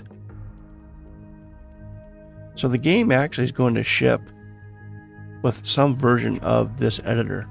So when you purchase the game, you're going to be able to,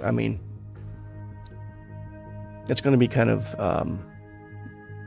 it's not the focus of the game. It's kind of a nice bonus, but I'm not. I'm use at your own. Basically, I'm not going. It's going to be. I'm not going to document it as much. I mean, I'll document it some. I might get documents out for it later for it. But yeah, essentially, if you own the game, you could be a dungeon master and create everything you wanted to.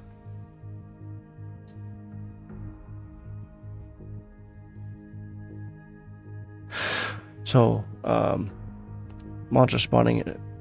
Game won't have specific area, like say slimes will be more around damp, mossy swamp like part of the dungeon, but it will but it's still same dungeon, but monster is by chance. Oh no, you're perfectly good. So I mean, it's not really necessarily, oh no, you're fine. No, you're not needy or anything like that.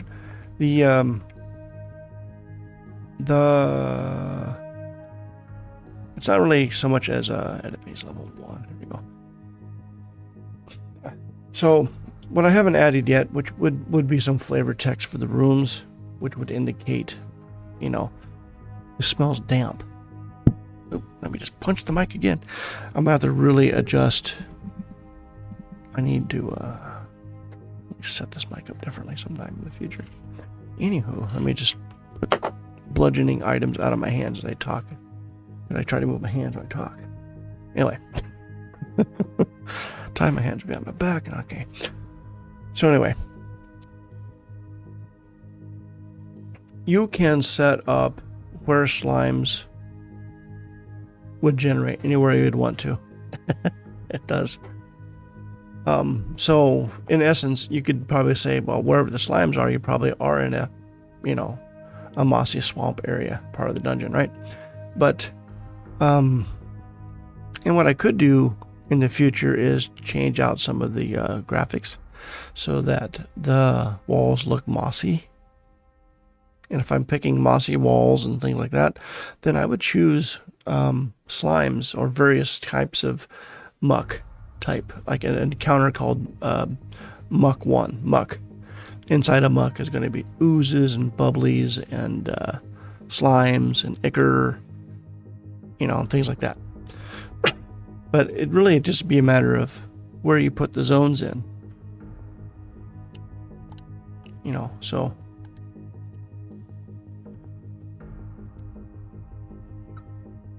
no, I don't want to do that. Cancel. Yeah, create encounters. Edit party spawns. Yeah, see, I didn't quite finish this out, but I was still working on this is the actual monster editors and stuff. You can totally change anything you want in them, including the kind of brains they use and all kinds of stuff. But anyway, I kind of stopped making the editor because I was just taking so much time to do that. I'll probably finish those out later. Everything's data driven, so if you could edit the game data files or JSON files. But yeah, so there will be zone specific too. Yeah, it's just a matter of if you want to create the zone, you just go in here. No, I don't actually. Well, because it's mono game, it compiles the assets.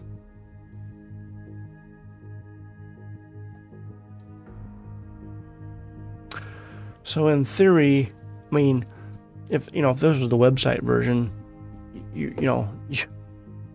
I need a picture that's so many pixel by pixels. You can draw whatever you want. I mean, preferably don't draw something that ruin the name of the game. But yeah, you could do that. If I could figure out a way to have an asset builder to be distributable, which it might be, then in theory, yeah, you could drop your PNG into a folder, and then I could programmatically run the asset builder of Monogame and do that. Or I have a website that, I mean, it would make sense, because the idea of the game would be is that if you wanted to change out the game assets, you could. You could. I'm gonna start the chat instead of the camera. But yeah, you can essentially change the graphics. And some of the I think ultimately what I would like to do is it's a Steam game. And if you use your Steam login to access the website that I'm going to put up, and with that, because then you purchased the game, that means you could log on to this website, and because of that, you can upload images, and it will create data packs for you to download, and allows you to incorporate that into your game. So that's how I'm going to do it. And then once that game is going, I will go back to the online version and kind of finish that out. So then you could, play an online version. And then if you own the game, you can play the online version potentially. Or I might have, depending on how much it would cost to host it, depending on how many people would ever play it, I might have to have a subscription to cover the cost of hosting. It probably would be $1 a month or something like that. But if you would like to generate any kind of art, I'd be willing to tell you the dimensions, and you could make all kinds of things like that. So yeah, it's gonna be one of those things where, and then I can just pop right back in the game. So this is set up. I probably will. Ooh, sweet.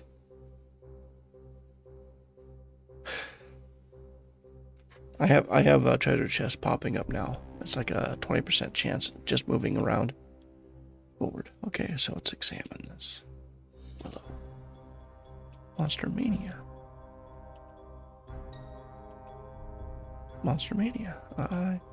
All right, let's not open the chest, disarm. Monster Mania. There we go. But the thing is, I spent a lot of time on the engine part of it, because not only can you edit the maze, edit the composition of all of your generation tables, you have 3 tiers of that. And even inside of the monster generation, I can control what level they are, what their stats are, what if they can cast spells, what the spells are. From a pool of weapons and armor that is also data driven, you can create weapons and armor, and then basically say, I want this kobold to pick from these 5 weapons. I'm going to give raffle tickets to each weapon so that some weapons have a higher chance of being picked than others. The weapons themselves could have special abilities like, fire or cold or stunning. So you got your weapon choices. You also could have abilities. Now I'm going to be having to make it programmatically set up different types of brains, as it were, and then you could pick, of the brain types, you could pick what kind of brain you want with that monster. But I'm setting it up so when I build the stuff, it allows me to create the kinds of monsters and such, and weapons and armor and spells and conditions and things like that. And now I'm really trying to get... Oh, another treasure chest. That's awfully... 1 in 20 is an awful high. Acid trap, huh? Open the chest. Oh! Carry in, you scoundrel. Oh, he resisted it, so he's alright. But yeah, I switched out the graphics for this to make it look more like a maze. There is a secret.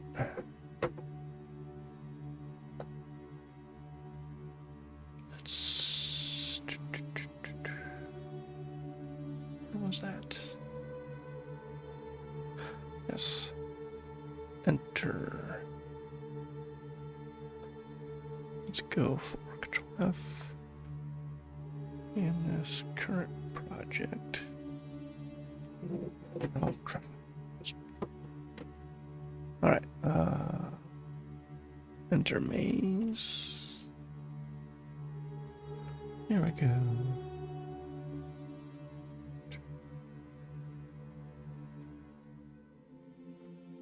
Let's do this. Let's do. There we go.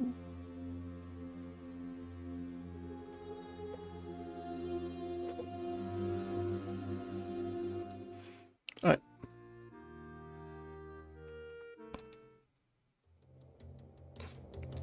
Media counter. Orcs.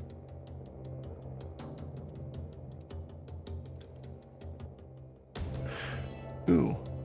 Now see, now orcs, for their level, they have a pretty heavy weapon. So, if they hit, they'll hit hard. And yeah, they just hit for 12. So right off the bat, we had a bad experience, so we'll go right back to town. We're gonna rest a day or two and get right. Oop, wait, go back into here, get some spells back. Spell.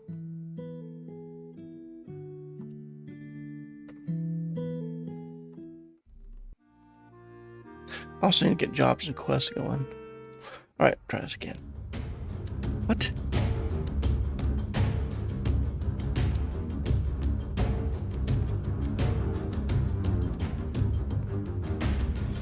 Incredibly unlucky. What is this? There seems to be some danger up ahead.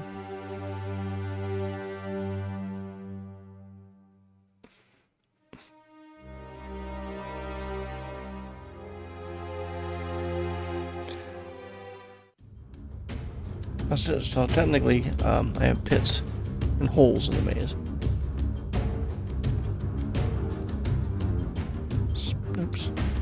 I'll fight. Okay, now go over here. Do some sleepage.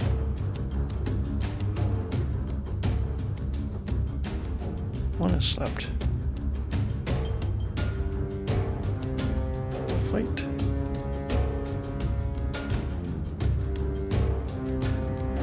Oh no. So, slimes have a special ability that when they get down to lower health, they have a chance to call out for help and generate more slimes. So now I gotta really make sure, get these things to put to sleep.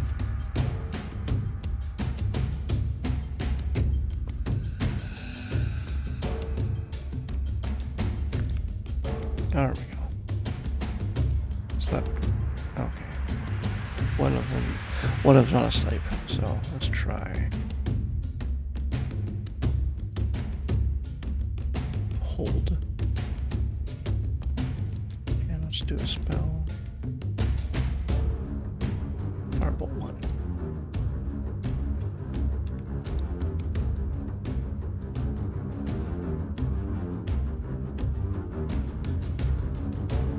Oh. One of them has slept and held. That's not good. Everyone fight. Alright, let's go to Thieves Shadow Attack. Keep forgetting that the ability. Shadow Attack. Let's go to Ed. Spell. Let's do a Minor Curse against those slimes. And spell Sleep again. Now just do a Firebolt. There we go. Willow. Went nuts. One slime down. Cursed. Another firebolt. They're dead. Short sword dead. Frank was shocked. Oh no.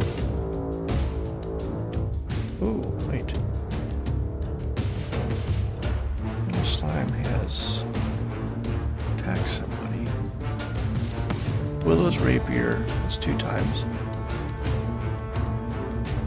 Yellow slime received. Okay. Oh, because it says yellow slime's lightning slime tendril. And this is Gerally. That's why Gerally is no longer shadow attacking. The fact that the yellow slime was able to attack Gerally, even though she was in shadows, means that it actually detected her and knocked her out from attacking from the shadows. Right, everyone fight.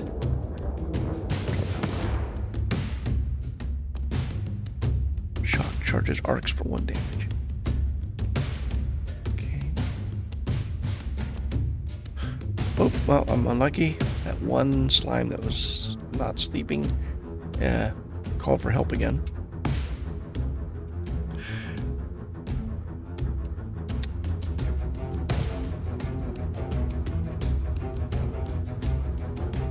If you don't kill them fast enough, they'll keep asking for more. So yeah, as you can see, there's a hole in the ground. Now, technically, here, by the time we get to here, this is where I'm going to check for if anybody fell in or took damage, and that's what's going to happen when they hit this hole. Now, depending on the type of hole, this could actually be, it'll drop you below X number of levels.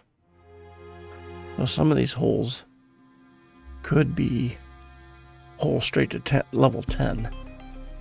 And now you're suddenly going up against dragons, which is a trap in and of itself. But yeah, right now it just randomly generated.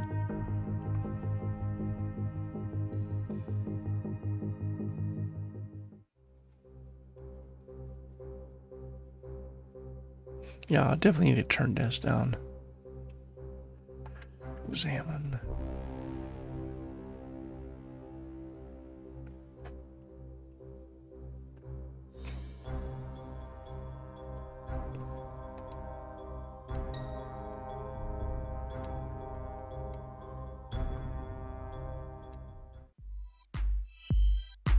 Yeah, let me show you.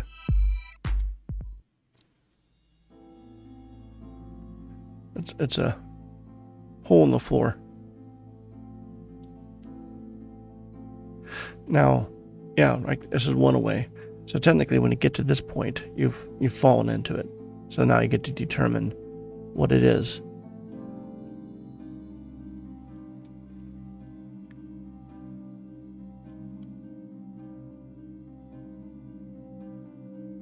So what you could do is, oh, there's a hole here. Camp.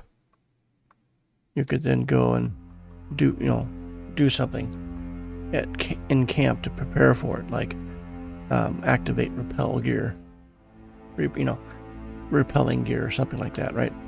Then when you go into that, instead of falling into it, it's going to say, do you wish to repel, or things like that.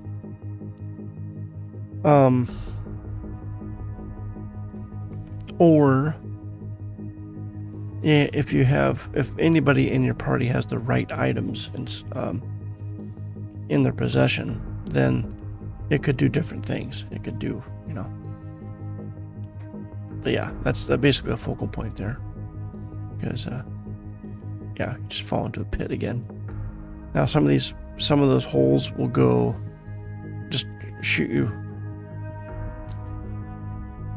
Rebel the hole. Yeah, you could do that too.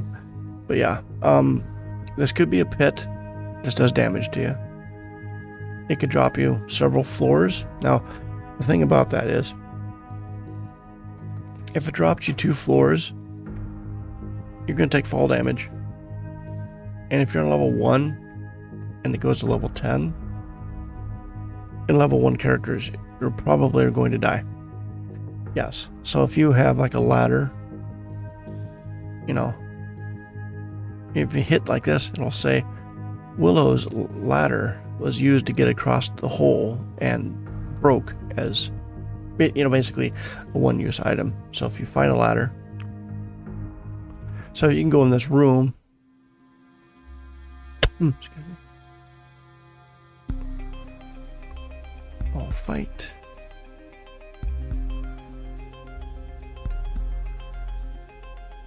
Fight again.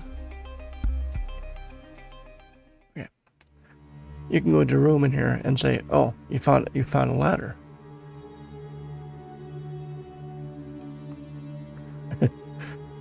I should have like a sketchy salesman. I got a ladder for 2 silver. That's a bargain. Ladder collapses, the party falls down to the but or climbing rope. Now the other thing is I did draw. Oh. Flee for your lives. Just the flea music.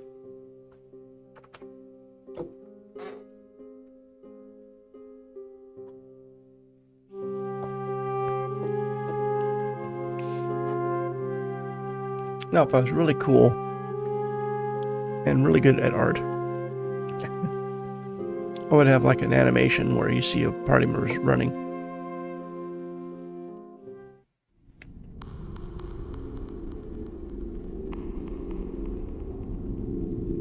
So yeah, holes.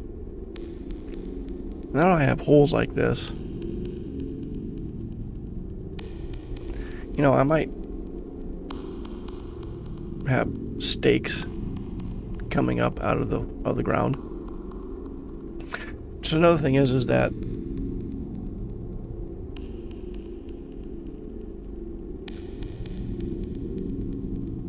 some of these holes would be hidden, and depending on if the hole is in your vision, you know, in front of you, then depending on your party, somebody might detect it. And as you move forward, you know, it doesn't look like you have any pit there. But then as you move forward, all of a sudden, so-and-so, you know, it'll come up with... It's funny. I ran into a wall and I got a treasure chest. Ooh, an alarm. Open chest. Oh. Resist the alarm is not now fun. Okay, fine. Yeah, you have to detect traps. You know, basically detect the pit. And once you find it,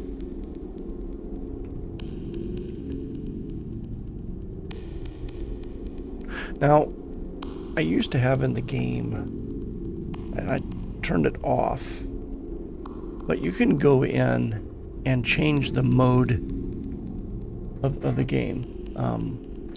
Meaning, right now everyone's in explore mode, but what if you're in, you know, basically it's like an overall party command. How are you approaching the dungeon? Are you just your standard dungeon exploration? Are you going to search? You know, are you going to run? And something like this, you'd want to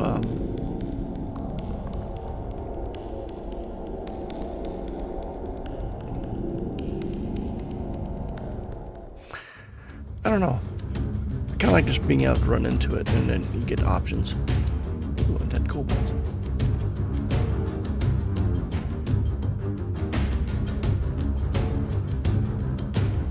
And vaporized. Anyway. Okay, I gotta turn this down. It's too high. Leave alone. Open chest. Really? apparently wasn't trapped. Feeling lucky, punk. All right, here we go. Oh, no, oh, another one.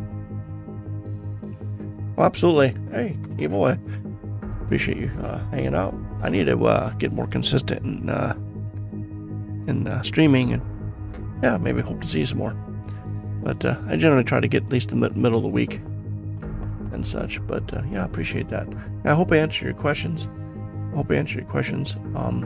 Like I said, it's very very configurable, and even though I don't say it's a moldy or damp part of the dungeon, definitely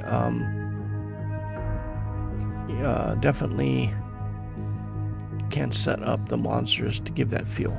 So yeah, because as you memorize the layout of the dungeon, you can know that certain monsters live a certain way or live in certain places. So you can do that to your advantage, especially when you go and get jobs like, say, you need 20 skins of red slimes.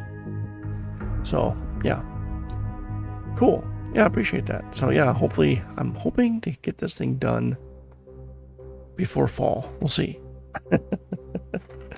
We'll see. Yeah, you have a good one. Salmon. Not trapped.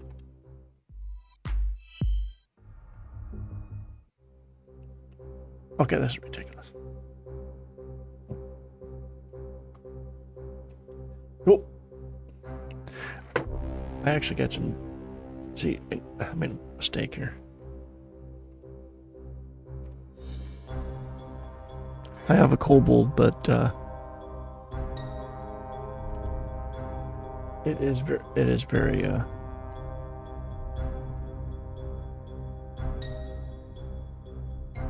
very hard to see, very dark. What is my icon? Oh, I just think I hit my my year anniversary today.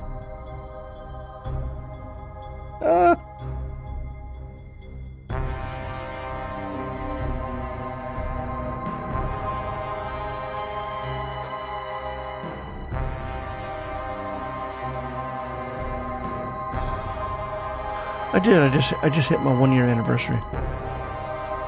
Nice. Cool.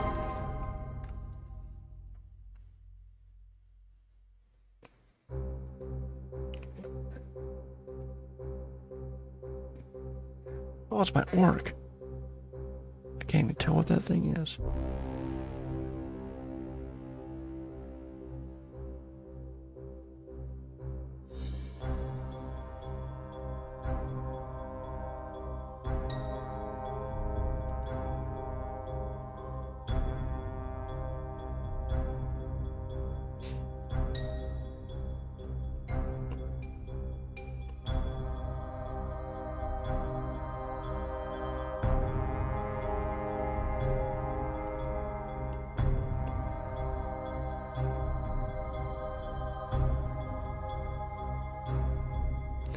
Cool.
Alright.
Alrighty, I think I'm going to call it for now.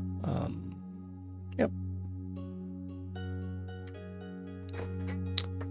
Certainly appreciate if you happen to hang out during the entire session. Appreciate it so much. Thank you those for the raid, for Magni's raid. Thanks so much for stopping by. And yeah, continue to work on this game and write some notes down and try to get some more functionality going. Basic functionality. Getting closer. Alright, well, thanks for making it to the end, I guess, of the VOD in the stream as well. Hope that you have a great afternoon, evening, or morning, wherever you may be. Appreciate the time, and yeah, hopefully to try to get more streaming in. But anyway, I'll see you on the flip side. Thank you so much.